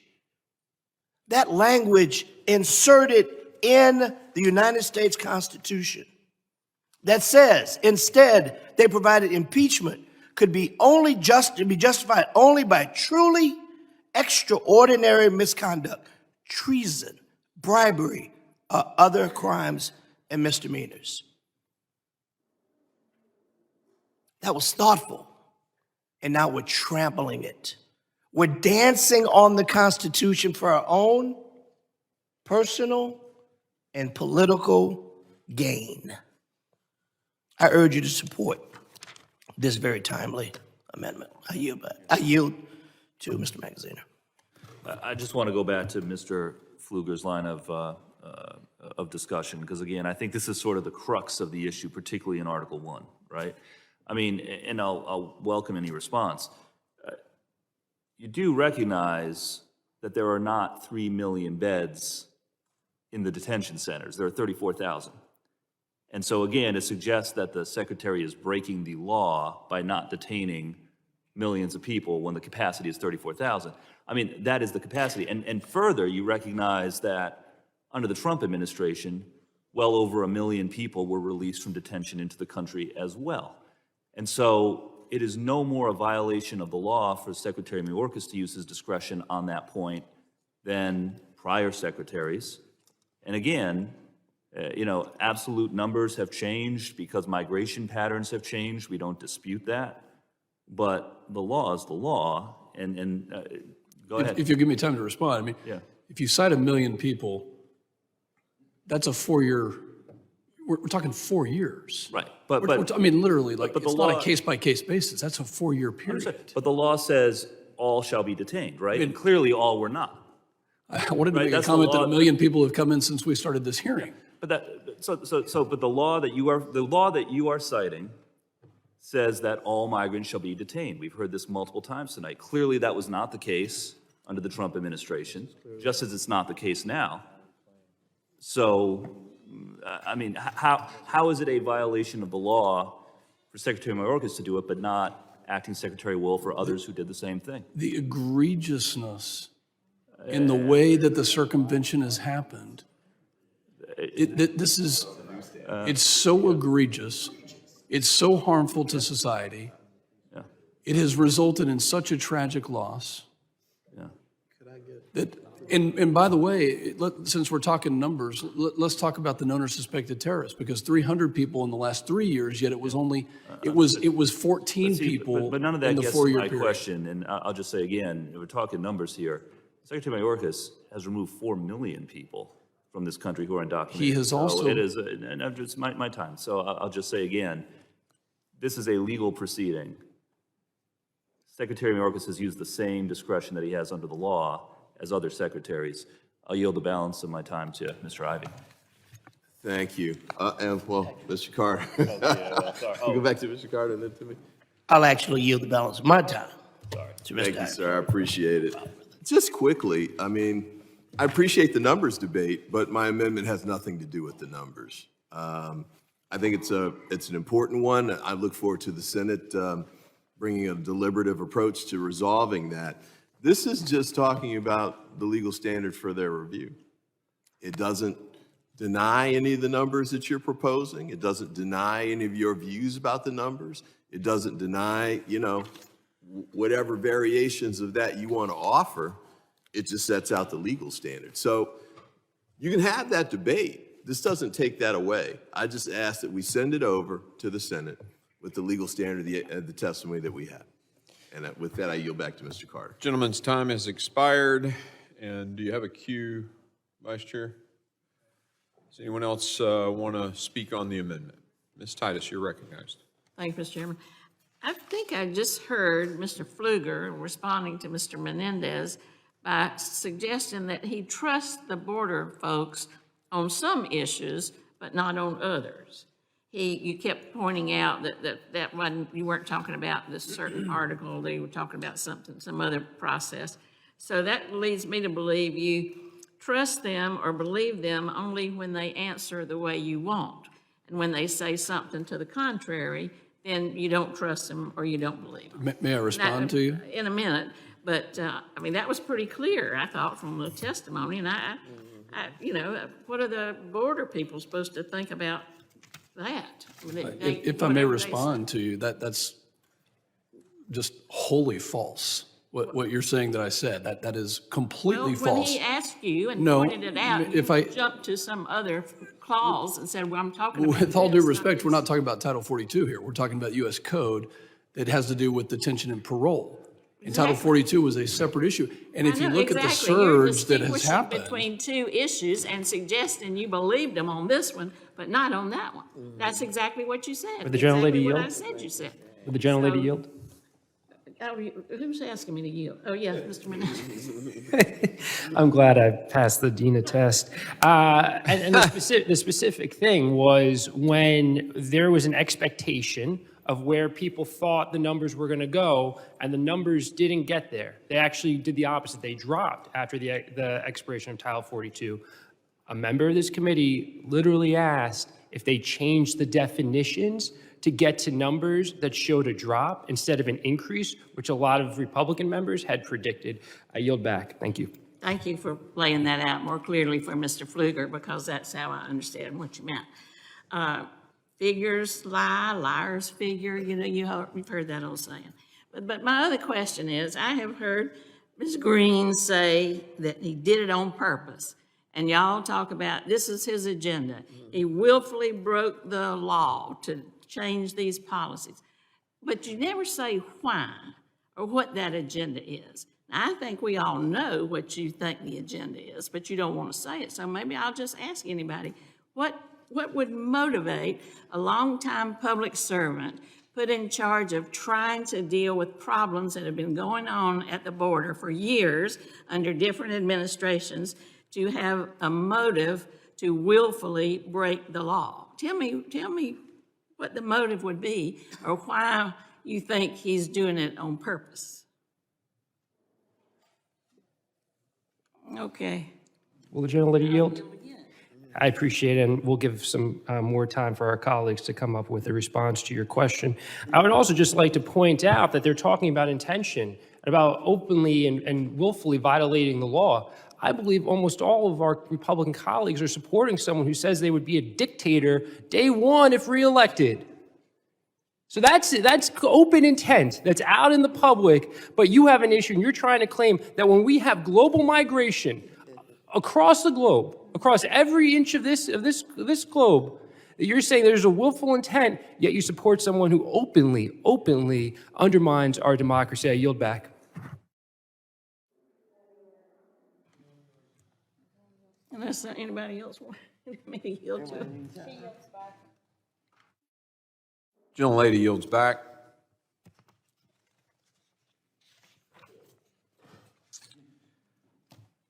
There being no further discussion, the question now occurs on the amendment offered by Mr. Ivey. All those in favor say aye. Aye. All opposed say no. No. The noes have it. In the opinion of the chair, the amendment is not adopted. Those were kind of dragging a little bit, but I'm going to request a recorded vote. I kind of anticipated that. A recorded vote has been requested pursuant to Committee Rule 7C. Further proceedings on this question are postponed. Are there any other amendments to the amendment? Mr. Chairman, I have an amendment at the desk. Mr. Goldman has an amendment at the desk. The clerk will distribute the amendment. Mr. Chairman, I'd like to reserve a point of order. Point of order is reserved.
The clerk will record the amendment.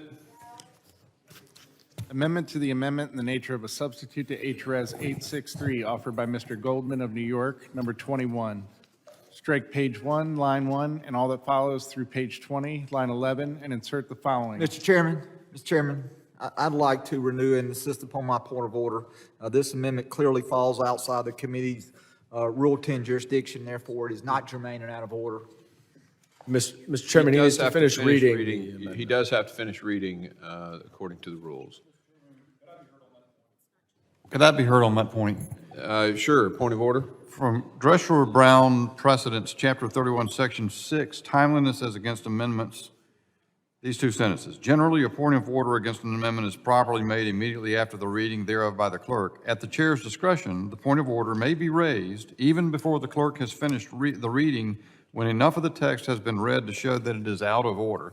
I don't know if that point's been reached, Mr. Chairman, but we've had a series of prolix, lengthy amendments that are designed to do something other than amend the articles. And I submit that in interest of time, it'd be appropriate to insist on a point of order, at least for the chair's consideration before. Give me a second to consult with the parliamentarian on the issue you raised. Chair suspends.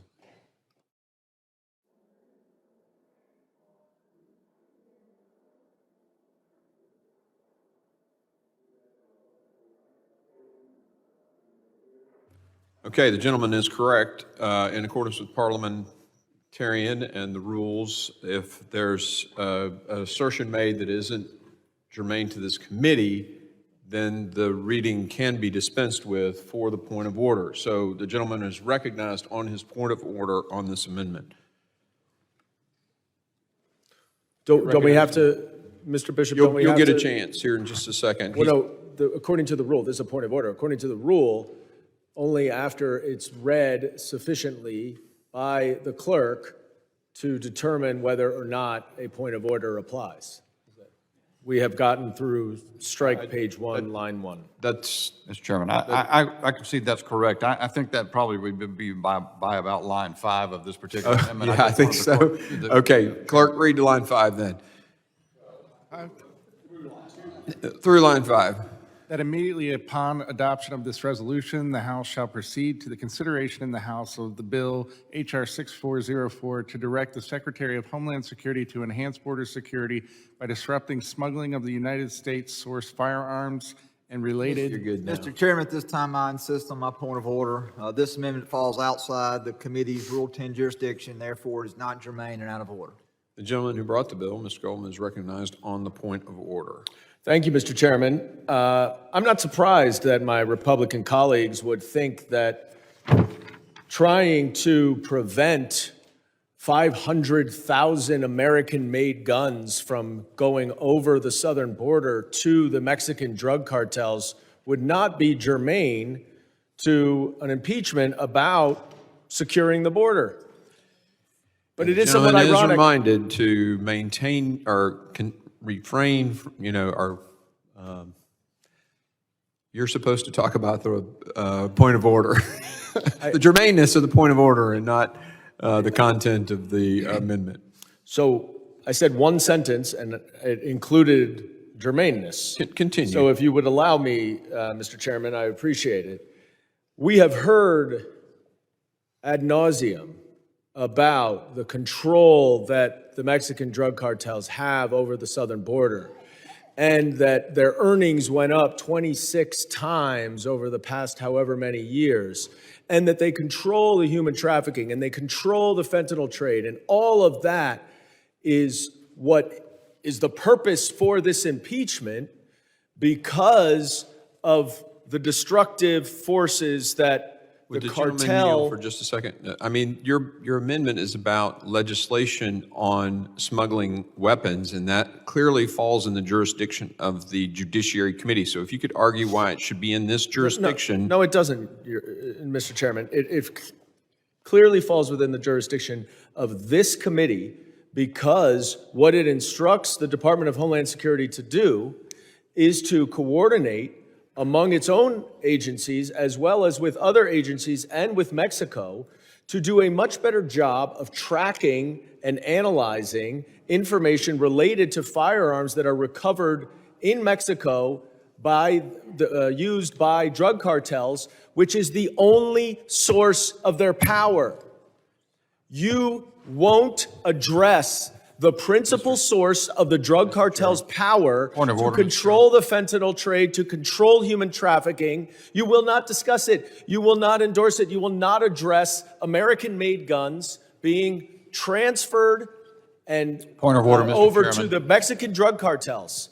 That is something that Secretary Mayorkas has addressed. I hear you. I'll come to you in just a second. That is something Secretary Mayorkas has addressed. We have not talked about Operation Without a Trace, which is a policy implemented by the Department of Homeland Security that has led to over 700 arrests and the seizure of over 1,900 firearms and more than 850,000 rounds of ammunition through the department's effort to identify, target, seize, and investigate the financing, transportation, and communication methods employed by firearms procurement and smuggling networks to disrupt illegal gun trafficking operations. Secretary Mayorkas is alleged here to have failed to address the issues at the border, including the Mexican drug cartels. And here we have a policy that he has implemented and used, which, not surprisingly, has not been mentioned by my friends on the other side of the aisle.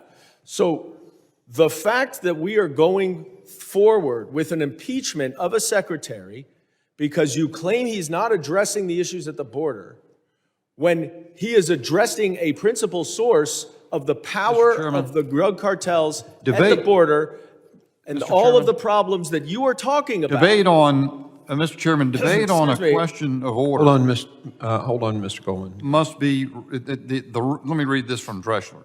The rule that debate on questions of order must be relevant is strictly construed. Debate is limited to the question of order and may not go to the merits of the proposition being considered. Both the issues of jurisdiction Can we stop and the clock, germaneness. please? Yeah, hold on just a second, Mr. Goldman. Both the issues of germaneness and jurisdiction were raised by the point of order asserted, insisted upon by the gentleman from Mississippi, and virtually all of the debate has been on the substance of the proposition in the amendment. That is to say, you should go. I agree May I with speak, that, Mr. Chairman? Just respond briefly, because germaneness is whether or not it is relevant to the topic of the markup. Yeah, but jurisdiction is the other possible reason for me to be able to. Okay. Yeah, Could I by Rule X, or Rule 10, late. So that actually is another set of rules, right? So Is that it's a what you're different ruling rule. on? Yeah, absolutely. That's what Okay. his point of order Could I make a point of was. order on jurisdiction then? Because on Rule 10, Clause 1, Section J, the Committee on Homeland Security jurisdiction, overall Homeland Security policy, organization, administration, and general management of the Department of Homeland Security, functions of the Department of Homeland Security relating to the following, and then it lists a whole thing. The fact of the matter is the Department of Homeland Security has an operation without a trace program designed to interdict guns going across the border. So if you're trying to say that's not a part of the jurisdiction of the Department of Homeland Security, then we have a whole nother issue that we ought to be taking up with Secretary Mayorkas, because he's implementing policies far outside of his jurisdiction. Mr. Chairman. Hold on. The gentleman has another 27 seconds. And actually, I had 1 minute and 15 before they ran the clock down. Are you done? No, I would like 1 minute and 15, please. You got, I'll give you another minute, and then we're moving on. Thank you. The fact of the matter is, this is yet more proof that my colleagues on the other side of the aisle are not actually serious about solving these problems. Because there are no guns that are produced in Mexico. The drug cartel's guns come from American-made manufacturers. If you really wanted to address the problems at the border that the Mexican drug cartels control, Mr. Chairman, as point you of order. allege, The clock's been reset to 4 minutes, 38 I'm seconds. keeping the track Thank of the you. time, Mr. Bishop. that the drug cartels that you allege control the fentanyl trafficking, human trafficking, if you really want to solve the problems, why are you not addressing The guns gentleman's going time has across the border? expired. I have heard the point of order and the gentleman who made the point of order, and I've listened to the gentleman who brought the amendment. And I want to make the point that our Customs and Border Patrol enforce immigration law. That immigration law is written in the Judiciary Committee. Just because Homeland Security enforces something doesn't mean it's actually written law in this committee. And smuggling guns is covered by the Judiciary Committee. So the amendment falls outside the committee's Rule 10 jurisdiction, therefore it is not germane and it is out of order. I appeal the ruling of the chair. Mr. Chairman, I move to table. Motion's been made to table. All those in favor say aye. Aye. All those opposed, no. No. I ask for a The recorded opinion of the vote. chair, the ayes have it. for a Recorded recorded vote has been requested. The clerk call the roll. Mr. McCall. Aye. Mr. McCall votes aye. Mr. Higgins. Aye. Mr. Higgins votes aye. Mr. Guest. Aye. Mr. Guest votes aye. Mr. Bishop. Mr. Bishop votes aye. Mr. Jimenez. Mr. Jimenez votes aye. Mr. Pfluger. Mr. Pfluger votes aye. Mr. Garbarino. Mr. Garbarino votes aye. Ms. Green. Ms. Green votes aye. Mr. Gonzalez. Mr. Gonzalez votes aye. Mr. Lalota. Mr. Lalota votes aye. Mr. Ezell. Mr. Ezell votes aye. Mr. D'Esposito. Mr. D'Esposito votes aye. Ms. Lee. Ms. Lee votes aye. Mr. Luttrell. Aye. Mr. Luttrell votes aye. Mr. Strong. Aye. Mr. Strong votes aye. Mr. Burkeen. Aye. Mr. Burkeen votes aye. Mr. Crane. Mr. Crane votes aye. Ranking Member Thompson. Ranking Member Thompson votes no. Ms. Jackson Lee. Ms. Jackson Lee votes no. Mr. Payne. Mr. Payne votes no. Mr. Swalwell. Mr. Swalwell votes no. Mr. Correa. Mr. Carter. Mr. Carter votes no. Mr. Tanadar. No. Mr. Tanadar votes no. Mr. Magaziner. No. Mr. Magaziner votes no. Mr. Ivy. No. Mr. Ivy votes no. Mr. Goldman. Mr. Goldman votes no. Mr. Garcia. Mr. Garcia votes no. Mrs. Ramirez. Mrs. Ramirez votes no. Mr. Menendez. Mr. Menendez votes no. Ms. Clark. Ms. Clark votes no. Ms. Titus. Ms. Titus votes no. How's Mr. Carrera recorded? Mr. Correa is not recorded. Mr. Correa votes no. Anyone else? How's the chair recorded? Chairman Green is not recorded. Chairman, the chair votes aye. Chairman Green votes aye. Clerk will report the tally. On that vote, Mr. Chairman, there were 18 ayes and 15 noes. The motion carries. The amendment is tabled. Are there any additional amendments to the amendment in the nature of the substitute? Mr. Chairman? Mr. Menendez, you're recognized. Mr. Chairman, I have an amendment at the desk. Mr. Chairman, I'd like to reserve a point of order. A point of order is reserved. The clerk will distribute the amendment.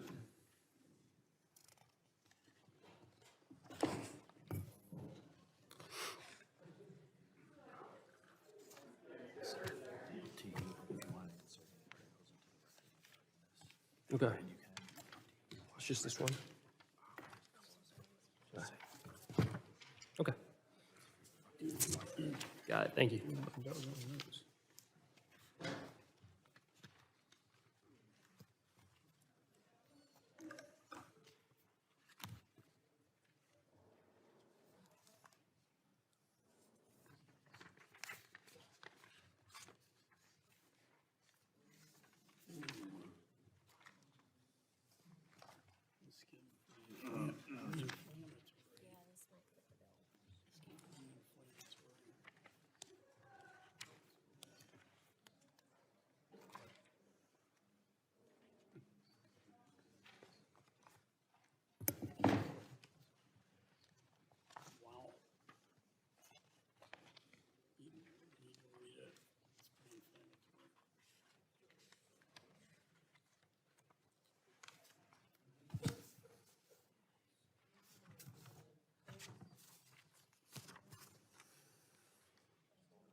I'm getting old.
Mr. Chairman, The gentleman's recognized. I wish to offer a privileged motion. You're recognized. I move the previous question on the amendment and the nature of a substitute and all amendments thereto. The question is on ordering the previous question. All in favor, say aye. Aye. All opposed, nay. No. The previous question having been ordered on the. Yeah, you're gonna. Okay. That's not in my script. The ayes have it, and so you're going to ask for a recorded vote. A recorded vote has been requested. The clerk will call the roll on ordering the previous question. Mr. McCall. Aye. Mr. McCall votes aye. Mr. Higgins. Mr. Higgins votes aye. Mr. Guest. Mr. Guest votes aye. Mr. Bishop. Mr. Bishop votes aye. Mr. Jimenez. Mr. Jimenez votes aye. Mr. Pfluger. Aye. Mr. Pfluger votes aye. Mr. Garbarino. Mr. Garbarino votes aye. Ms. Green. Ms. Green votes aye. Mr. Gonzalez. Mr. Gonzalez votes aye. Mr. Lalota. Mr. Lalota votes aye. Mr. Ezell. Mr. D'Esposito. Mr. D'Esposito votes aye. Ms. Lee. Ms. Lee votes aye. Mr. Luttrell. Mr. Luttrell votes aye. Mr. Strong. Aye. Mr. Strong votes aye. Mr. Burkeen. Aye. Mr. Burkeen votes aye. Mr. Crane. Mr. Crane votes aye. Ranking Member Thompson. No. Ranking Member Thompson votes no. Ms. Jackson Lee. No. Ms. Jackson Lee votes no. Mr. Payne. No. Mr. Payne votes no. Mr. Swalwell. No. Mr. Swalwell votes no. Mr. Correa. No. Mr. Correa votes no. Mr. Carter. No to an abuse of power. Mr. Carter votes no. Mr. Tanadar. No. Mr. Tanadar votes no. Mr. Magaziner. No. Mr. Magaziner votes no. Mr. Ivy. No. Mr. Ivy votes no. Mr. Goldman. Mr. Goldman votes no. Mr. Garcia. Mr. Garcia votes no. Mrs. Ramirez. Ramirez votes no. Mrs. Ramirez votes no. Mr. Menendez. Mr. Menendez votes no. Ms. Clark. Ms. Clark votes no. Ms. Titus. Ms. Titus votes no. Anybody else? How's Mr. Ezell recorded? Mr. Ezell is not recorded. Mr. Ezell votes aye. How's the chair recorded? The chair is not recorded. Chair votes aye. Chairman Green votes aye. What is the tally? On that vote, Mr. Chairman, there were 18 ayes and 15 noes. There being no further amendments, the question now occurs on agreeing to the amendment in the nature of a substitute to House Resolution. Oh, okay. The previous question having been ordered on the ANS, the vote now occurs on agreeing to the amendment in the nature of the substitute.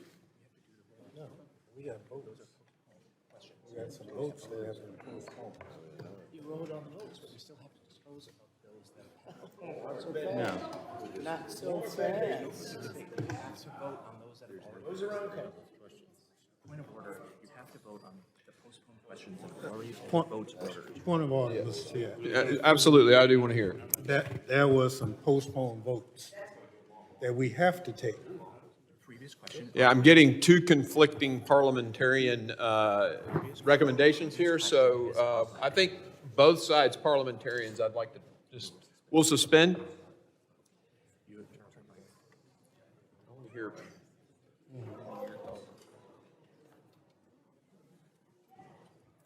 No further amendments will now be offered. We have postponed questions. Commentary basis of that. Postponed questions on votes that were already ordered. Those have not been dispensed with. Now that the previous question is out of the way, we have to dispose of those recorded votes. So we'll do those 5 votes, then move to adoption of the AMS, and then the final vote. Okay, I'm fine. Okay, it's just roll votes at this point. I just want to do what the rule is. I want to do the question. Right. Are you good with that? No additional. If you do the 5 votes,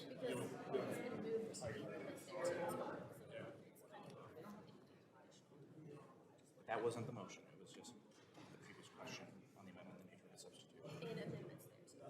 Did you say no? Yeah, I did amendments. it was. All right. But we still have ordered votes. Let's take those Let's votes. do the votes. Thank you. Now the goodness of your heart. So back to this.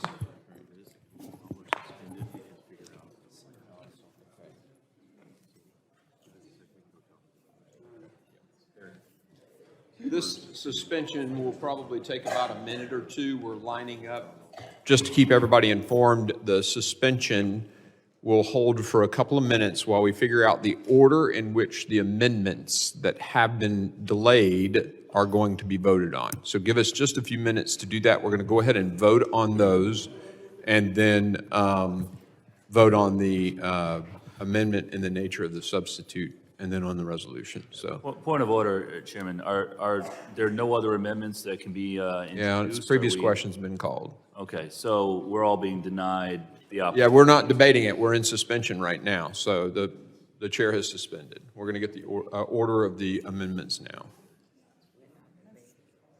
Mr. Chairman? Mr. Chairman? I do want to have a chance to make a record on this.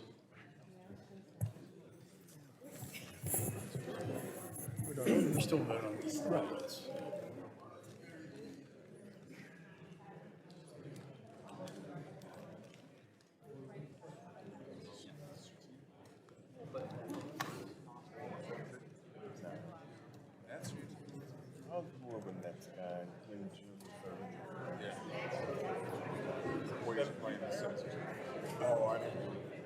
I love the Warriors.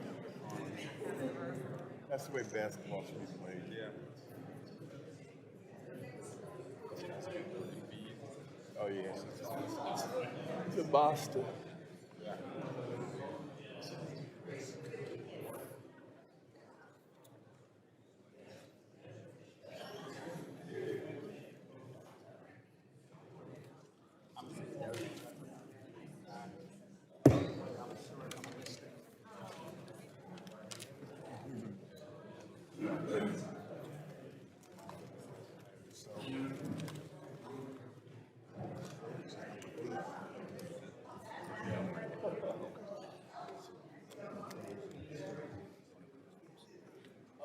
After all votes, the chair said that he would entertain UC requests for the record. Hey, Dubs are winning.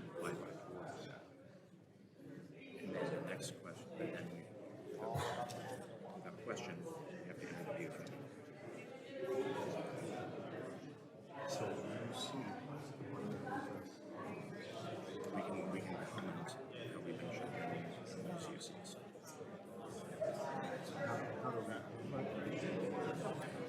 We have to see whether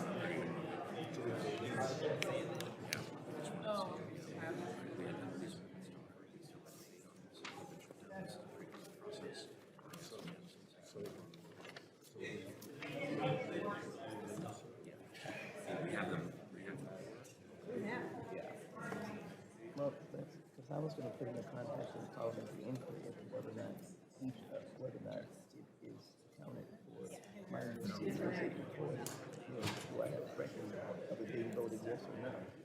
Yeah. On my amendment, on the inquiry, it's not an amendment, but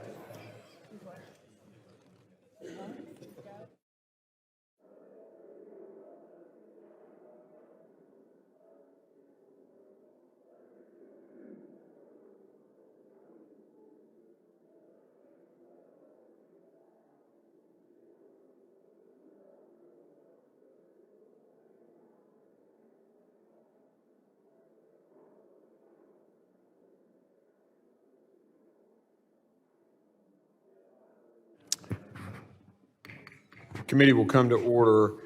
Pursuant to Committee Rule 7C, proceedings will now resume on questions previously postponed in the following order: Jackson Lee 117, Correa 59, Thompson 16, Ivy 20, and Ivy 23.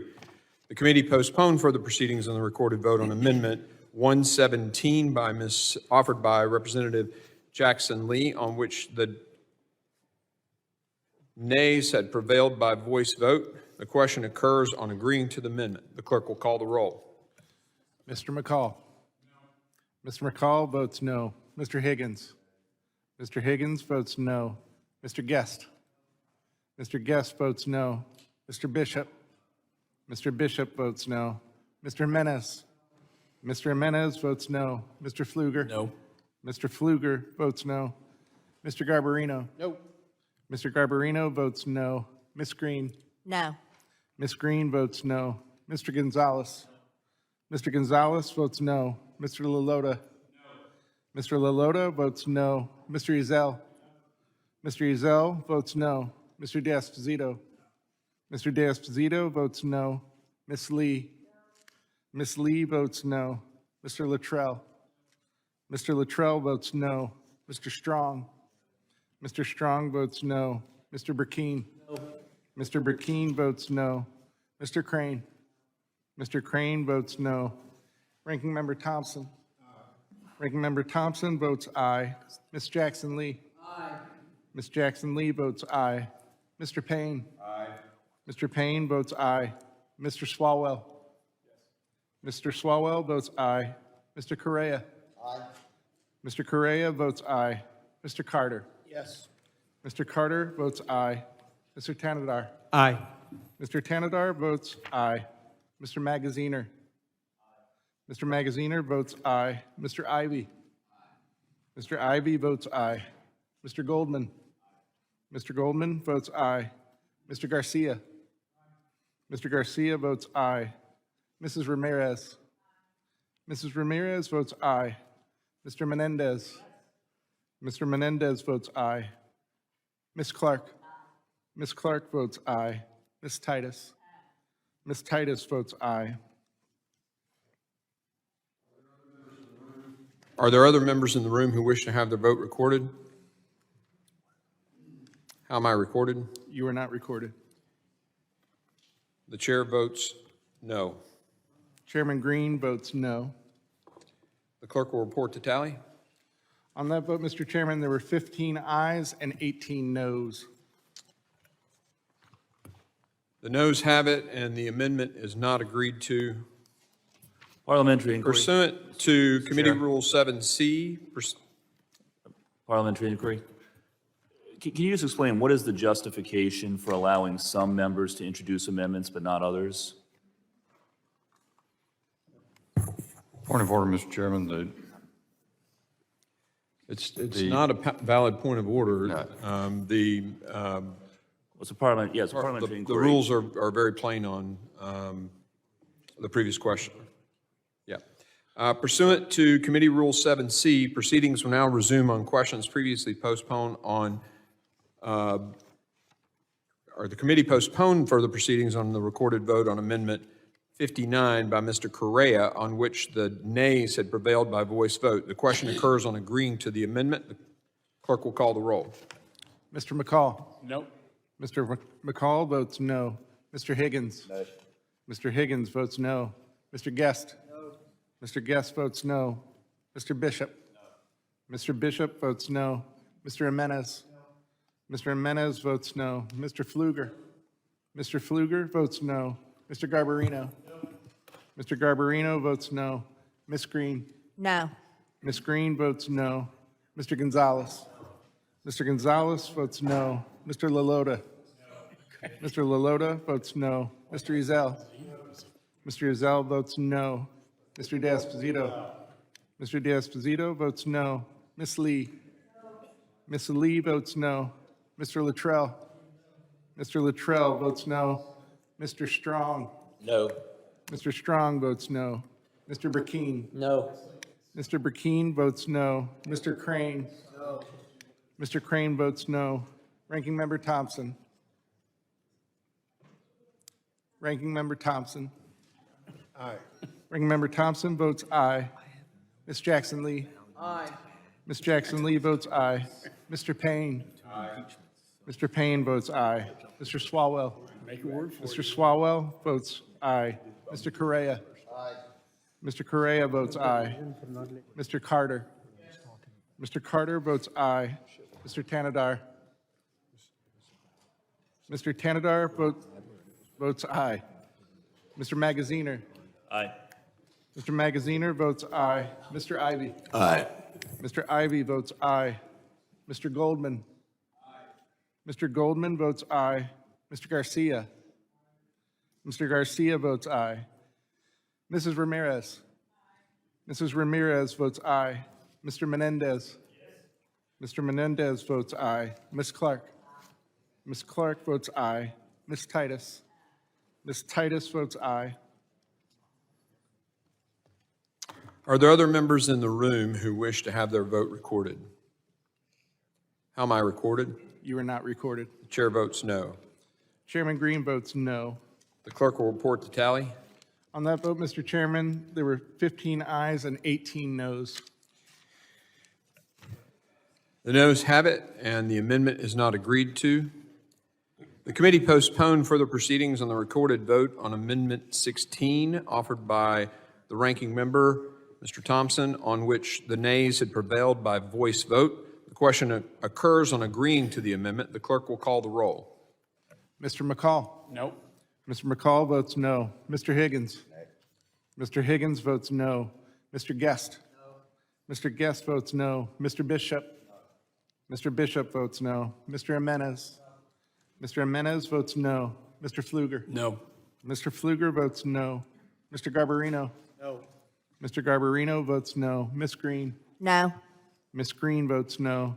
Mr. Gonzalez. Mr. Gonzalez votes no. Mr. Lalota. Mr. Lalota votes no. Mr. Ezell. Mr. Ezell votes no. Mr. D'Esposito.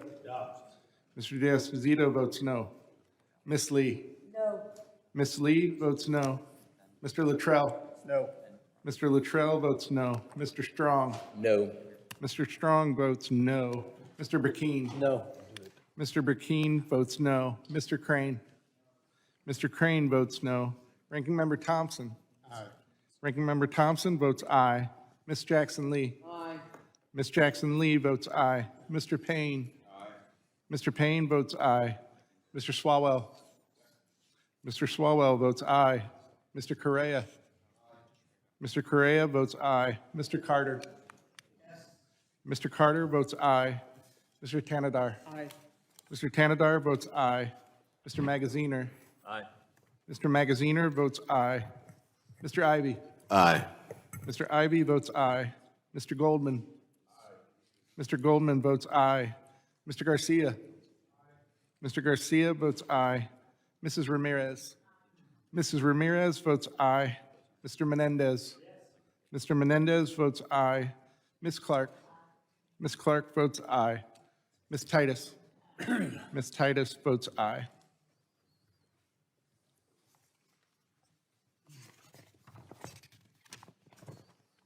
Are there other members in the room who wish to have their vote recorded? How am I recorded? You are not recorded. The chair votes no. Chairman Green votes no. The clerk will report the tally. On that vote, Mr. Chairman, there were 15 ayes and 18 noes.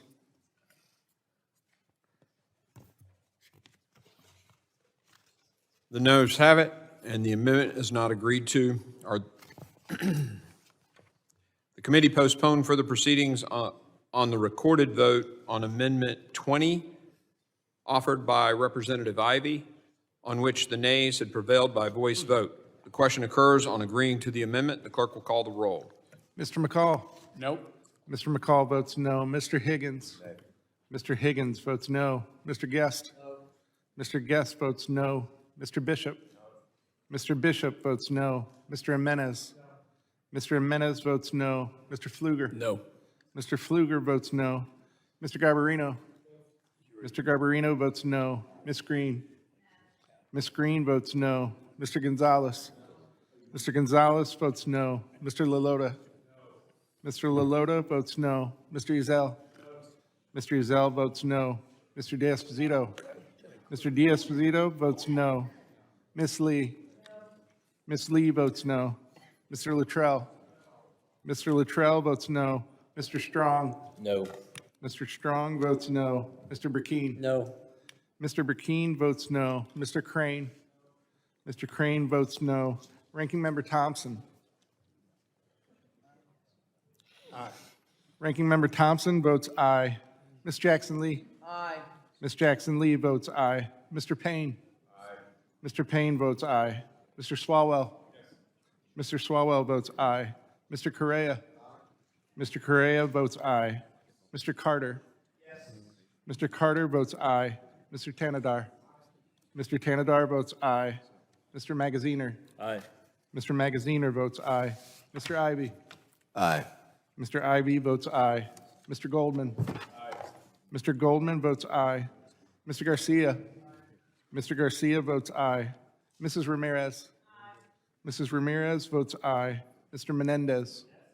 Mr. Menendez votes aye. Ms. Clark. Ms. Clark votes aye. Ms. Titus. Ms. Titus votes aye. Are there other members in the room who wish to have their vote recorded? How am I recorded? Chairman is not recorded. Chairman votes no. Chairman Green votes no. The clerk will report the tally. On that vote, Mr. Chairman, there were 15 ayes and 18 noes. The noes have it, and the amendment is not agreed to. The committee postponed further proceedings on the recorded vote on Amendment 23 offered by the Representative Ivy, on which the nays had prevailed by voice vote. The question occurs on agreeing to the amendment. The clerk will call the roll. Mr. McCall. Nope. Mr. McCall votes no. Mr. Higgins. Mr. Higgins votes no. Mr. Guest. Mr. Guest votes no. Mr. Bishop. Mr. Bishop votes no. Mr. Jimenez. Mr. Jimenez votes no. Mr. Pfluger. No. Mr. Pfluger votes no. Mr. Garbarino. Mr. Garbarino votes no. Ms. Green. Ms. Green votes no. Mr. Gonzalez. Mr. Gonzalez votes no. Mr. Lalota. Mr. Lalota votes no. Mr. Ezell. Mr. Ezell votes no. Mr. D'Esposito. Mr. D'Esposito votes no. Ms. Lee. Ms. Lee votes no. Mr. Luttrell. Mr. Luttrell votes no. Mr. Strong. Mr. Strong votes no. Mr. Burkeen. Mr. Burkeen votes no. Mr. Crane. Mr. Crane votes no. Ranking Member Thompson. Aye. Ranking Member Thompson votes aye. Ms. Jackson Lee. Aye. Ms. Jackson Lee votes aye. Mr. Payne. Aye. Mr. Payne votes aye. Mr. Swalwell. Mr. Swalwell votes aye. Mr. Correa. Mr. Correa votes aye. Mr. Carter. Mr. Carter votes aye. Mr. Tanadar. Mr. Tanadar votes aye. Mr. Magaziner. Mr. Magaziner votes aye. Mr. Ivy. Aye. Mr. Ivy votes aye. Mr. Goldman. Mr. Goldman votes aye. Mr. Garcia. Mr. Garcia votes aye. Mrs. Ramirez. Mrs. Ramirez votes aye. Mr. Menendez. Mr. Menendez votes aye. Ms. Clark. Ms. Clark votes aye. Ms. Titus. Ms. Titus votes aye. Are there other members in the room who wish to have their vote recorded? How am I recorded? You are not recorded. Chair votes no. Chairman Green votes no. The clerk will report the tally. On that vote, Mr. Chairman, there were 15 ayes and 18 noes. The noes have it, and the amendment is not agreed to. Are there any? Previously in the committee hearing, I deferred the opportunity for unanimous consent offers. I'd like to take those up now, and I'd like to ask that the members who have unanimous consent offers state only the title. We don't need a paragraph describing the article. I will entertain those now, and I think the ranking member wants to go first. Yes, thank you, Mr. Chair. Mr. Chair, I ask unanimous consent to include in the record a Cato Institute analysis titled "New Data Show Migrants Were More Likely to Be Released by Trump Than Biden." Without objection, so ordered. Mr. Chair, I ask unanimous consent to include in the record the Committee on Homeland Security on Oversight and Reform transcribed interview with Anthony Scott Good. Without objection, so ordered. Mr. Chair, I ask unanimous consent to include in the record an excerpt from the Committee on Homeland Security on Oversight and Reform transcribed interview with Aaron Heike. Without objection, so ordered. Mr. Chair, I ask unanimous consent to include in the record the DHS FY 2023 year in review, which highlights the actions taken by Secretary Mayorkas to modernize the immigration system. Without objection, so ordered.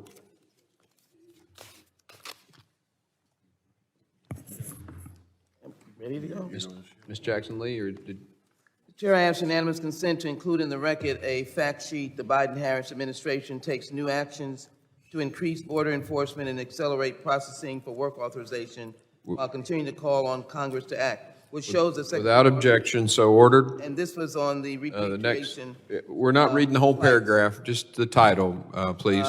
Mr. Chair, I ask unanimous consent to include in the record an archive from the U.S. Citizenship and Immigration Services website. It shows the use of parole for 30,000 Hungarian nationals who are fleeing communism under President Eisenhower, and I ask to submit into the record the amendment number 16, providing a sense of Congress. Those are two separate ones. So without objection, so ordered on the Yes. first. Yes, and then to enter into the record the Jackson Lee Amendment, providing a sense of Congress that the use of barbed wire should be prohibited. This amendment will highlight Without objection, so Abbott's ordered. humane use of barbed wire to deter migration and And impact just the title, women and please. children. I didn't hear you. Did you accept it, Mr. I Chairman? did, yeah. You done? Yeah, I ask unanimous consent. I so ordered. Thank you. Mr. Chairman? You recognize. Mr. Chairman, I ask unanimous consent to include in the record the 2011 GAO testimony for Homeland Security Committee hearing in which GAO testified, quote, Border Patrol stated that Okay, just operational the title, control please, does not and require without its objection, agents so ordered. to be free, able to detect. Mr. Chairman, I ask unanimous consent to include the record of 2012 GAO testimony for the Committee on Homeland Security hearing in which GAO testified that DHS had transitioned away from operational control as a metric for border security. Without objection, so ordered. Mr. Chairman, I ask unanimous consent to include the record by Polyfact from March of 2023, which explains what operational control is and shows that no administration has achieved operational control of the border, and the experts say it is unachievable. Without objection, so ordered. Mr. Chairman, Mr. Swalwell, you are recognized. a block of unanimous consent requests, so we can Okay. blow through these.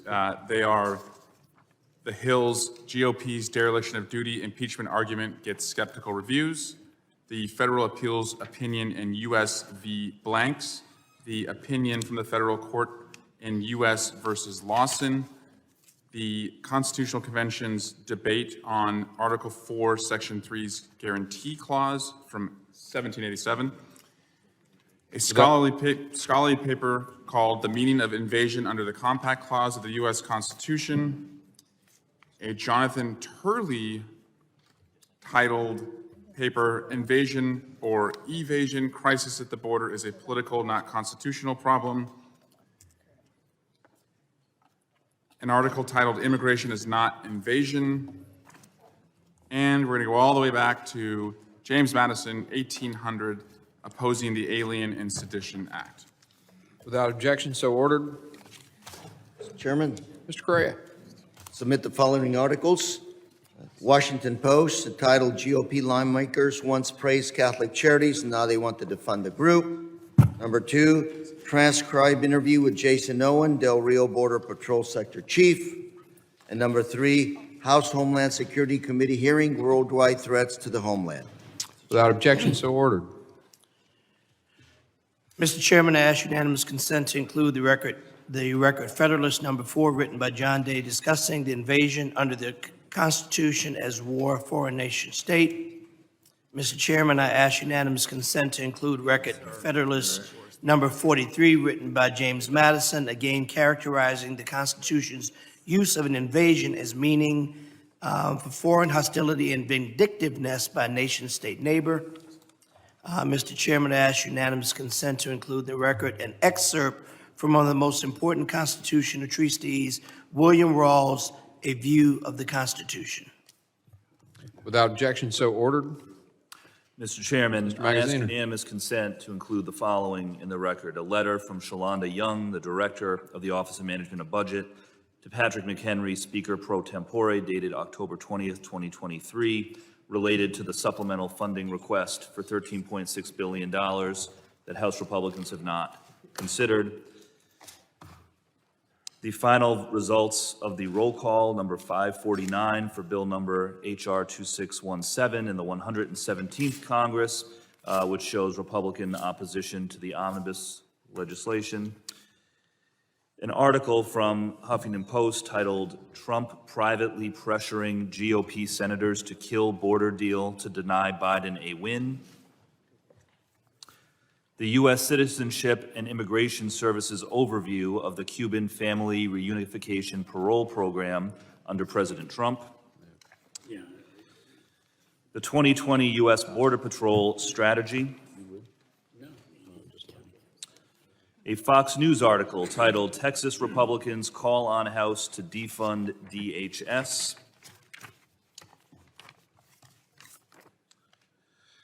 A tweet from Aaron Reichlin-Melnick of the American Immigration Council showing the official suspension of the MPP enrollments by the administration had no significant impact on migrant flows on the southern border.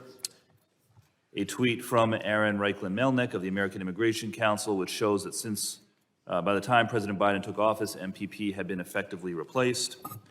A Hill article titled, "Senate Republicans Forge Ahead on Border Bill Over Speaker Johnson's Opposition."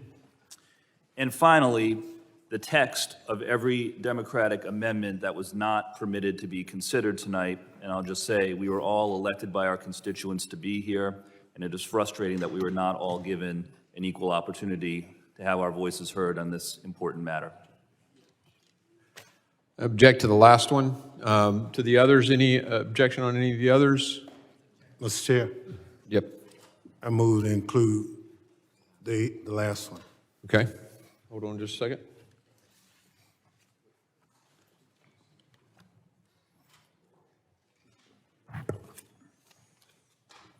Mr. Chairman, I have a motion to table. Motion is to table. Point of order, what amendment are we? It's the list of amendments not heard, I think was the last one, right? So the text of the amendments that we were not permitted the opportunity to introduce tonight. Right, okay. Yeah, so I objected to that. He What is, on what grounds? What ground? appealed, and he motioned to table. So we're on the motion to table right now. You don't let us offer them and you don't let us put them in the record? It's not debatable, motion to table. So all those in favor of the motion to table will say aye. Aye. All those opposed, nay. Nay. In the opinion of the chair, the ayes have it. Ask for a recorded vote. A recorded vote has been requested. The clerk will call the tally. Mr. McCall. Call the roll. Mr. McCall votes aye. Mr. Higgins. Mr. Higgins votes aye.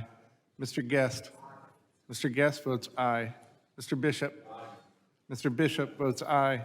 Mr. Jimenez. Mr. Jimenez votes aye. Mr. Pfluger. Aye.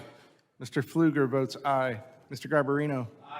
Mr. Garbarino votes aye. Ms. Green. Ms. Green votes aye. Mr. Gonzalez. Aye. Mr. Gonzalez votes aye. Mr. Lalota. Mr. Lalota votes aye. Mr. Ezell. Mr. Ezell votes aye. Mr. D'Esposito. Mr. D'Esposito votes aye. Ms. Lee. Ms. Lee votes aye. Mr. Luttrell. Aye. Mr. Luttrell votes aye. Mr. Strong. Aye.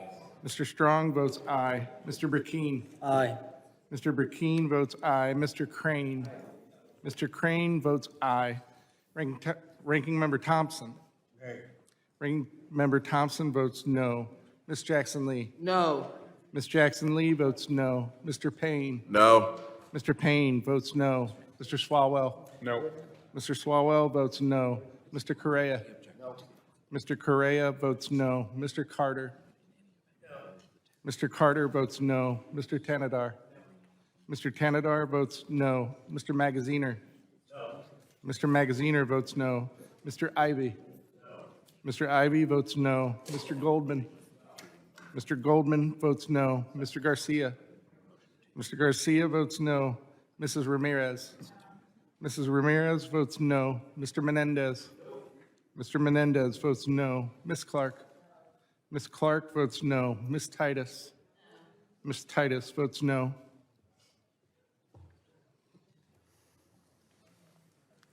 Are there any other members in the room who wish to have their vote recorded? How am I recorded? The chair is not recorded. Chair votes aye. Chairman Green votes aye. What is the tally? On that vote, Mr. Chairman, there were 18 ayes and 15 noes. The tabling motion prevails. Mr. Chairman, parliamentary inquiry. Yes. The impact and import of this recent vote, knowing that you are a gentleman of Southern gentility and as much fairness, you're not suggesting that the amendments that we've just put forward are not going to be included in the record? No, you have the right to put those in the minority record. So that they'll be recorded. They just, we operated with the previous question or called the question for a reason. And that is the amendments that were coming were not germane, and they were, many of them, inflammatory, accusing Republicans of all sorts of things. So we moved the question. And you have a right to have those, and we're not debating it, because that's the way the question is. So that's a done deal. It's surprising you make that decision without looking at the amendments that were coming. So different amendments. we have called the question, and the debate is shut off, and I have the chair. Mr. Chairman, may I finish my inquiry, please? I'll end on the parliamentary Jackson-Lee, inquiry. please. I would just, again, offer the gentleman's core fairness. I'll go back to your military roots, and that listing the minorities' amendments is not an affirmation of your acceptance of the amendments, but it is the fairness of those amendments being included in the overall record, because that is a record that was created. It is not a statement that the majority agrees with them. It is a statement that this is what occurred during the proceeding of the impeachment process. Thank you, Ms. Jackson-Lee. I appreciate that. And so And I hope they that is can what be we are included doing. in the minority record, and so they will be brought into posterity in that mechanism. I will take that as a yes. Yes, we'll continue with the UCs, please. Who's next? Mr. Garcia? Thank you. I want to ask unanimous consent to include in the record a CBS News transcript titled Judge Johnson and Michael Chertoff on Face the Nation from November 27th, 2022. And Mr. Chair, I'd also like unanimous consent to include in the record an excerpt from Cass Sunstein's book Impeachment, A Citizen's Guide, where Sunstein, one of the nation's most often cited law professors, explained that the impeachment clause does not mean the House and Senate. Without objection, so ordered. Thank you. Ms. Ramirez. Mr. Chairman, thank you. Mr. Chair, I have a couple myself here. So I'd like to ask unanimous consent to include in the record a letter from the Department of Homeland Security to Chairman Green demonstrating how DHS under Secretary Mayorkas has been transparent and responsive to the many oversight requests. The letter was dated January 29th, 2024. Without objection, so ordered. Mr. Chair, I also ask unanimous consent to include in the record a letter from DHS to Chairman Green dated January 11, 2024, expressing Secretary Mayorkas' willingness to testify before the committee as part of the impeachment inquiry, which demonstrates Secretary Mayorkas has been cooperative with this committee's investigation. Without objection, so ordered. And Mr. Chair, I ask unanimous consent to include in the record a press release from America's Voice titled Republicans' H.R. 2 Anti-Immigrant Bill Designed for Right-Wing Political Fundraising, Not Workable Solutions, in which the nonprofit analyzes H.R. 2 and finds that it's not a serious policy proposal, but instead, I quote, political fundraising, cruel and extreme unworkable. Without objection, so ordered. Thank you. And then finally, Again, the Mr. title, just the title's all that's right. necessary. And, well, I mean, I didn't get to do my amendment, so I'm a little sad here. Mr. Chair, I also ask unanimous consent to include into the record Easy Cases, Not Impeachable, from a book by Harvard Law professor Cass Sunstein, explaining that even when Congress doesn't like an official's policies. Without objection, so ordered. Thank you. Mr. Menendez. Mr. Chair, I ask unanimous consent to include in the record testimony from constitutional law expert Deborah Pearlstein before this committee, laying out what the Constitution requires for impeachment, explaining how Republicans' impeachment of Secretary Without Mayorkas. objection, so ordered. Thank you, Mr. Chair. Mr. Chair, I ask unanimous consent to include in the record an article showing that the Center for Immigration Studies is a designated hate group, a federal court case titled Center for Immigration Studies versus Richard Cohen, and 3 news articles. Objection. Any objection? We have an objection on that one, What's the objection? on the CIS. I don't have to state a grounds for the objection, I object. So I assume you're, Is there a ruling that I you, yield to the ranking member? We move to include the article in the record. it's, a motion is made to include. Move to table. We have a motion to table. All those in favor of tabling, say aye. Aye. All those opposed, no? No. In the opinion of the chair, the ayes have it. Ask for a Recorded recorded vote. vote. Now recorded vote. Clerk will call the roll. Mr. McCall. Mr. McCall votes aye. Mr. Higgins. Mr. Higgins votes aye. Mr. Guest. Mr. Guest votes aye. Mr. Bishop. Mr. Bishop votes aye. Mr. Jimenez. Mr. Jimenez votes aye. Mr. Pfluger. Mr. Pfluger votes aye. Mr. Garbarino. Mr. Garbarino votes aye. Ms. Green. Ms. Green votes aye. Mr. Gonzalez. Mr. Gonzalez votes aye. Mr. Lalota. Mr. Lalota votes aye. Mr. Ezell. Mr. Ezell votes aye. Mr. D'Esposito. Mr. D'Esposito votes aye. Ms. Lee. Ms. Lee votes aye. Mr. Luttrell. Mr. Luttrell votes aye. Mr. Strong. Aye. Mr. Strong votes aye. Mr. Burkeen. Aye. Mr. Burkeen votes aye. Mr. Crane. Mr. Crane votes aye. Ranking Member Thompson. Nay. Ranking Member Thompson votes no. Ms. Jackson Lee. No. Ms. Jackson Lee votes no. Mr. Payne. No. Mr. Payne votes no. Mr. Swalwell. No. Mr. Swalwell votes no. Mr. Correa. No. Mr. Correa votes no. Mr. Carter. No. Mr. Carter votes no. Mr. Tanadar. Mr. Tanadar votes no. Mr. Magaziner. Mr. Magaziner votes no. Mr. Ivy. No. Mr. Ivy votes no. Mr. Goldman. Mr. Goldman votes no. Mr. Garcia. Mr. Garcia votes no. Mrs. Ramirez. Mrs. Ramirez votes no. Mr. Menendez. Mr. Menendez votes no. Ms. Clark. Ms. Clark votes no. Ms. Titus. Ms. Titus votes no. Would anyone else like to have their vote recorded? How am I recorded? You are not recorded. Chair votes aye. Chairman Green votes aye. Clerk will report to tally. On that vote, Mr. Chairman, there were 18 ayes and 15 noes. Tabling motion prevails, and UC request is not entertained. Ms. Clark. Oh, Mr. Chair. Oh, you got more? Yes, sure do. Okay. Mr. Chair, I ask unanimous consent to include in the record an article titled Trump's Pick for ICE Director. I can tell you which migrant children will become gang members by looking into their eyes. Without objection, so ordered. Mr. Chair, I ask unanimous consent to include in the record an article titled Address to Attendees of Tanton's Exclusive Retreats, where colleagues met to discuss the future of immigration. This memo is the most explicit, discussing Latinos and others in derogatory terms. Without objection, so ordered. Thank you.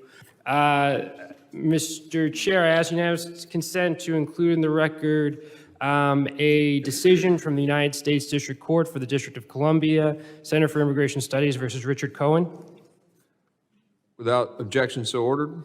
Thank you, Mr. Chair. I ask unanimous consent to include in the record a website, www.hpspl's.org/fighting-hate/group/center-immigration-studies. Could you tell me what it's about? Sure, it's about how, it's about how, that webpage it's about how the here. Center for Immigration Studies is a racist hate group as defined by the Southern Poverty Law Center. Object. I don't know why that would be the case since you include it in every one of your studies. So your studies and the basis for your impeachment is based on hateful, anti-immigrant thought think tanks that are labeled hate groups by both the Southern Poverty Law Center and federal Mr. Menendez, courts. you don't have the floor for that. I think there'd be a lot of members who would object to the statements you just made about the point of this impeachment being racist. I personally am. That's not what I said. You're not recognized. But you're distorting my words. It's not the first time a member of the committee has distorted my words. Mr. Menendez. I would like the opportunity to correct the record. Okay. Yeah, you're recognized. Make a motion to get included in the record. A motion's made to include. And I move to table. We have a motion to table. All those in favor of the tabling motion say aye. Aye. All those opposed, no? No. The ayes have it. Recorded vote is requested. The clerk will call the roll. Mr. McCall. Aye. Mr. McCall votes aye. Mr. Higgins. Mr. Higgins votes aye. Mr. Guest. Mr. Guest votes aye. Mr. Bishop. Mr. Bishop votes aye. Mr. Jimenez. Mr. Jimenez votes aye. Mr. Pfluger. Mr. Pfluger votes aye. Mr. Garbarino. Mr. Garbarino votes aye. Ms. Green. Ms. Green votes aye. Mr. Gonzalez. Mr. Gonzalez votes aye. Mr. Lalota. Mr. Lalota votes aye. Mr. Ezell. Mr. Ezell votes aye. Mr. D'Esposito. Mr. D'Esposito votes aye. Ms. Lee. Ms. Lee votes aye. Mr. Luttrell.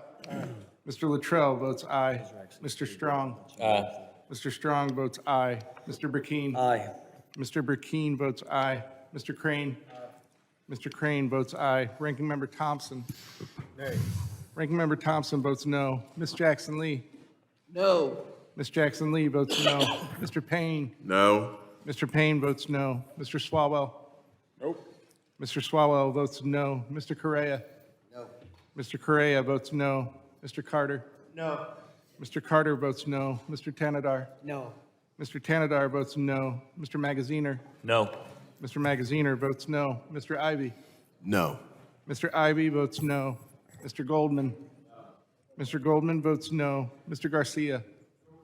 Mr. Garcia votes no. Mrs. Ramirez. Mrs. Ramirez votes no. Mr. Menendez. Mr. Menendez votes no. Ms. Clark. Ms. Clark votes no. Ms. Titus. Ms. Titus votes no.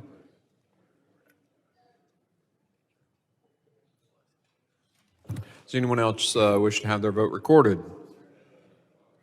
How's the chair recorded? Chair is not recorded. Chair votes aye. Chairman Green votes aye. Clerk will report the tally. On that vote, Mr. Chairman, there are 18 ayes and 15 noes. The ayes have it. The tabling motion prevails. The article is not submitted for the record. Do you have any more, Mr. Menendez? Thank you, Chair. Ms. Clark, you're recognized. Mr. Chair, I ask unanimous consent to include in the record a DHS fact sheet titled DHS on the Front Lines Combating Illicit Opioids, Without including objection, so fentanyl, ordered. which highlights initiatives Secretary Mayorkas has overseen, such as Operation Artemis, Operation Rolling Wave, and Operation Apollo. Without objection, so ordered. Mr. Chair, I ask unanimous consent to include in the record Cato Institute blog post titled, U.S. citizens were 89% of convicted fentanyl traffickers in 22, which shows just 0.0009% Without of objection, individuals so ordered. arrested by Border Patrol for Just the unlawful title, Ms. entry Clark, just the possess title. any amount of fentanyl. Okay. That was the title. Okay. I was getting to the period. Good job. Okay, Good job. thank My bad. Yep. You're recognized. Bad.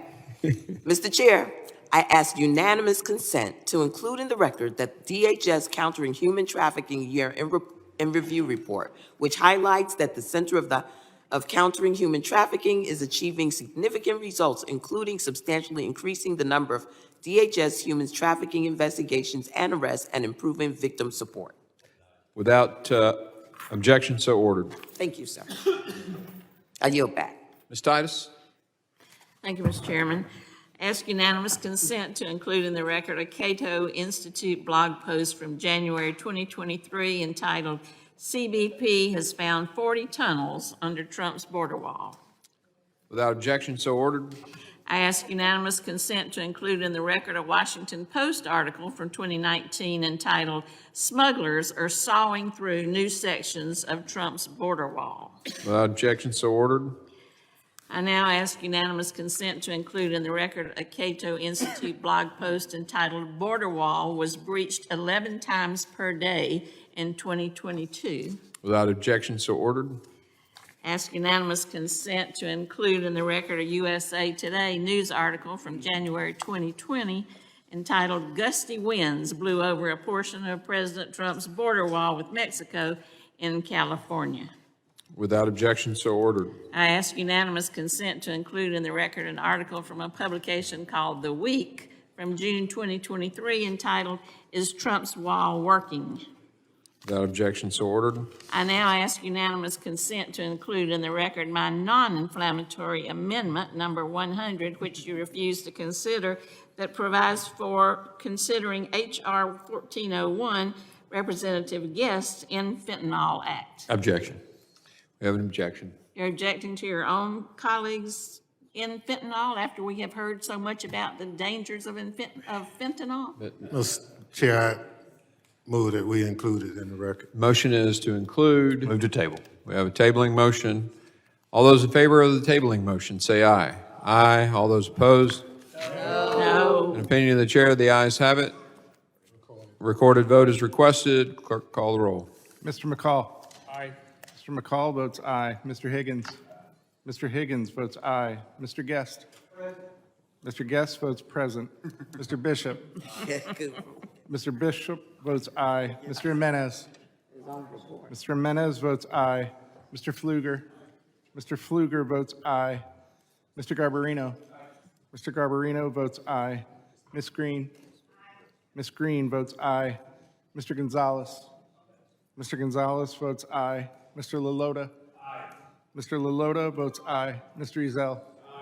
Mr. Ezell votes aye. Mr. D'Esposito. Mr. D'Esposito votes aye. Ms. Lee. Ms. Lee votes aye. Mr. Luttrell. Mr. Luttrell votes aye. Mr. Strong. Mr. Strong votes aye. Mr. Burkeen. Aye. Mr. Burkeen votes aye. Mr. Crane. Mr. Crane votes aye. Ranking Member Thompson. No. Ranking Member Thompson votes no. Ms. Jackson Lee. No. Ms. Jackson Lee votes no. Mr. Payne. No. Mr. Payne votes no. Mr. Swalwell. Mr. Swalwell votes no. Mr. Correa. No. Mr. Correa votes no. Mr. Carter. No. Mr. Carter votes no. Mr. Tanadar. No.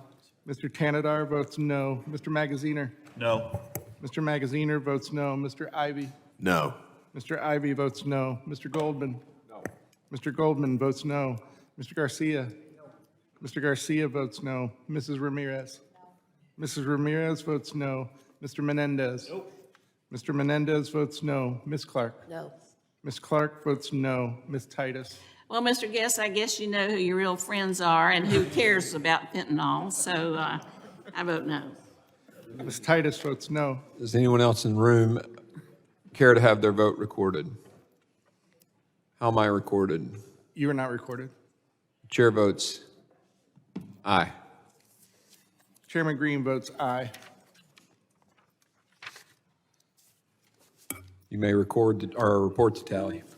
On that vote, Mr. Chairman, there were 17 ayes, 15 noes, and 1 present. The ayes have it. The tabling motion prevails, and Mr. Guest's, whatever it was, is not admitted to the record. Are there any other UC requests? There being no further amendments or you... Mr. Chairman, request Gentleman's recognized.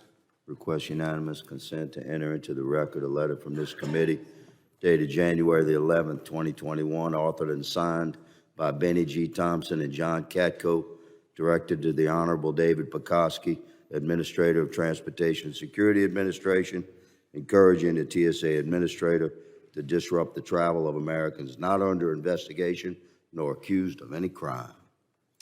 Without objection, so ordered. Any other UC requests? Hearing none, and there being no further amendments, the question now occurs on agreeing to the amendment in the nature of a substitute to H-Res 863. All those in favor say aye. Aye. All those opposed say no. No. In the opinion of the chairs, the ayes have it, and the amendment. Mr. Chair, we ask for a recorded vote.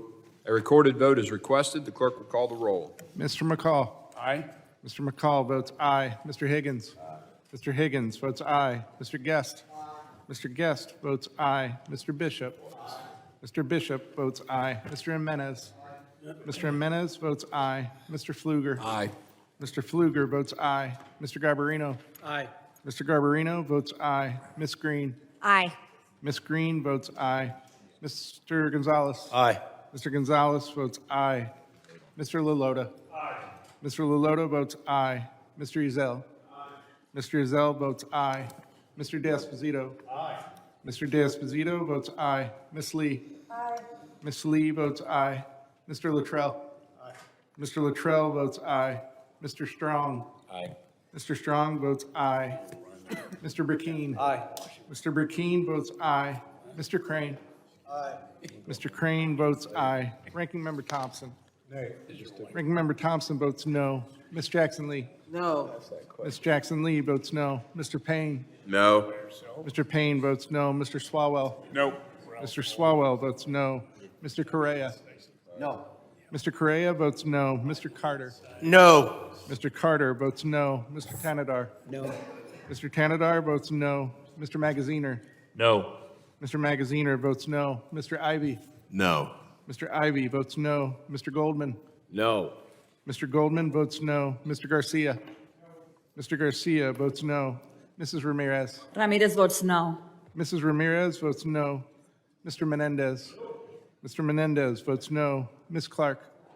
Ms. Clark votes no. Ms. Titus. Ms. Titus votes no.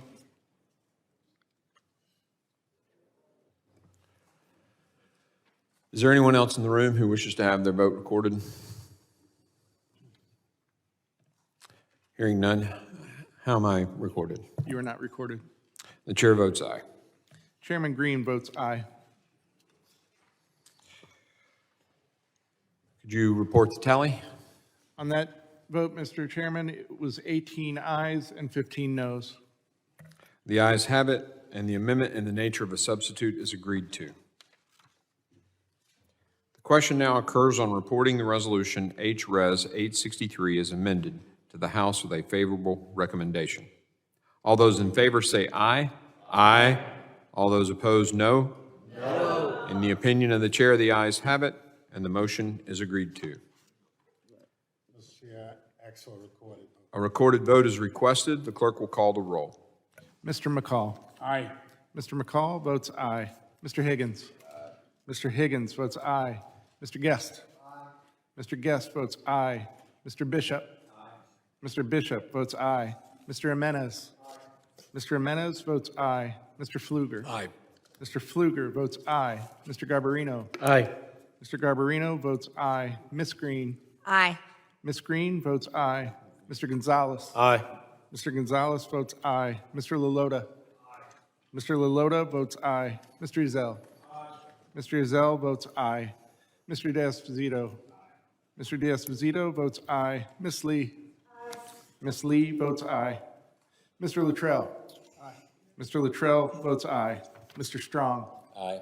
Mr. Strong votes aye. Mr. Burkeen. Mr. Burkeen votes aye. Mr. Crane. Mr. Crane votes aye. Ranking Member Thompson. Nay. Ranking Member Thompson votes no. Ms. Jackson Lee. Sad day. No. Ms. Jackson Lee votes no. Mr. Payne. No. Mr. Payne votes no. Mr. Swalwell. No. Mr. Swalwell votes no. Mr. Correa. No. Mr. Correa votes no. Mr. Carter. No. Mr. Carter votes no. Mr. Tanadar. Mr. Tanadar votes no. Mr. Magaziner. Mr. Magaziner votes no. Mr. Ivy. No. Mr. Ivy votes no. Mr. Goldman. Mr. Goldman votes no. Mr. Garcia. Mr. Garcia votes no. Mrs. Ramirez. Mrs. Ramirez votes no. Mr. Menendez. Mr. Menendez votes no. Ms. Clark. Ms. Clark votes no. Ms. Titus. Ms. Titus votes no. Are there other members in the room who wish to have their vote recorded? How am I recorded? You are not recorded. The chair votes aye. Chairman Green votes aye. The clerk will report the tally. On that vote, Chairman Green, it was 18 ayes and 15 noes. The ayes have it, and the motion is agreed to. Without objection, the motion to reconsider is laid on the table. Without objection, staff is authorized to make any technical and conforming changes. Without objection, the measure amended during today's markup will be reported to the House in the form of one amendment in the nature of a substitute for the resolution. This concludes the consideration of the resolution noticed by the committee for today. Mr. Chairman.